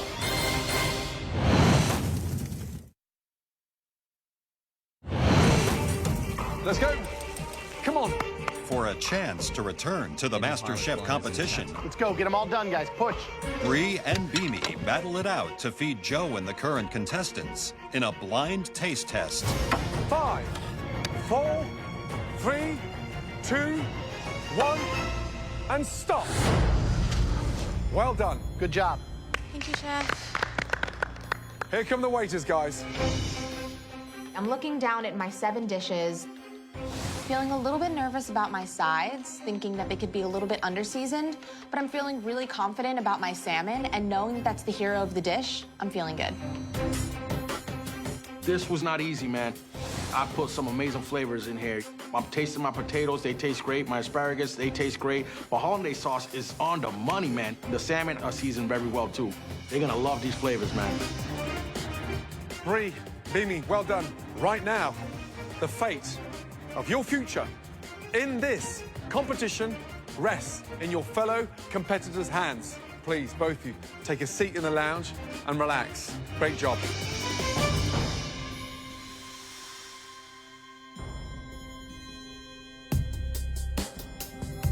Seven months of brain rot. I love you, Professor Dr. Azu. Thank you. Wow. So you can eat. Enjoy it.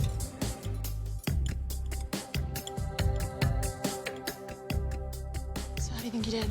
I think the flavors are good. My plating could use a lot more work. What do you think? I think that the filet is okay. My asparagus is probably good. I can't remember if I put salt on it or not. So that's what I'm like freaking out about. Let's start with the red plate. Jordan. The red highs, I think instantly I go to the fish. Great cook on it. I found no bones in mine. Almost 2 years lack of seasoning, but it was throughout. I think with more sauce, the red plate would have came together quite well. James? I think the red plate, the salmon was cooked perfectly to my tasting. Joe's the potatoes just were kind chilling. of bland. The asparagus was fine. The hollandaise was great. Just wish there was more of it. Natasha? I think that the salmon was actually seasoned to my liking because I like the fish to shine, and it did so. And it's a perfect cook. As far as the asparagus, it's crunchy. It's the way that I like it. It's still beautiful on its own. Maybe a little bit more salt. But I like the blue plate as well. My fish, I cut some big chunks, man. I flayed it beautiful. When they taste it, I think they're gonna like what they taste, you know? Okay, the blue dish. Chrissy? My salmon was cooked beautifully. Potatoes on point. The hollandaise is like my ideal hollandaise. It's perfect. I like love it too. that It's very so buttery. It's rich. Love it. Jesse, what do you think? I enjoyed the salmon a lot. The cook on everything on the plate was really good. It had such good flavor. I feel like they tasted their food more as they cooked it.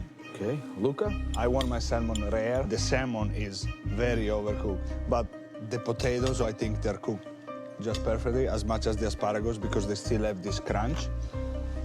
Overall, the sides, you know, I wish I could switch this salmon and put it with this side.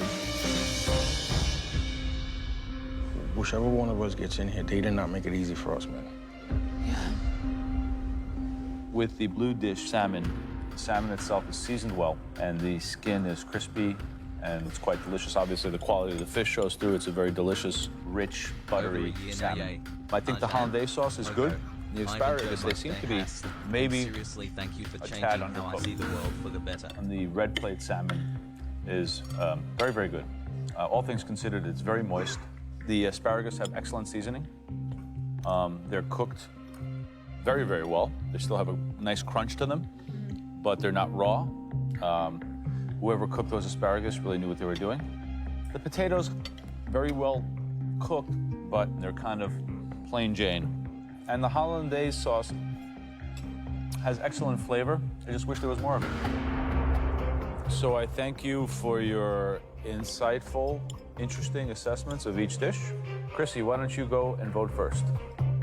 I feel so No, we are not going to circle back to the shower discussion because so many motherfuckers are incredibly selfish.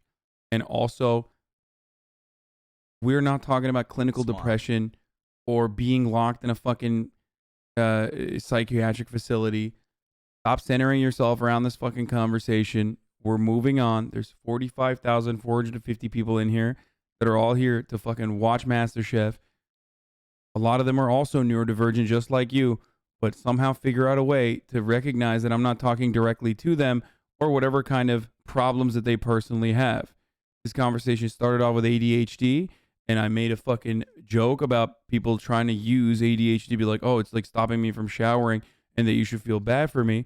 And now motherfuckers are in here being like, I'm literally homeless and I'm also neurodivergent and a minor, and you should allow me to not take a shower. If you don't want to take a shower, don't take a fucking shower, okay? Be stinky. Holy shit.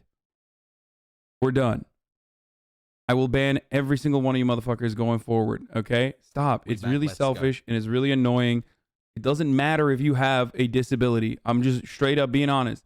It does not matter what your disability is, because when you are in the chat trying to continue bringing the conversation back to the shower conversation, your disability is a disorder. It's called narcissism, okay?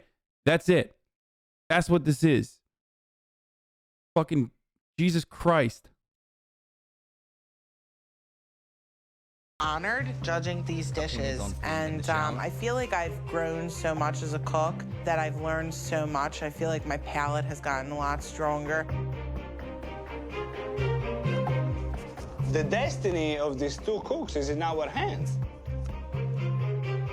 This is awesome. This is what it feels like to be a judge, and it feels good.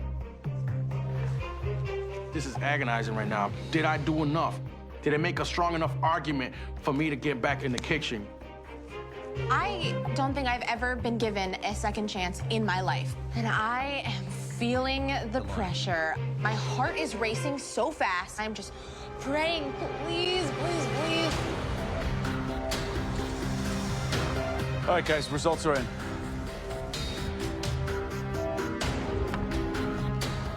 Jimmy and Bree, congratulations to both of you. Both dishes. I have were no great. idea which way this is gonna go. It was a huge challenge, and one of you certainly deserves your place back in the MasterChef competition. There were 7 of us who tasted, 6 home cooks and myself, and the results are here in front of me in these envelopes. The first person to reach 4 votes, and you will rejoin the competition.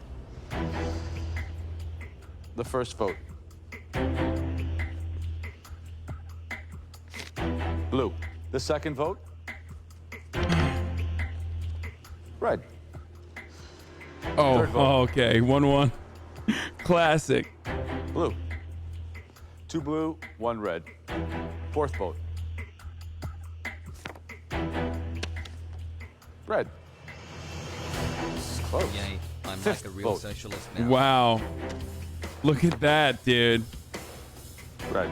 That's 3 votes for Bree. Bree, the next vote, if it's red, confirms your re-entry into the Let me guess. It's going to be a fucking 3-3, okay? Classic. MasterChef kitchen.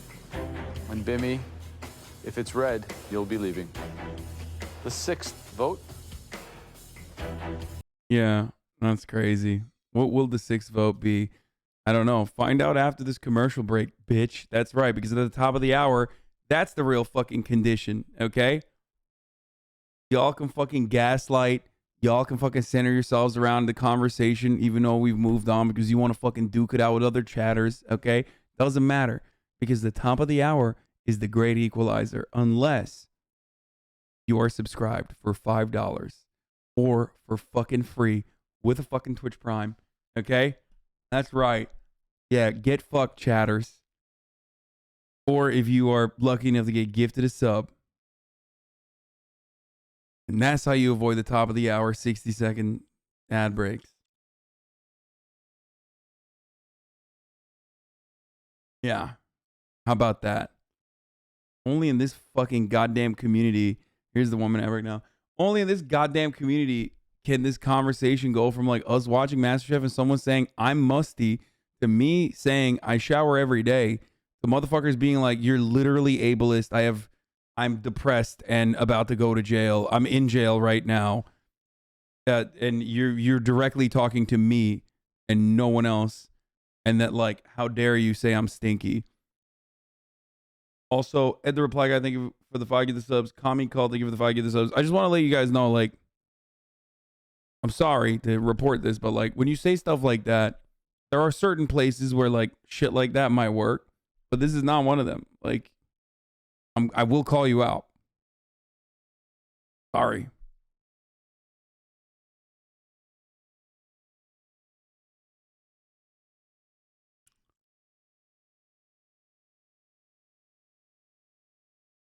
Also, if you're in jail and watching me, you should be doing TikToks, as the chatter also pointed out.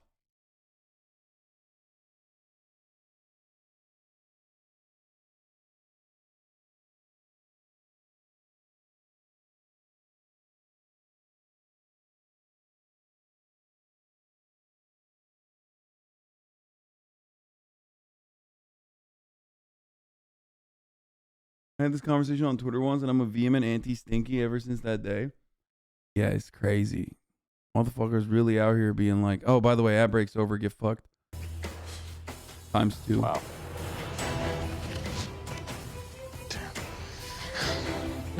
Holy smokes. Whatever color is in this envelope, that person will be rejoining the biggest cooking competition in America. Good luck, everyone. Yes, you did. You nervous?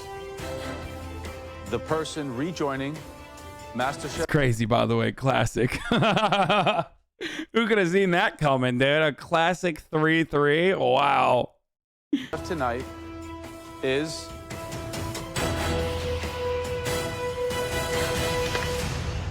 unbelievable. Unbelievable. I mean, it's a 50-50 chance, homie. Well, what do you mean? Oh man, unbelievable. Someone wrote linen here.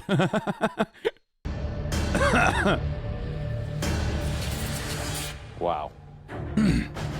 Whatever color is in this envelope, that person will be rejoining the biggest cooking competition in America.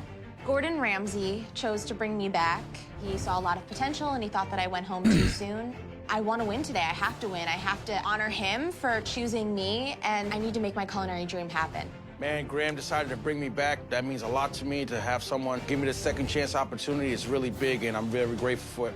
If I get in here, I'm gonna win this thing for my daughters. Are you ready to know your fate? Subscribe, you peasants. Yes, chef.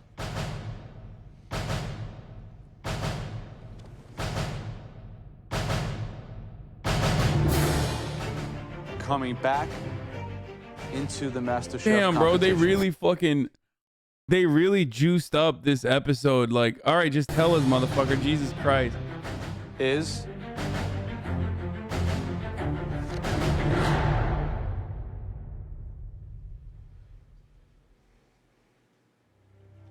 Okay, come on. It's Brie. It's got to be Brie.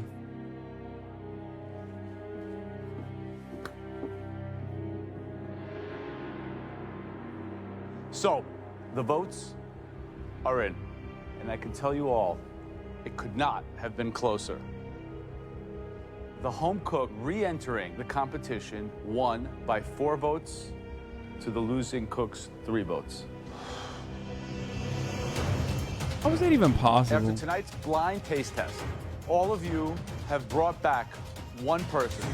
I swear this is a filler episode, bro. This is like Naruto filler shit. Please, welcome back Brie.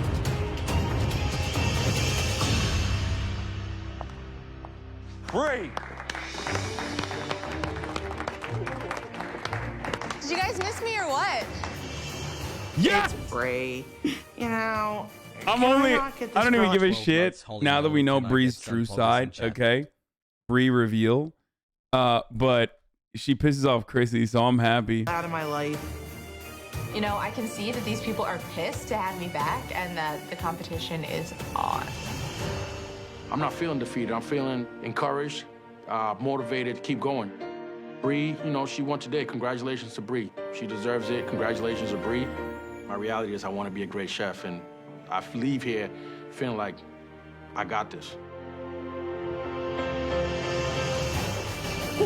Welcome back. Congratulations. Welcome back. Thanks, Chef. How'd you feel? I feel great. Well done. Thank you.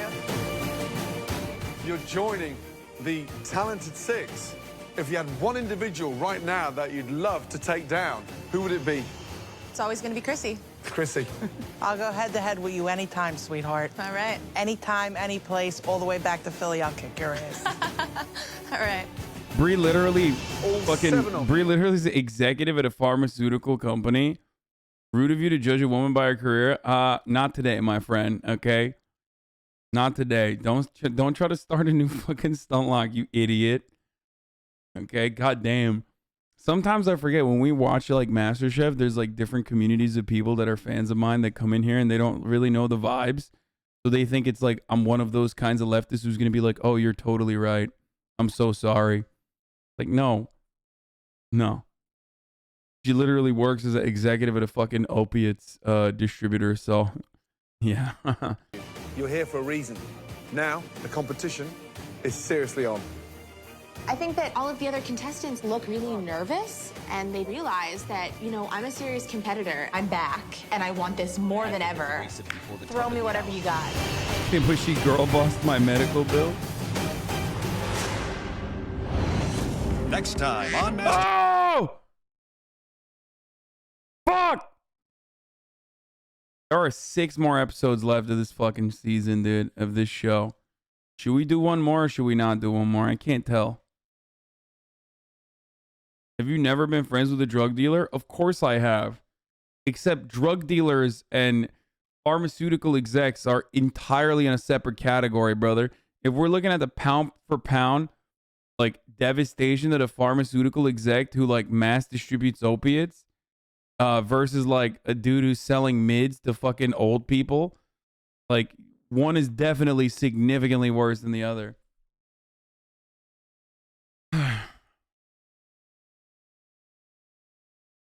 Take my stinky prime Madge. One more. We should do one more. Okay, no more stun locks then. You have to promise. You have to promise not to fucking get in here and cry about some dumb shit. Drug dealers have more ethics, I would know.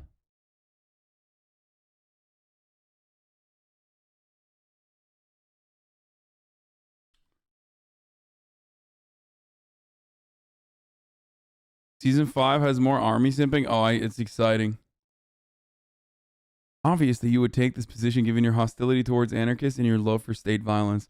You don't just want to take a shower. You want people to be forced to take a shower. Showers are enforced by the owners of capital and workforce. Why? Because it impedes on the productivity of workers.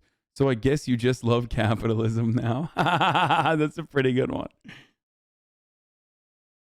No, that person is joking, chatters. Okay, this person is like, that's clearly someone making an anarchist joke.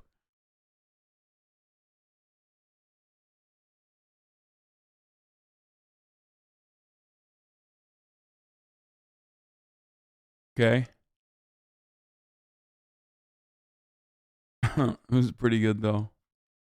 Born to shit, forced to wipe Andy's in the chat.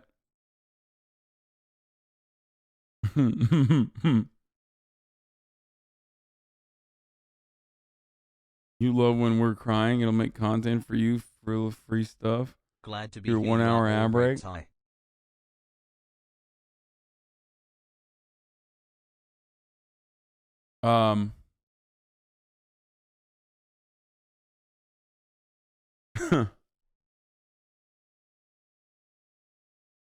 It's funny that this is the one community on the planet, it seems like, where you can be a leftist and also make jokes. But then, like, motherfuckers still come clawing in here to be like, no, actually, this is not a place. This is a place to be a leftist, which means no jokes and no fun. Not on my watch, pal. You better fucking stop that shit, dude.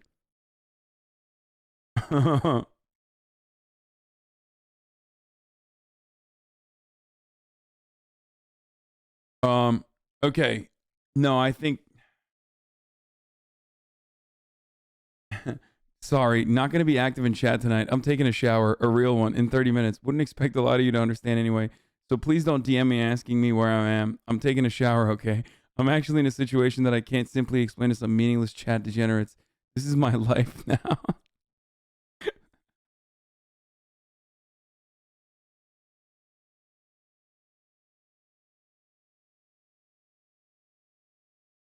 Are you bored of political content because Democrats are bad at Republicans in most subjects except a bit in social issues, I guess, because they're so fucking boring? Dude, I literally do like 4 to 5 hours of politics a day. What the fuck do you mean? I straight up use like 60% of the stream to cover politics.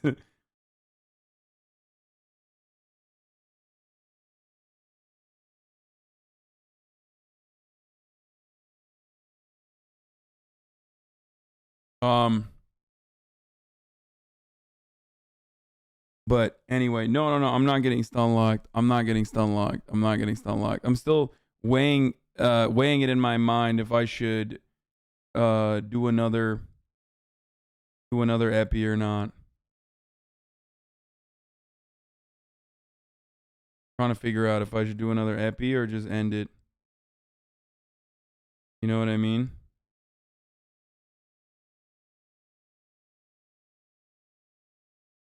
Love ya, Jean.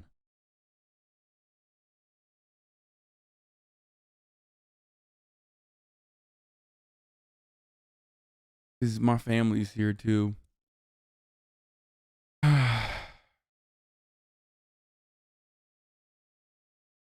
My name is Slim Shady.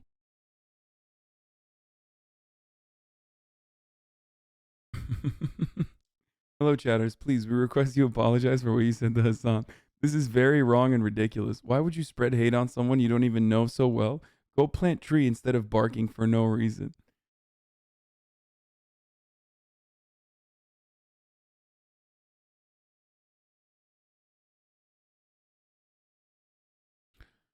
Okay. I'm gonna end it for tonight. We'll have more time. Listen, this is an 8-hour stream. I think y'all got too used to me streaming for fucking 10 hours every day. Okay. Shouldn't you be sharing your wealth with all of us? I'll be giving you my kisses instead. How about that?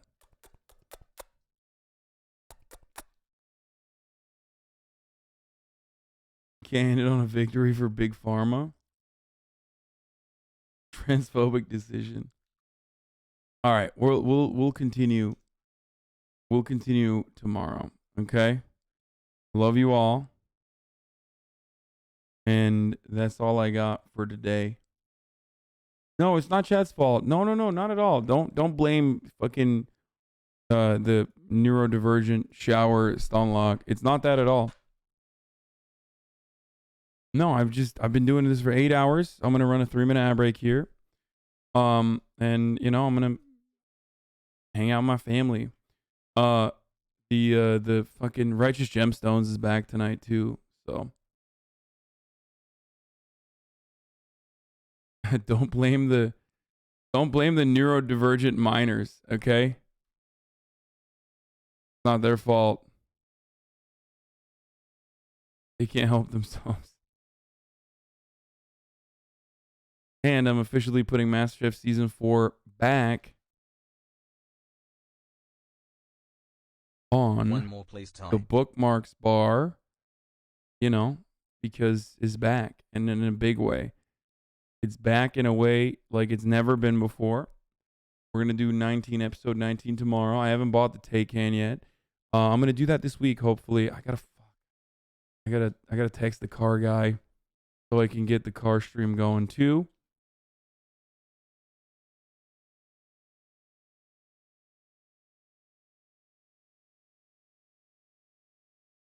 Neurodivergent miners can go back to working in the coal mines. It's all good. Happy birthday, Catherine.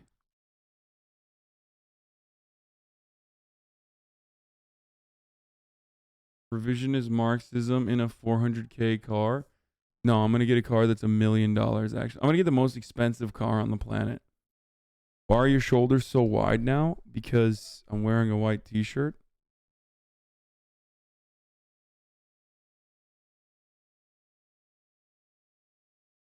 Only real ones know what's up. Hassan Piker on Twitch.tv is making me put hot water on my body. This should be banned by the Geneva Convention. This is what so-called leftists want. For the working force to become sheeple to the self-appointed good smellers. I'm shitting and crying right now.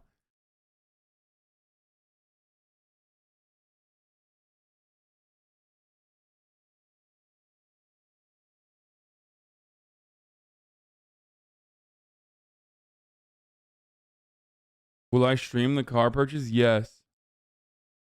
Yes, I will be streaming the car purchase. That's why we didn't do it. That's why we didn't do it. Blah, blah, blah, blah. That's why we didn't do it the other day. Because I wanted to stream it. I wanted to stream the car purchase. Everybody gets a piece of the cussy.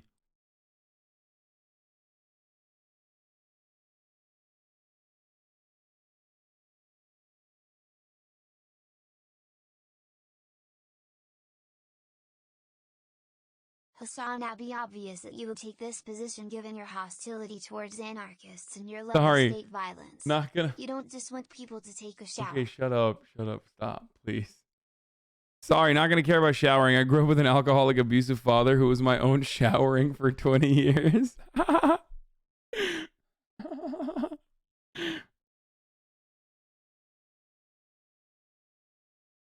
Will I take the car to the track and do a track stream? Probably not. Not very good at driving. So buying a car is boring though. You're just signing papers for hours. No, we'll make it fun. Like that part of the content will not be content. So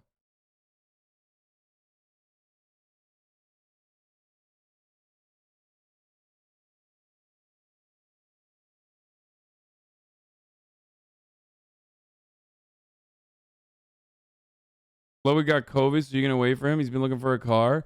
I might do it with. I might do it without Ludwig. I'm gonna be real. If I get it to happen today, I mean this week, I'll probably do it without Lud.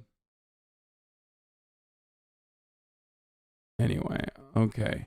But without further ado, tomorrow is another day. Okay.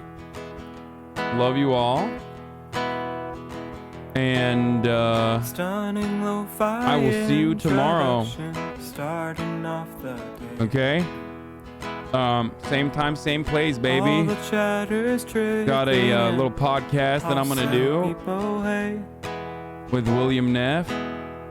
Hey, King Jason, thank you for the 10 gifted subs. And yeah, and then afterwards we're gonna be cooking with gasoline. We're gonna do the streams. Hope you guys had fun today. I know I did.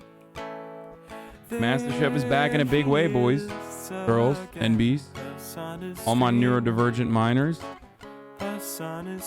both at the coal mine and everywhere else. And I will see you tomorrow. Bye, guys. The sun is streaming. Reviewing the P.O. box, Uncle Euchre's face. Sudden discord agitprop, gray names take on race. Tiny Bernie Sanders, LGBTQ Air Force. The whole left at your fingertips, and Anya out your door. The H3 Crowder debate, the Young Turks online show. 3 full fucking years of this, and plenty more to go. 90-day fiance, talks of champagne bourgeoisie. A Trump rally live reaction, a mass riot in DC. There he is again, her son is streaming. Her son is streaming. There he is again, her son is streaming. Her son is streaming. Reading live stream fail comments, Austin show chat advice. In all the ways the right-wing pipeline can suck you in online. JCS react, Lord Frank gets broken cover blown.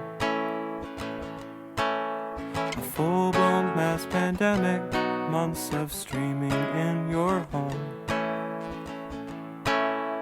Total radicalization coming out to find. The system you were taught to trust in was broken the whole time. All these daily streams, whether big or whether small, have helped me in so many find some meaning through it all. There he is again, the sun is streaming. The sun is streaming. There he is again, the sun is streaming. The sun is streaming. Hey, what can you say? The 3-minute ad is through, but he'll play no pigs so soon.